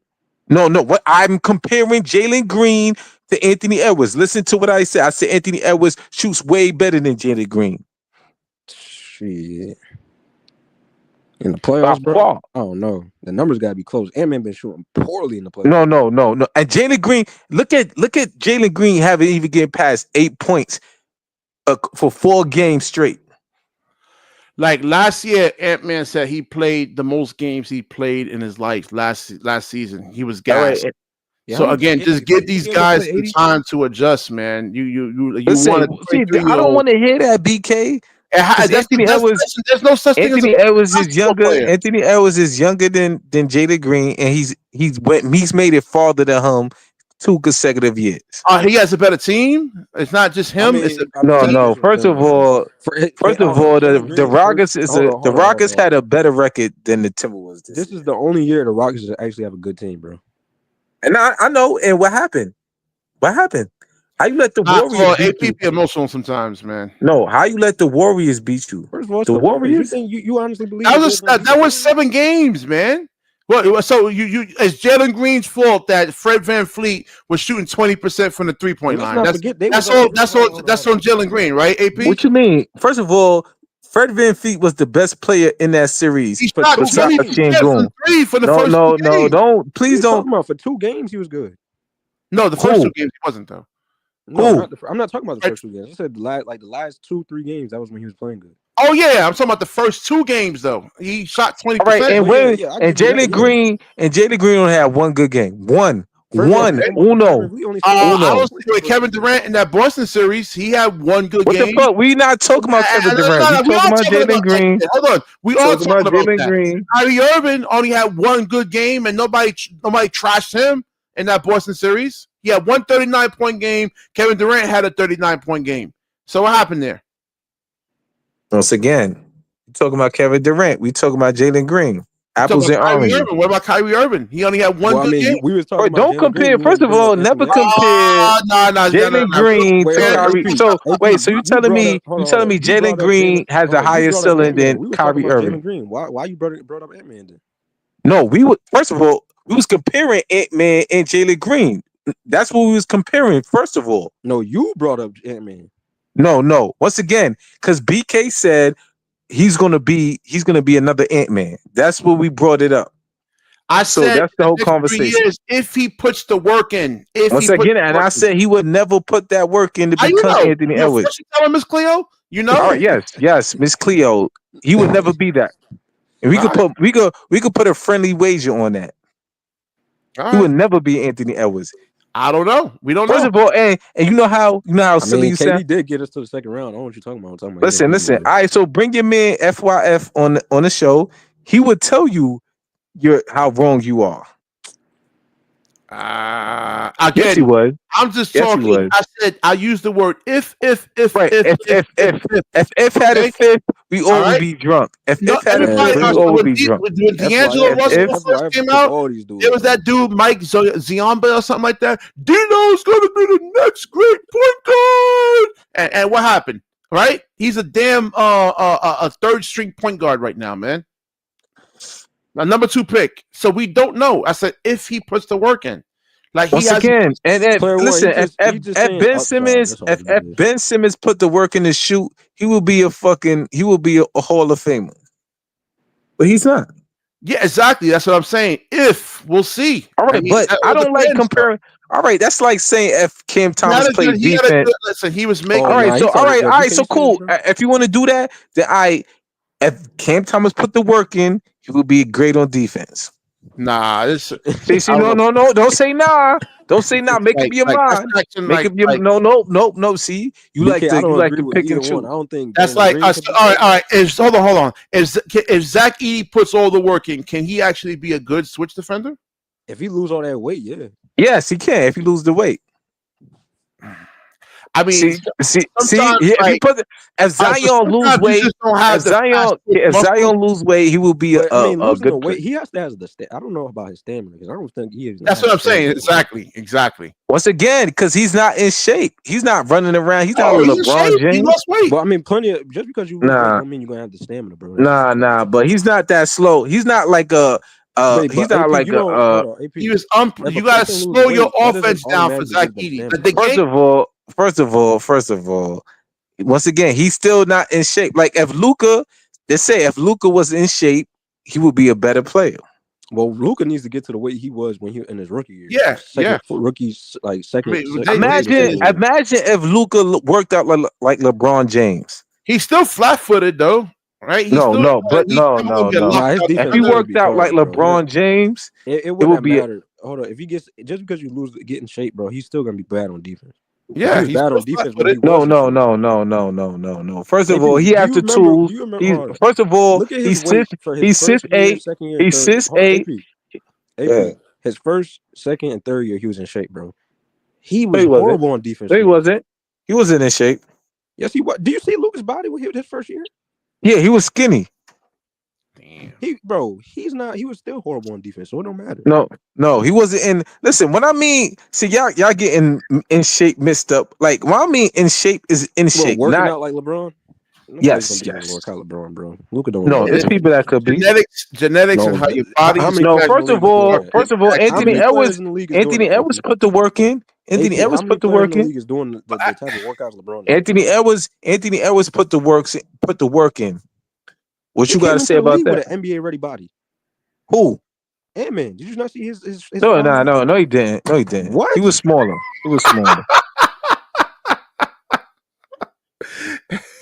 Ant-Man Did you hear? Hold up. Did you hear Anthony Edwards' story about how he didn't Steve Kerr muscle, but when he came into the league, he was already swole, bro. It wasn't like he was like he wasn't swole. He wasn't swole. Like, first of all, look at the numbers on his first season. He ain't do all of this shit that y'all saying now. Don't say that. No, he's shooting his threes much better. Everybody knows that, bro. No, first of all, he was first. Look at last season. He made a jump from the year before to last season when he was dunking on KD. He was doing all types of He shit. flamed out in the playoffs. He said it himself. He flamed out. He played a lot of games. It was the most games he ever played. All right, what do you know? Listen, no. Paulo, these dudes came into the NBA with an NBA ready body, bro. Yeah. No. I was like 250 coming in. All right, listen. That's not. Listen, I keep talking about NBA body. First of all, that Zion came in with an NBA body. He did. And what? Nah, he was fat. He was fat. He did. He was overweight. All right, that's my point. That shit don't. First of all, you have but they're wrong though. He wasn't an NBA ready body. Man, people say he came in with an NBA body. He was big. MB came in. Hold on, MB came in with an NBA body. No, he did. Nah. Yes, he did. Not from today. MB came in with the 90s. Wait. If it was the 90s, I would say yes. Not in today's NBA, man. Hold up. If he had such an NBA ready body, why did he play his first 2 years? Because he was injured. Because of what? What was his body like that size? He has a generated knee. He was just injured. Exactly, bro. He don't work on his body. All right, but he had an NBA body though. You got skilled. Hold on, you got skilled guys at the 4 and 5 positions. If this is the 90s, like Joel Embiid could be 300 pounds and he won't get injured as much. But the fact is that you saw what happened in the playoffs 3 years ago. Man, Zion Joel Embiid got switched on to Cam Johnson. Cam Johnson dunked on him. Joel Embiid has to slide laterally to try to block his shot, and he got hurt. He hurt his knee on that one play. It does mean something when you have an NBA ready body at 18. That means you can handle the contact. You can handle the physicality, bro. Exactly. Not really. See, Anthony AP, he thinks that it's not physical, man. Oh, they don't play no defense in today's NBA. I mean, in the playoffs. You said that. I didn't even say that. I'm just saying. You said NBA. You said NBA body. A lot of players. You said NBA body. A lot of players don't come to NBA. First of all, all right. Let me ask you a question. Does KD have an NBA body? Answer that question. I don't know. It's tough with KD, bro, because he's 240 pounds, but KD has an NBA body. Let's answer the question. Nah, not like a LeBron or Giannis, but perimeter, like in terms of being able to move his feet, slide his feet, and no, I asked you. I said NBA body, bro. Not down NBA body. That's unfair though to point out KD because he's an anomaly, bro. Does Brandon Ingram have an NBA body? No. Yeah, he does. He does. He does. Now he do. Now he does. Yeah. Now he does. Okay. I mean, yeah, he put. Does Mikal Bridges have an NBA body? What Brandon Ingram look like? He actually put on weight. Nah, I wouldn't say he does, man. Because that's one of the problems too with Mikal Bridges is that he can't explode through contact. Like he still can't. He'll drive the basketball, and if you could just move laterally with him, you can keep him in check. So he has to rely on his mid-range shot to really kind of get you off balance a little bit. But no, he doesn't have an NBA body, Mikal Bridges. Nah. But player one, you're right. But it's like KD is like, man, bro, you'll never see that. It's like if you put Kawhi, if it like he can't overpower guys, man, in the half court set. And Brandon Ingram wasn't even all that. I mean, Brandon Ingram was okay. He wasn't all that coming in. That was one of the problems with Phoenix this year, man. You just had a bunch of jump shooters, man. You don't have guys that Ingram was scoring like 15 points a game his first year. Yeah, man, definitely, man. And he was slim. He built up though. Yeah. Well, now, yeah. Oh, man. All right, let me wrap, bro. I'm gonna wrap this up, man. Good stream, man. 30 people, man. Almost like 400 views in 3.5 hours, man. That's pretty good. Ass, bro. Straight buns. Bro. Yeah, man. It's just I don't think I'll see these kind of numbers again. Player one, he says 718 fresh. Adam Silver has a hatred for the Brooklyn Nets. I just don't listen. He has a love for ratings. That's all. If you put Cooper Flagg on the Brooklyn Nets as they're currently constructed, Cooper Flagg would get exposed, man, because you can't just go in the NBA. It's like you see what's his name, Brzezinski, how he takes charges, right? You can't just go and just dunk on everybody, man. They'll scout you. They know what your game plan is. He needs to become more shifty as a basketball player. Work on his shooting mechanics, right? I think he's like 33%. We'll see how that translates into the NBA. Look at this roster from top to bottom, bro. Man, trust me, bro. Nobody's using this team on 2K, bro. This team is trash. Yeah, Coop, because like he'll be a bust if he was to come to the Brooklyn Nets or the Washington Wizards. I mean, he would be like labeled as a bust because like as a number 1 pick, you know, you look at Paolo Banchero, they expect you to come in and score 20 to 25 points a game.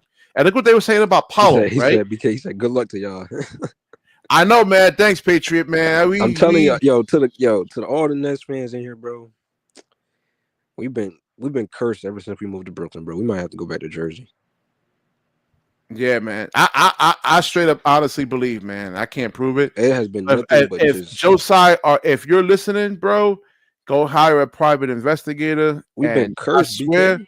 Sean Marks is secretly working for James Dolan, man, to keep this team. I mean, I never seen. He's like the worst general manager, man, I've ever seen. I mean, you look at where the league is going. He never adapted to that. I mean, you get rid of your stars, like the one thing that's keeping the team but interesting. I mean, exactly. Player one would say all of Cooper's flaws would be exposed on a bone. I mean, what have the Nets won in Brooklyn? Like, he has to go to Dallas, man. I said this. I've been saying this for I said it like a lot, like 25 times, 30 times. He has to go to a team like Dallas. He has to. A team like OKC, a team like the T-Wolves or New York, a team that already has like an infrastructure in place. He goes to like believe. I Wizards. think a lot of us is jumping shit, bro. I don't think we're gonna follow the Nets anymore anyway. Yeah, he says I'm a Knicks fan. I can't. I'm telling you, man. It's just bro. I might become like shit, bro. You already got my boy locker room. He's already a Knicks fan now. BK, I might just go to the Miami Heat full time now, bro. Listen, they're in better position than us. At least they have something. They got Bam and Tyler Hero, man. I'd rather watch those Bam, guys, bro. I mean, Khalil Ware. At least they have something exciting to watch. Yeah. He said, and the actual coach. Tyrone says Billy King. Nah, it wasn't. Listen, that trade they made for Paul Pierce and Kevin Garnett wasn't a bad trade. Hey, I might become a Denver Nuggets fan, bro. I'm watching other teams. I'm a Cade fan. I'm watching Cade next season. God willing, man. I'm watching Cade. That dude is like so fun to watch, man. I was like, that the way he shredded that Knicks defense, man. I was like, damn. Man, listen, bro. I didn't know. I watched Cade. I'm like, but I was like really, really watching him. I'd rather I'm like, watch Utah Jazz than the Nets. Damn, dude. Sheesh. What? Yeah, bro, they got actual talent over there, bro. I don't know how. If you're an owner, man, you own a business, and let's say you own a bar, and you watch other bars thriving, right? And you have like competitors, and your bar is doing bad, but all the bars across the street are really, really doing well. I mean, as an owner, I'm like, yo, what the hell is going on over here, man? Is it the customer service? Is it the manager?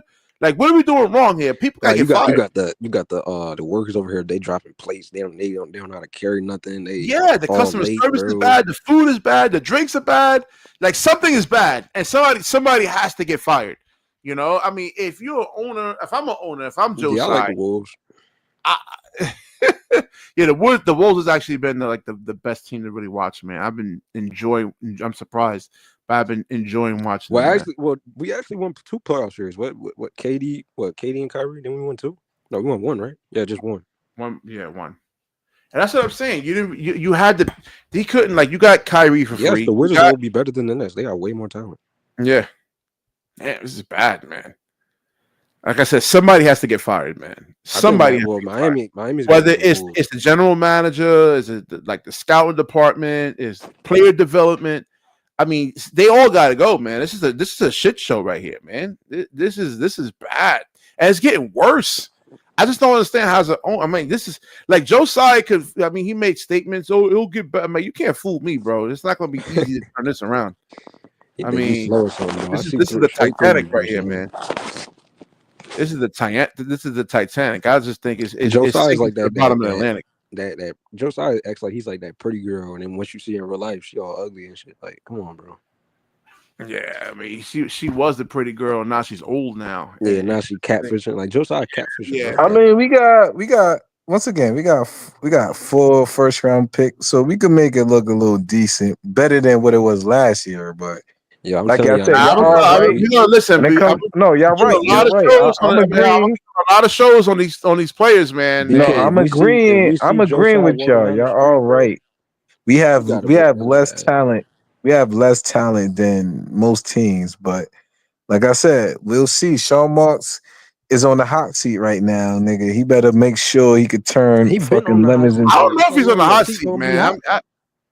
Most general managers we got fired. They must be doing something together. No, because I ain't gonna lie. The fucking reason first of all, no, Joe Tsai is the reason we in the position we in. Because if his dumb ass would have kept over, he not fired yet. Like Sean Marks got something. He got probably no, it's not because of Sean Marks. What I'm saying is Joe Tsai is the issue.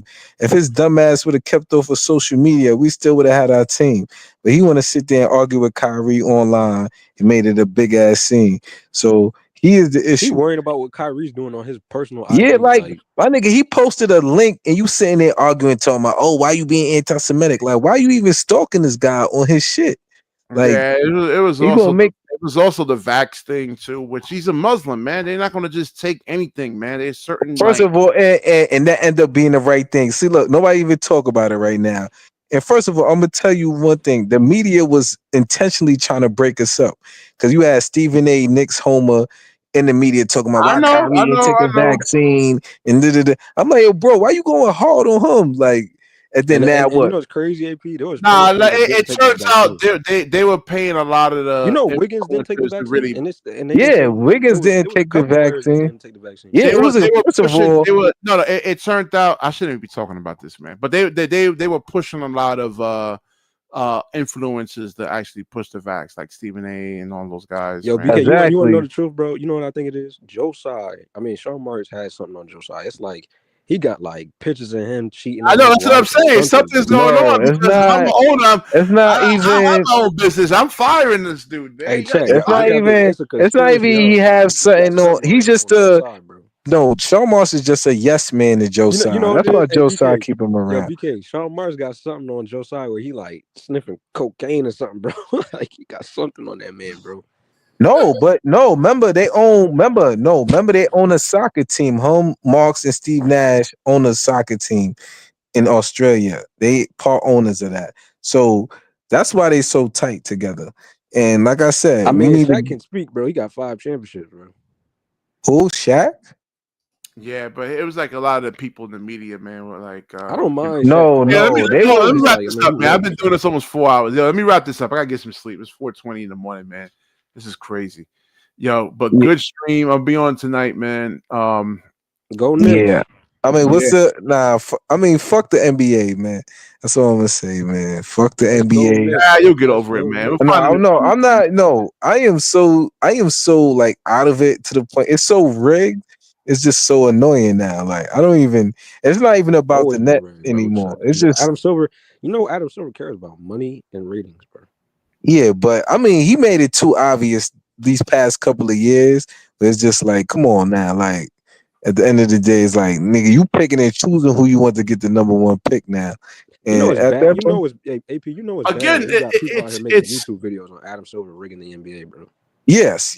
Yeah, there's a lot of good teams, a lot of good players out here, man. NBA, bro. Like it's like an hour long. Don't let the media with their marketing like just give you LeBron. Listen, first of all, that plays a part too. It's just to the point they talk about the same teams on TV. Yeah, it's just like, nigga, what's the point of even watching this shit anymore? I'm tired of this. It's a good game. It's good to watch, bro. Most of our the dudes, like the OGs, about to leave soon. They about to retire. So what is going to be? Yeah, it's going to be. It's going to be nobody. Like, yeah, man. It's who's the new people to market? Anthony Edwards. Kawhi, like, all about to leave. Well, Anthony Ant-Man said he doesn't want it though. He doesn't want to be exactly. I don't blame him. Who they gonna market? Shea Gilgeous, the foul merchant. Like I don't know him as a face. First of all, it would never Luka's be a no. wild version too, man. And you can't do Luka because you can't do Jokic because he don't got no personality. Yeah. So none of these guys got personalities like the era we had with Steph Curry, LeBron James, Kevin Durant, Kawhi, James Harden, Westbrook. Like I'm telling you right now, it's gonna be like hip hop, bro. Yeah, it's gonna be like hip hop. We're gonna have these new people that's not appealing at all. Like, you know what I'm saying? I mean, I'm gonna watch. No, they're appealing. If you understand basketball, they are. No, appealing. they're not appealing, their bro. I'm telling you. Talking about AP, their basketball game is good though. All right, I'm talking about on some superstar status appealing. They're not even that, bro. They're not gonna be like Steph Curry. They're not gonna be like LeBron James. You have idiots in the media, man. Like, Ant-Man, I ain't gonna lie, Ant-Man is probably gonna be the only thing I'm watching. Yeah, all right, that's you though, but he don't even want it. He don't want to be the face of the league. I'm gonna watch him for the game. Of course, listen, Ant-Man is one of the youngest favorite players I like. To me, he I mean, and it ain't gonna be, it ain't gonna be Wemby because Wemby is just like the media. Hold on, I don't care if the media has this person's in the face of the league. To me, it's always gonna be Ant-Man. No, listen, I understand that, but what the media is going to talk about every single fucking day. I mean, they mostly determines that Ant-Man, Tatum, Wemby, whatever. They're not even going. I don't even know if they're going to talk about them. Catching up to mainstream sports media anyway, man. People aren't watching it though, man. Yeah. People watching podcasts and all of that. Yeah, but at the same time, it's just like watch Gil's Arena, bro. Gil's. Nah, I could watch that. I could watch that. LeBron, bro. I ain't gonna lie. Nah, but the other ones, Sean McKinn don't like LeBron, so he is around. I will move this summer. Gil yeah, I don't know, man. I wouldn't. To me, I wouldn't blow that team up, man. That series is gonna win either way. Patriot. No, they gotta. First of all, they gotta blow it up because they too far over the cap. They gotta either trade Porzingis and I'm talking the Holiday. Rockets. The Rockets. Yeah, they should blow it up. I think they should. I think they should. No, they need one more piece. No, not blow. Excuse me. I said it wrong. I said it wrong. Excuse me. They need another piece. Hold on. As much as I love Amen Thompson, he needs to shoot better. He needs to work on his three ball. Listen. If the Rockets trade for Giannis, they will be in the final. They need a scoring guard, bro. They need Booker, bro. If they had Booker, they don't want to trade for Booker though. He don't. I don't know, but man. You don't like that? I like Booker over there with the Rockets. Yeah, but he's too soft, man. Because DJ, the reason why he don't like it because Green will have to go. Giannis is not getting you nowhere, bro. Like, come on now, bro. All right, but Booker ain't either. I mean, I don't know how it works. Şengün and Giannis together. I don't know, man. Like, yeah, it's not gonna work. When you. All right, so Wemby and Giannis work together? Yeah, they can work together because Wemby can space a bit better. He can space the floor. Şengün can't. I think, like I said, man, you were pretty much new to Şengün, and Şengün can't shoot. Şengün can space the floor. It's just in the playoffs he couldn't. All right, so why you don't like DJ's idea of getting fucking Jalen? I mean, getting Booker. Yeah, because he's not. Booker space the floor. Just look at Donovan Mitchell, right? Don't look at the last game, but look at Donovan. Donovan Mitchell. I see how Donovan Mitchell can actually get to the line. First of all, Booker is better than Donovan Mitchell. What? Yes, he is. AP Mitchell hasn't gotten them even, bro. Mitchell hasn't gotten past the second round in his whole career. Yeah, but look at his team. Look at his team. Nah, don't say. Yeah, look at it through the basketball lens, man. In Utah, you act like them Utah teams was trash. Them Utah teams was pretty good, bro. So why Steven Adams and Şengün work together then, BK? It didn't work the last game. What happened in Game 7? They kept fouling Steven Adams, nigga. He had a bad game, man. They kept fouling that nigga, bro. Was terrible when they was on the floor together, bro. Nigga, they was fucking out rebounding the Warriors, but they fouled them out. And yo, listen, AP, spacing in basketball is critical. Go all right, full court. Hold on. All right, so you say you full court with guys that can't shoot 5-on-5, and your team can't shoot for shit. Yeah, you. All right, so you say, all right, you saying spacing. Hold on, you saying spacing. You saying spacing, but you don't want Booker. So which one is it? No, I mean you gotta still be able to get to the line too. You can't. So just who do the Rockets line. need then? Who the Rockets need? No, they just got to get better. They got to Şengün got to be able to shoot the three. No, they need They still every player. The NBA is changing, bro. First of all, they need a superstar, BK. Even the Rockets exactly because if the Spurs you take Jokic, right? Hold on. Well, first of all, Şengün got to get stronger. That's one. No, Two, all right. He has to shoot. If you put Jokic and take Şengün out, they win that series easily because like Jokic could shoot the three. You know, Şengün, he was shooting 20% from the 3-point line, and he wasn't even his mid-range shots. He was wide open. He didn't take them. All right, so wait. If the Spurs get Giannis, who does the Rocket has to counter that? What if they get Giannis? Well, to be fair though, AP Şengün does play. If you look at the matchups, Şengün plays really well against Wemby, bro. Wemby be getting bullied. No, but all right, but you got two dogs and Wemby and fucking Giannis. He's gonna deal with Giannis. Nobody. No, Wemby's gonna be he's gonna space the floor out, man. Wemby has to get stronger too, man. All right, but my point is the Rockets need somebody, nigga. They can't be stagnant, nigga. They gotta make moves. Yeah, gotta get better, man. First of all, the Rockets is a piece away from being a contender. The Mavericks, how about Amen Thompson works on his free? How about he works on his free throw shooting? But yo, bro, no, listen. They gotta get a piece, nigga. They need a piece. Guys gotta get better. How about how they just work on their games? They go out. Amen Thompson goes out and works on his 3-point shooting. Şengün works to get stronger and shoot better, right? Which he should have. All right, but every team should have been stronger by now. Every team goes out and get a piece to get over the hump. You don't want that. They could have had Cam Johnson. They didn't choose to do that. That's not a help, nigga. They need a superstar. First of all, they have assets and cap space. They have assets and cap space to get a star, nigga. They have assets and cap space. Hey, bro, I like Jalen Green. He had a bad playoff series. I think the hate around him is crazy because it's like, okay, he had a bad playoff series. It's his first time in the playoffs. But, bro, he's not what they need exactly right now. He's not what they need right now. So you telling me Kevin Durant can't help the Rockets? If he wants to be just to space the floor out, yeah, I guess. I mean, so who else? When you get into those half-court sets, no, I mean, I ain't. You don't have to give up. You don't have to give up much for KD. How about Dylan Brooks? How about Dylan Brooks and 2 first-round picks? That's not gonna get them. That's not gonna get them, bro. I think it would.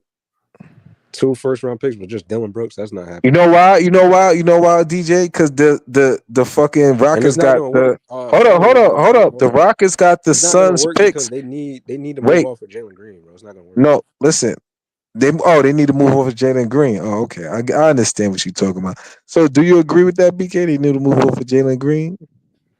He's just not what they need right now. He's good. It's just he had a bad playoff series. He has to learn how to. Just because he has a bad playoff series doesn't mean you have to move off. He has to. I think. Listen, he's just not what they need right. Exactly. He'll work on. I will give him one more year. He doesn't improve on passing out. Nah, you can't give him one more year, bro, because they don't have enough time. They're young. What are you talking?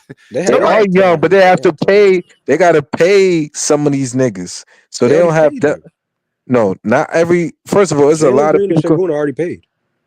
No, I'm talking about the younger ones. He said they got to have enough time. You can't give everybody a max contract, bro. Yo, Solo Wing said bald-headed demon. He does look like a demon.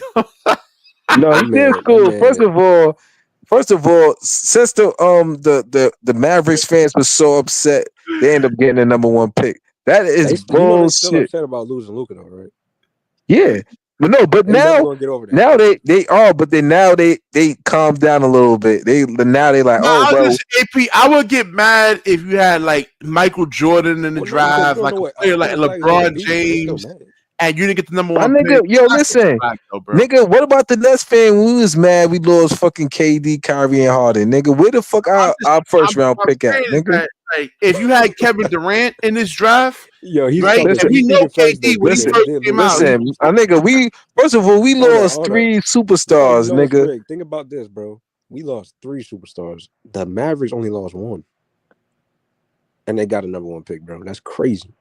Yeah, I mean, sometimes it's timing. AP, think about Nico Harris, man. Bro. Nico Harris is just like he turns out to be like a damn near genius. First of all, and the Spurs get Wemby, and they was come on, man. You know what's crazy? I said, we seen the Cavs. Hold on, we seen the Cavs get back-to-back number 1 picks, right? They got nigga. Because once again, they got the first time in NBA history that something like this. Oh no, I'm not. But my point is, it's so obvious now. Like it's just like to the point where really obvious like that back then, BK. Yeah, it wasn't like now it's all in your face, nigga. Like, well, they put a lot of money into Cooper Flagg, man, marketing wise. My nigga, I don't give a listen. First of all, if you gotta don't look at it from a fan perspective, just look at it from a business perspective. You was my nigga, ain't nobody. First of all, you turn the NBA like first of all, you put them in the West. And like it's to the point if Giannis go to the West too, like the East is just gonna be so depleted. If Detroit gets another piece, no, Detroit would never be a super. I can't say that though because the team is still Boston, Knicks, Cavs, Pacers. Detroit would never reach those teams, bro. Never. Orlando. Never. No, I'm not saying they're gonna beat the team. We're saying the teams that's good in the East. They're not going nowhere. Yeah. Oh yeah. You get Detroit. If Detroit gets let's say Detroit gets Detroit is not going to be a championship. Nas Reed. Let's say Detroit gets Nas Reed. They're not going to be a championship contender team though, and bro. BK, I'm gonna throw another team in there because we was having this debate like a couple streams ago, bro. Me, John, and Player One, bro. Toronto. Toronto might actually be good next season. They're not gonna be like top. Nah, they ain't gonna be good. They're gonna make the play-in. First of all, Toronto got screwed too. They was tanking with us, and them niggas. I mean, they got Brandon Ingram. Hold up, they was the only reason. Toronto was actually smart. They traded for Brandon Ingram. And now him, and then. To be honest with you. Yeah, you're right. It's not. No, y'all not looking at it. First of all, Brandon Ingram hold on to the ball too long. First of all, it's not. Yeah, it's not like, good as y'all think it is. You have 9 but seconds. Yeah, that works perfectly. First of all, Barnes does not space the floor. You have 9 seconds on the shot clock, man. You need like an elite shot creator, like a shot maker, right? First of all, First of all, when we said let's get Ingram, y'all like hell no, we don't want Ingram now. He fits with Scotty Barnes. Nah, he don't fit with them. He does not fit with them. If you had a better team, yes, he does because Scotty Barnes doesn't hold on to the ball. He's actually a passer. All right, but what about the rest of the other players? Emmanuel quickly, he's a playmaker. He doesn't hold the ball too long. What about RJ Barrett? He's a good player. He's the number 3 pick, man. He's pretty good. Please stop bringing up number 3 picks, bro. But he's a good quality. Stop bringing up number 3 picks, bro. Don't do that. So now they're gonna hold up, AP. So now they're gonna have RJ Barrett and Brandon Ingram doing like the scoring. But what I'm saying is, all right, I give you, they're gonna be the tops. I'll give you the 6th seed. They're not gonna be in the top 4. I didn't say top 4. No, I'm just saying you talking about contending teams. They're not even gonna be there. Yeah, they're gonna. I believe they're gonna make the play-in or get close to it. No. Like I said, the top 6. I give you. They'll be better than what they was this season. The only reason of course. Especially if their whole team was injured. Listen, especially if Giannis leave the East. And that I agree with you. You see hold on, you gotta pull up that roster one day, bro. That roster is tall as hell, bro. Like them dudes is tall, bro. Nobody's messing with them in the paint. First of all, the Raptors, the only shooting the Raptors got is Raptors fans in this chat. Only shooting the Raptors got is Dick guy or whatever his name is. I mean, either than that, that's not true. Yeah, Emmanuel Quigley is a good shooter. No, he's not. RJ Barrett has been a good shooter. He's a good scorer. Emmanuel Quigley is a good scorer, but not a good shooter. Hold on, Emmanuel Quigley shot 39% from 3 this year. Once again, what's the clip? What's the clip? Yeah, how much attempts a game? Well, I just said the percentage. No, you said the percentage. How much he shot a game? No. Oh, I don't know how many. That's what I'm saying. The good shooters they have. I know it wasn't like. Yeah, Player One answered the question. 5.8. It wasn't as many as it was last season because he got hurt this year. All right, 5.8 attempts is really not a lot. Well, he got hurt. That's a lot. I mean, that's decent. No. Listen, you saw why he got hurt. That's average per game. It doesn't matter if he got hurt. Yeah, but it doesn't matter if he got hurt because if he put up 5, hold on. Listen what I'm saying. If he put up 5 and then he got hurt, that's good for the sample size of him getting hurt though. No, for that but standard. but it's still percentages is what he RJ made Barrett per shot well game. from three. This is probably one of his best or better. Nah, he didn't shoot well. He shot okay from three. Not well. All right, bro. You didn't watch the Okay, listen, I said okay. I ain't say bad. I said okay. He didn't watch the Raptors, bro. No, so pull up the numbers. You said he shot well from three. It better be well. Compared to his Knicks days, he was no. Don't say compare. You say he shot well from three. Because somebody can shoot. Listen, once again, Nick Claxton shot 2% from three a game. AP is a no. really Once again, you said percentage. Are you listening? What did he shoot percentage per game? He gave you the numbers 38, 39%. 38, 39%. Attempts, that's pretty good.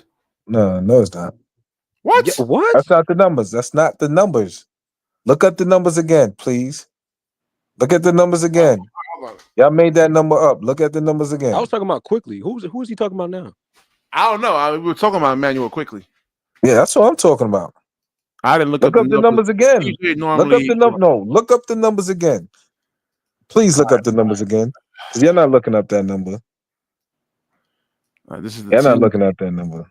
Man, all these guys can go. What about Drew Timmy, man? Who's that? That's that white boy. Yeah. Right. First of all, he's 6'9". He's not even that. He's 6'8". The high, I give him 6'8".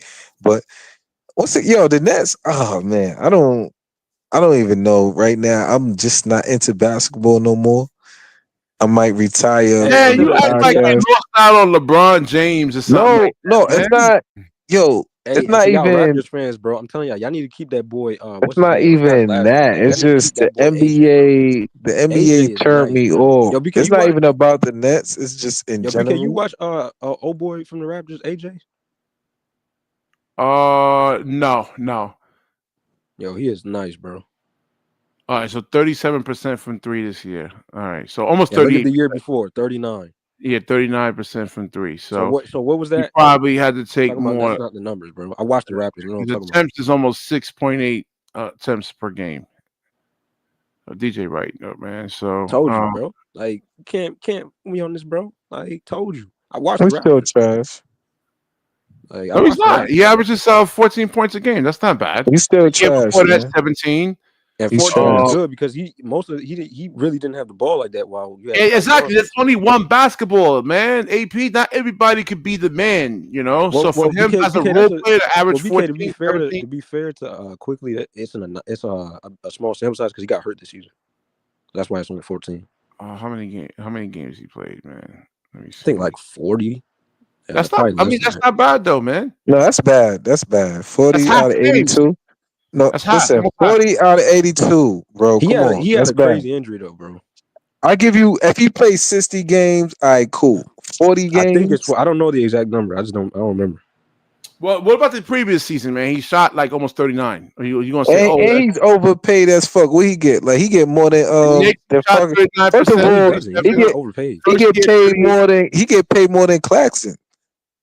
Yeah, because he's because like if you can provide space on the basketball court, I keep telling you, he's valuable, man. You overlook that. All right, but he's horrible on defense, though. He's horrible on defense. No, he's not. Guys that can't shoot and go play 5-on-5, man.